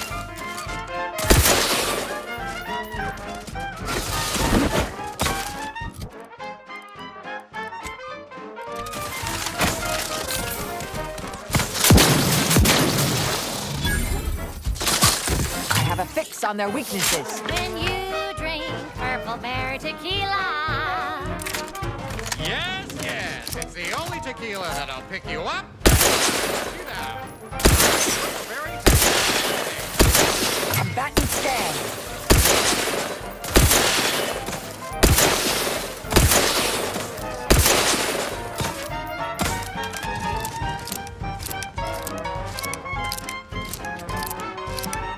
Target analyzed. Lay down fire. Locked and loaded. Just get the signal. Wake the next morning, not a trace of regret when you drink purple berry tequila. Make the most of Adversary vulnerabilities identified. when you drink purple berry tequila.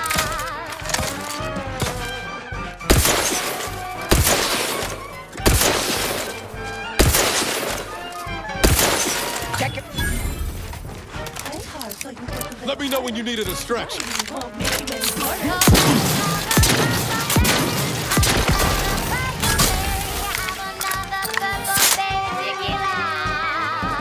I have a fix on their weaknesses.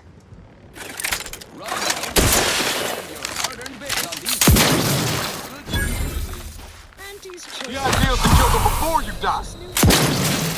From the maker of meaty roasts Combatant scan. The gum bar is made from the finest coagulated slurry of both animal and vegetable byproducts.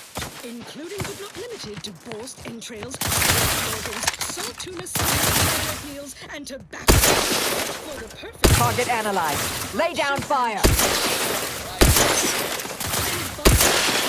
to share with a child.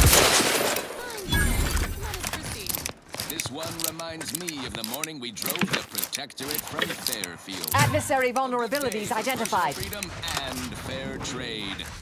I'm looking for a meal that doesn't leave me feeling hollow. Don't want to do no cooking. All I want to do is swallow. Hey, here's a fancy can. Wow, it's a real beauty. Let's check your scopes for get back to our duty. Forced burst, oh forced. It's not the worst unless it's worst. Forced worst. Grab it. I have a fix on their weaknesses. Go for torpification. They use all the tastiest parts. Ears to hops and rears to spits. Efficient meals means we make more. Check your scopes for combatant analysis. Forced worst, oh forced worst. The worst. It's forced worst, worst, oh forced worst. And today. Target analyzed. Lay down fire.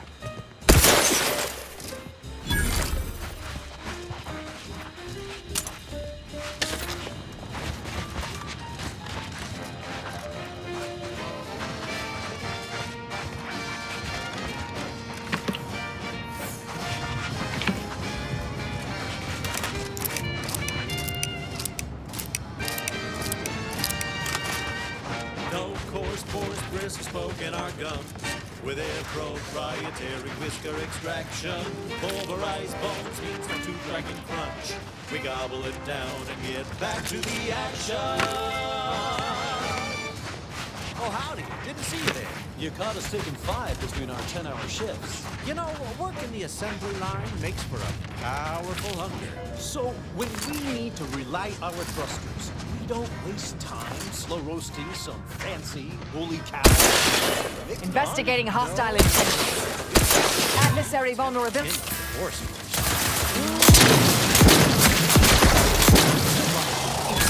Stop serving feral pork paste. Don't make me bury another agent! Full burn. Small hours. All right, enough yapping. Time is bits. Back to the factory floor. From snout to tail, it's all included. It ain't the worst till it's extruded. From factory vats into my tummy. Who knew wheat-based could taste so yummy?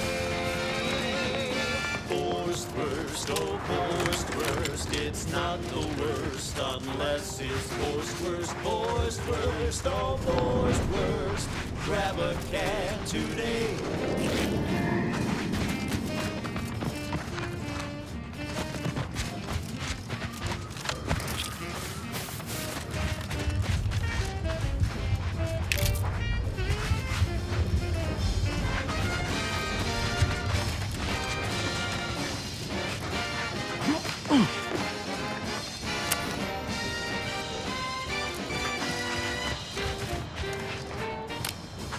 Don't be a shirker. Don't be a slob. Grab a can and get back on the job. It's forced worst. Forced worst. It's not the worst unless it's forced worst. She's just the best choice. It's Auntie's choice. Broadcasting only the most profitable news, music, and honest product endorsements. This is Wireless Free Arcadia, the voice of Auntie's Choice. Many of you are wondering, what is Auntie's choice? It's quite simple, really.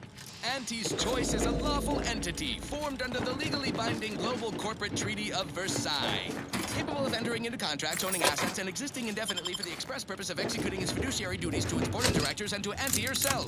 See? It's quite simple. Now, why don't you get to shopping? Okay, back to business. Now, here's a song to take your mind off your worries. Unless you're being hunted by a pack of raptidons or some such.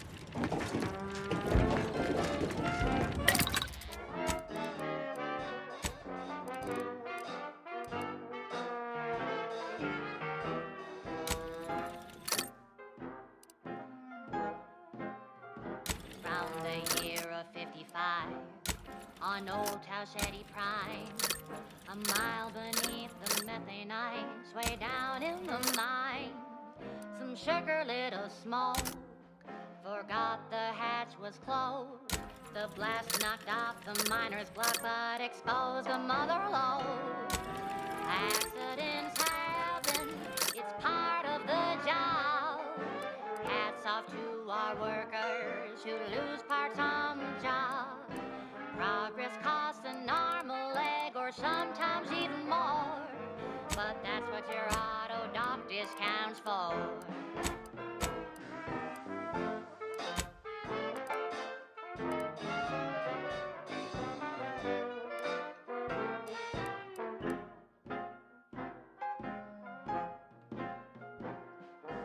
Not so long ago, on a tidally locked moon, some greenhorn tripped a valve in a chemical plant gloom.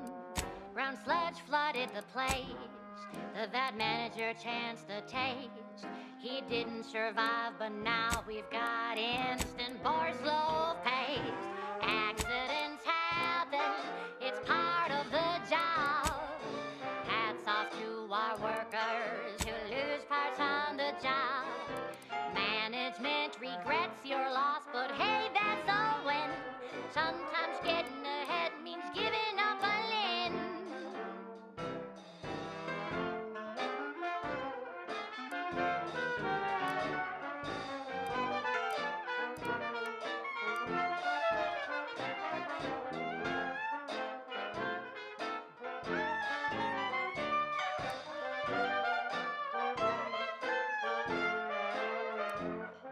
One recent fiscal year to kick workers into gear. Auntie asked for a new stim that keeps minds crystal clear. Test subjects worked all day, but they shit out all their gray. Presenting lift-off laxative, hooray! Bombs away! Accidents happen, it's part of the job. Hats off to our workers who lose parts on the job. Progress costs an arm, a leg, sometimes even more. But that's what your auto doc discounts for.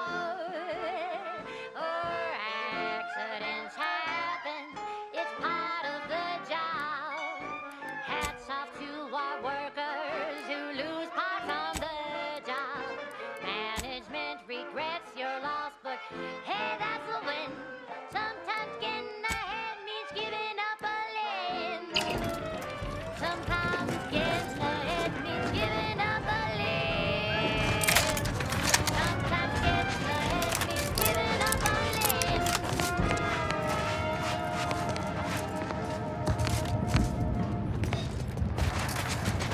On this episode of Big Game Hunter, we go bug hunting on the Elysium moon of Dorado. I'm Pierce Huntley, VP of Xenobiological Exploitation. For the past fiscal year, I've been on a profit safari across the Arcadia system, helping everyone from lower management to members of the board tap into each planet's zoological equity. Every episode, I focus on a different species to tell you the risks. Watch out for its tusks! The rewards. Don't see a raptidon venom sac like that every day. And what each animal brings to the table. Auntie Cleo says the universe is full of things that want to kill you. But what doesn't kill you boosts your net worth. This is Big Game Hunter. His choice, lift up, and every walkthrough mission with a successful splashdown. Back and scan.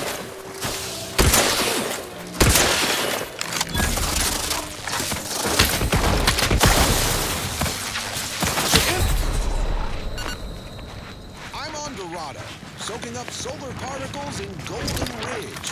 Sounds like a million-bit piece of real estate. Too bad all that glitters here is fool's gold. But we're prospecting for a different kind of payter. A creature with 8 legs and 2 venomous injectors. A barachnid. Not my kind of quarry. Gives me the wimwams. I wouldn't be here if I wasn't contractually obligated. But let's cut to the hunt. Here in Golden Ridge, we'll find a barachnid breed encrusted with crystals, which only improves their unsettling appearance in that it helps them blend in. Plenty of nastier variations out there. The system needs an exterminator. These jumbo hostilities are afoot. Quarter furlong. I tell you, breeds hurl sticky soap. I have a fix on their weaknesses. Get the gist. Oh, security team's fine. Great. Guess we better have a look. Little fucker skidded up behind me! It's on me! It's a swarm! They're everywhere! Burn them! Burn them with plasma! Best way to deal with swarms is plasma grenades. Burn the whole colony in one fiery swoop. And don't underestimate traps. Arachnids don't have the gray to skitter around them. Stick with quick loaders. While you're swapping ammo, the spiders might already be on top of you. Nastiest case scenario. Let's just move on to the spoils, shall we? A arachnid's only premium part is its sucker. Hideous, but handy in all sorts of crafting recipes. Certainly more valuable than the heart. That and 10 sprat hides will get you a cup of dehydrated water. Time to blast off this bug-infested rock. So with that, I raise a glass of Spectrum Red and bid you bottoms up to your bottom line.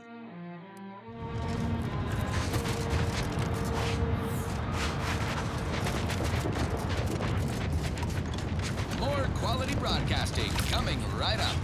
Next up, I have too much on my mind for idle American. Consult your employee handbook to determine if dancing is presently allowed.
You're now entering an active combat zone. Take all necessary precautions.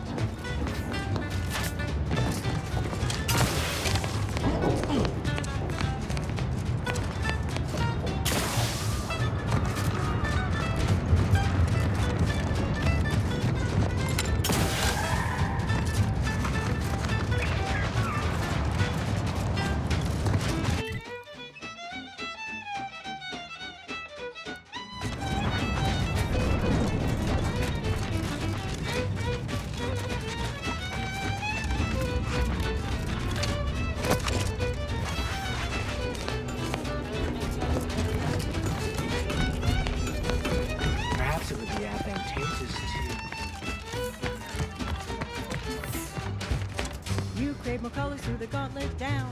Now speckled vodka comes in brown. All the colors, don't overthink it. Tip it back and drink it. Drink it, drink it, drink it, drink it, drink it down. Pick it up, plug it down. It's Fizzos, Fizzos, we love Fizzos, Fizzos, Spectrum Vodka.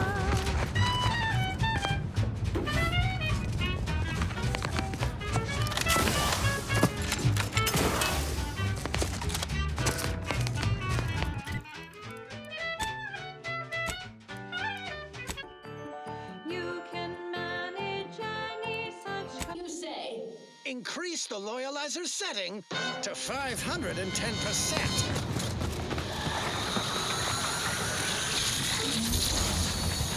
Oh, now I'm starting to sense something. It's a bit much.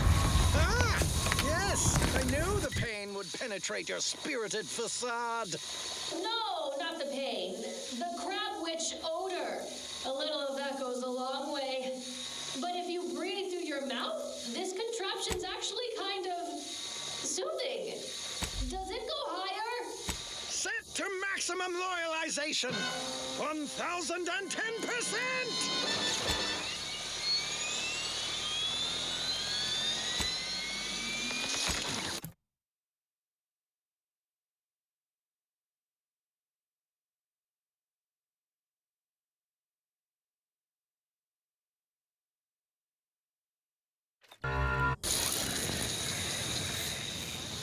What happened? Why'd the thing stop? Got a bad feel about this The line. machine tried to break me. I broke it. Flying high. Do you believe Arcadia shall ever return? Law. I haven't seen this many folks crammed together since recalled libations night of the thruster. Self-centered derivative. Smells about the same too.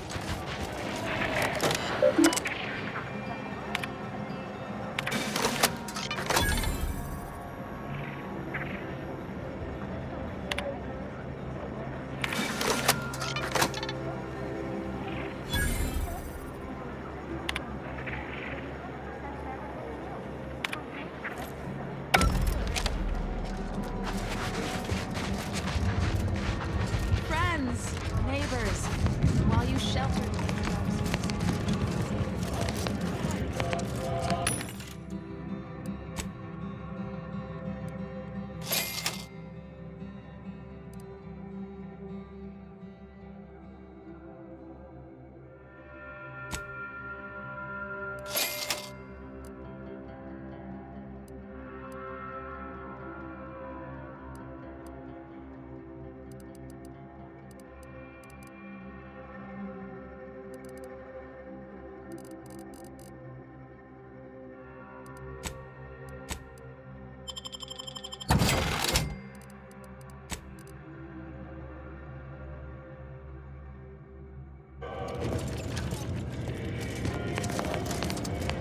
Thank you again.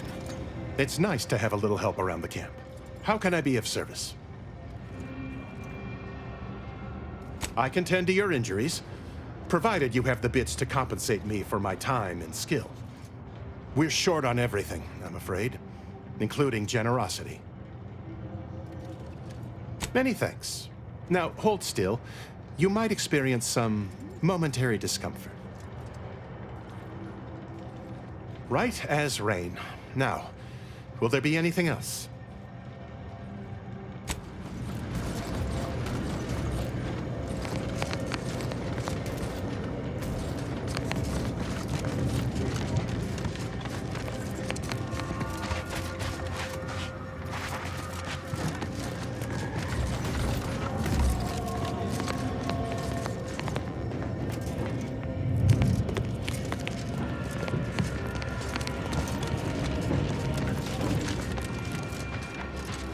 Every scientician yearns to visit the archive on Oyster. My noggin sure is sore.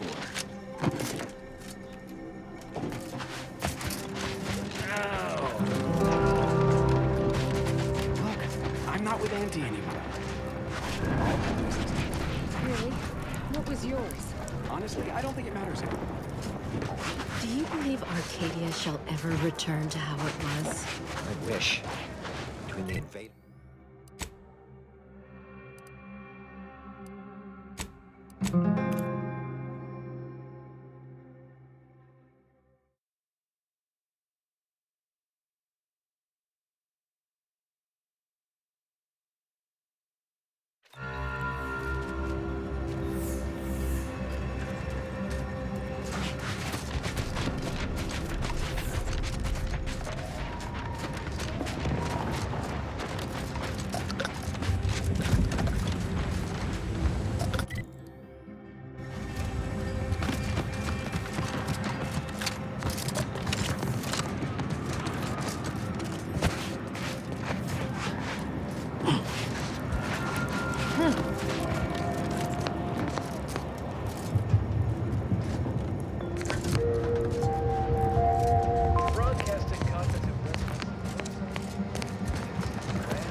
I've had a conversation. Move on, freelancer. I've been tasked with only treating enlisted personnel.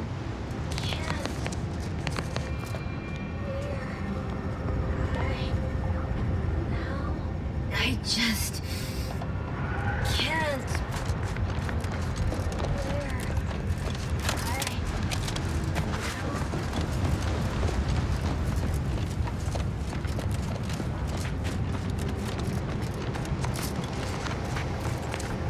When a toilet's clogged this bad, you just know we're at war. Now, what can the pipe doctor do for you?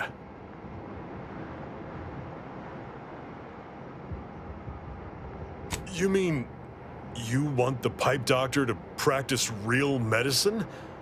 On real people? Why, this is the greatest day of my life. The human gut is the most compact and efficient sewer system ever. A plumber's dream. My dream. But don't get me wrong, it would be an honor.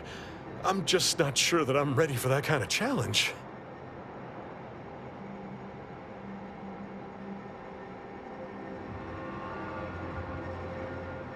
Maybe you're right. The day an automech unclogs a toilet unsupervised is the day I hang up my spurs. Very well.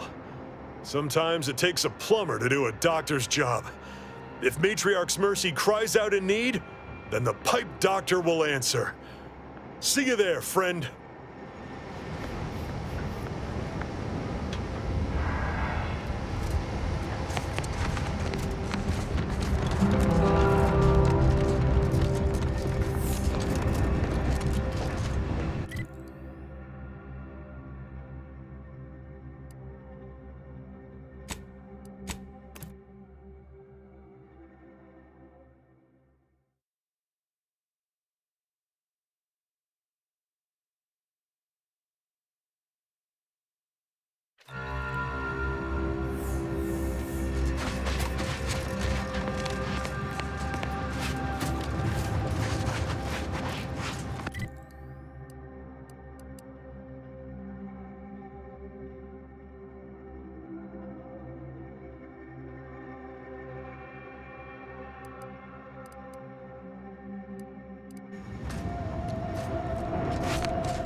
Yes, I have earned it, haven't I?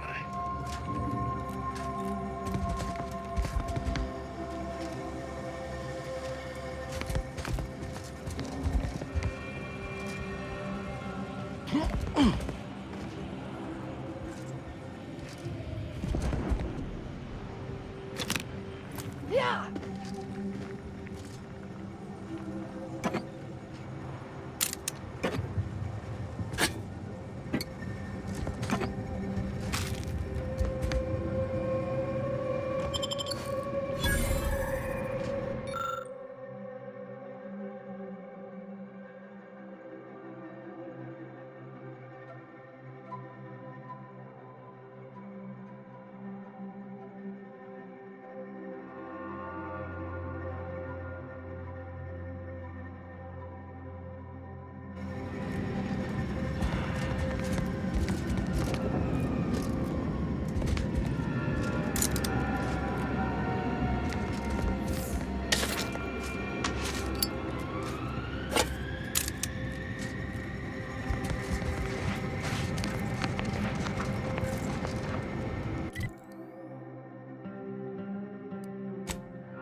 sure use a few more contractors like you on the payroll.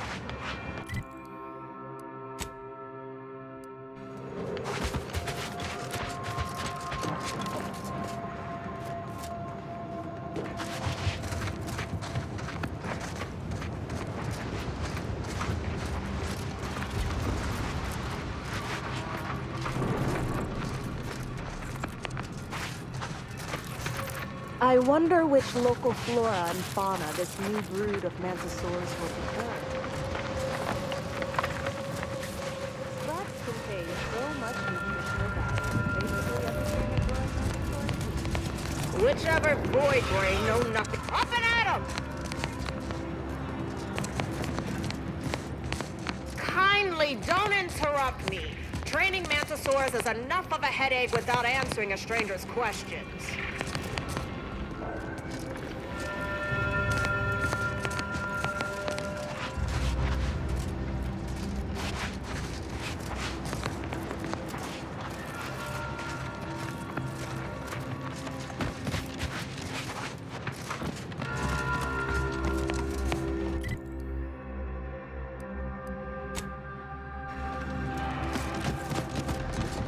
You strike me as the curious sort, dear.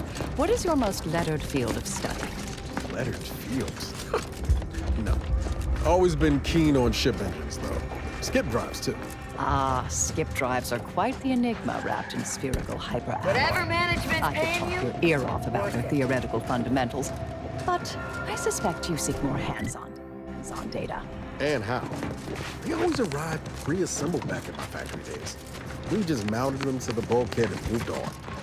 I'd love to crack one open and see what makes it tick. That would be inadvisable. Best not go poking at fundamental forces with a crescent wrench, dear.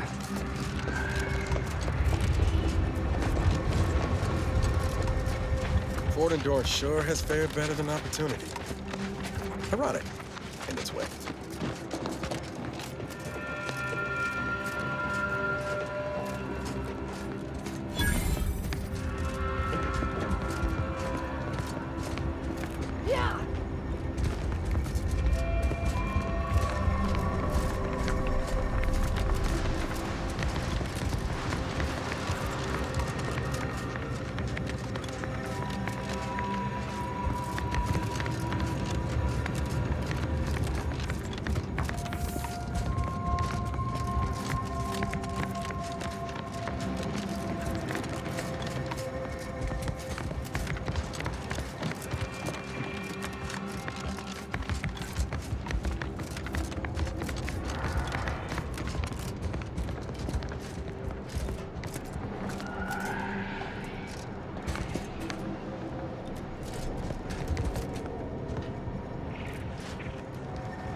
Are you seeing what I'm seeing right now, Commander?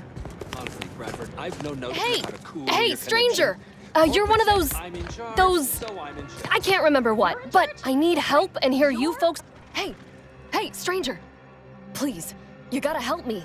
They're gonna railroad me into a guilty verdict. Then I'll be declogging sewer sediment tanks until I'm dead enough to mulch.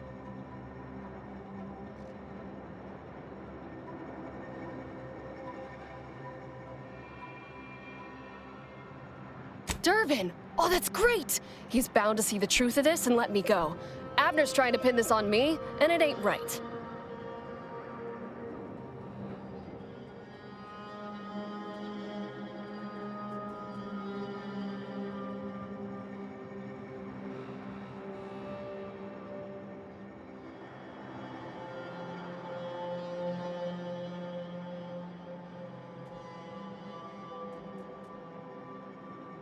But I'm not. Why would I kill the chief? There's no profit in it. I'm not up to fill his spot. And if I was, I'm plenty smart enough to make it look like an accident. My last few reviews were fair enough. We weren't fraternizing. Nobody owed anybody money. I've got absolutely no reason to make him dead.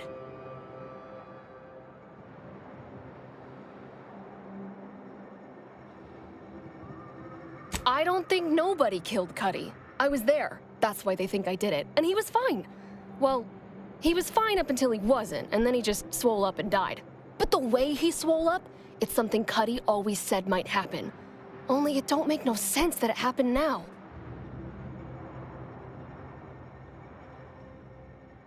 We were eating chow at our post. Cuddy asked me to try his because it tasted funny, but I tried it and it was fine, just like mine. Then he just swole up, turned blue, and died. I made a ruckus, which called everyone in, and all they saw was him dead and me fine. So Security Officer Abner charged me with murder and threw me in here.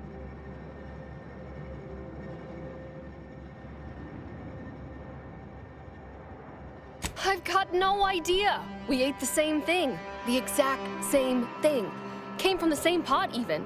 It was sisty stew, fresh from the can, served just the way Auntie would do it. But it was exactly what Cuddy said would happen if he ate crabble.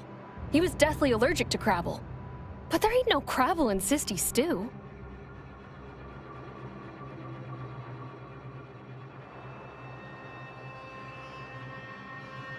I don't have to. Cuddy told him himself. He told absolutely everybody, repeatedly, over and over, constantly. Nobody would have served him crabble knowing that, but that's still gotta be how he died. So I need you to talk to Security Officer Abner, remind him of the allergy, and let him toss all my gear. He won't find crabble anywhere.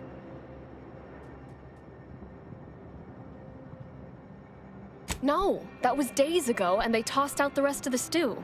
So I don't even know if the docs will still be able to tell it was allergies that did in Cuddy.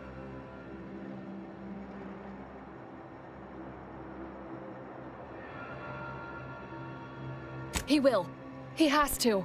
It's the truth. I didn't murder nobody. Please, make him understand.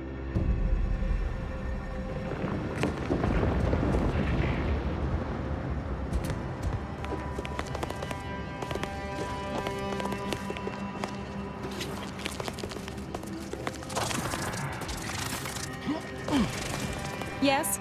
Who are you? And why are you attempting to steal my utterly invaluable attention?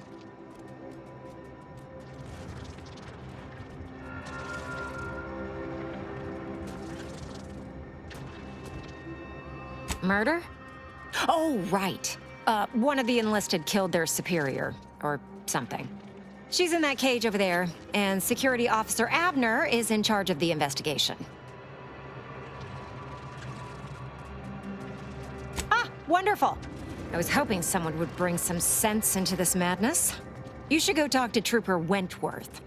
I'll let him speak for himself before I start speaking for him. Sure, fine. Were I you, I'd do my best not to get eaten as I was bumbling through areas I'm not meant to be in.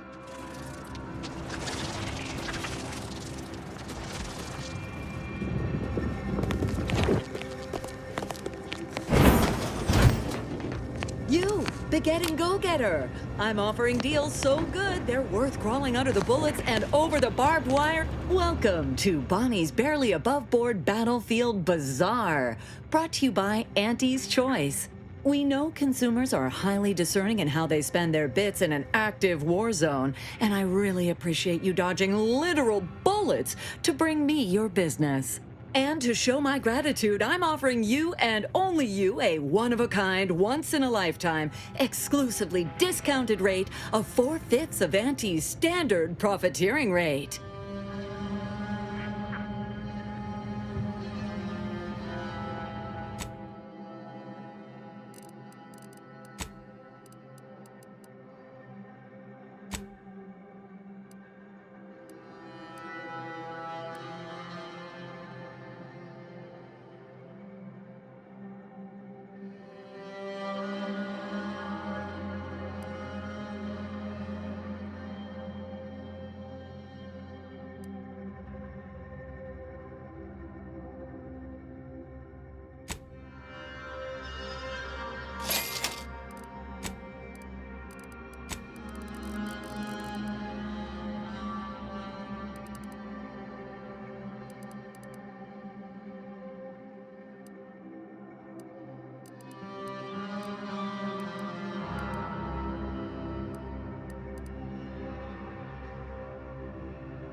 Well, hello there, consumer.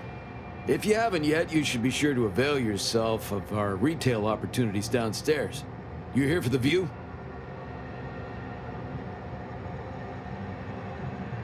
Checking that the cables I patched are staying together.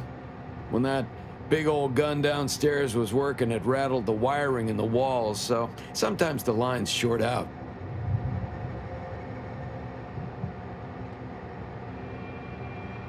They bled us with constant shelling for the better part of 3 months, and it barely earned us a few dozen kilometers. Truth be told, I never thought we'd make it. Those sovereign sanctions can reach all the way across Golden Ridge. They rain shells the size of crabbles on us day and night. They made the invasion stall about 5 kilometers away and would have ground us to dust if the cannons hadn't stopped and the Protectorate retreated. Like someone up here flipped a switch. 1 second our lives were pain and fear and death, and the next all was quiet. No more shelling, no more shooting. At first we thought it was a trap, that they'd start shelling again as soon as we popped our heads up, but there was nothing. We basically walked the rest of the way here. We didn't find out why until we got here and learned the Protectorate wasn't.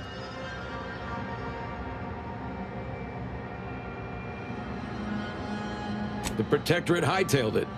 They decided that if the Order was going to splinter off on its own, then it could fuel its own army and fight its own battles. Those Protectorate bootlicks took everything not nailed down, leaving the Order to try and figure out how to wage war with no gear and almost no know-how. It took them weeks to rally, and by then we owned most of Golden Ridge. If Andy'd only send a few thousand more troops, we'd shove them completely off this rock.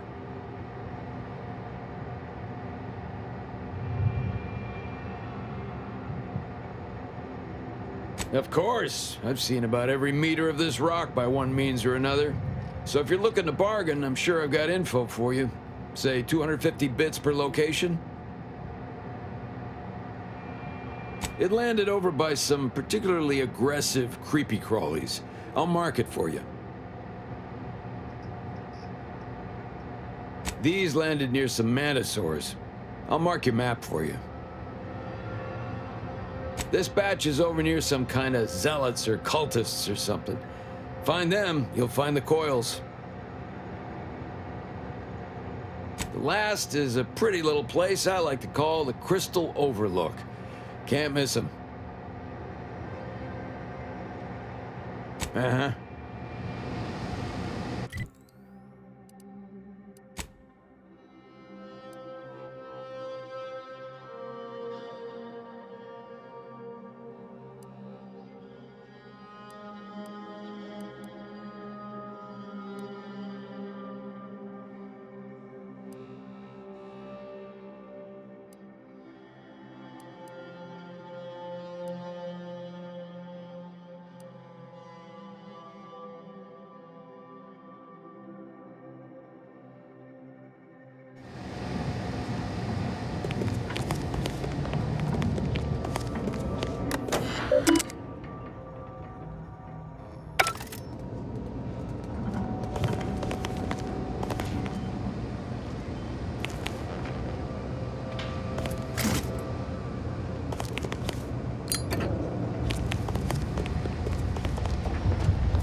Getting go-getter. I'm offering deals so good, they're worth crawling under the bullets and over the barbed wire it took to get here.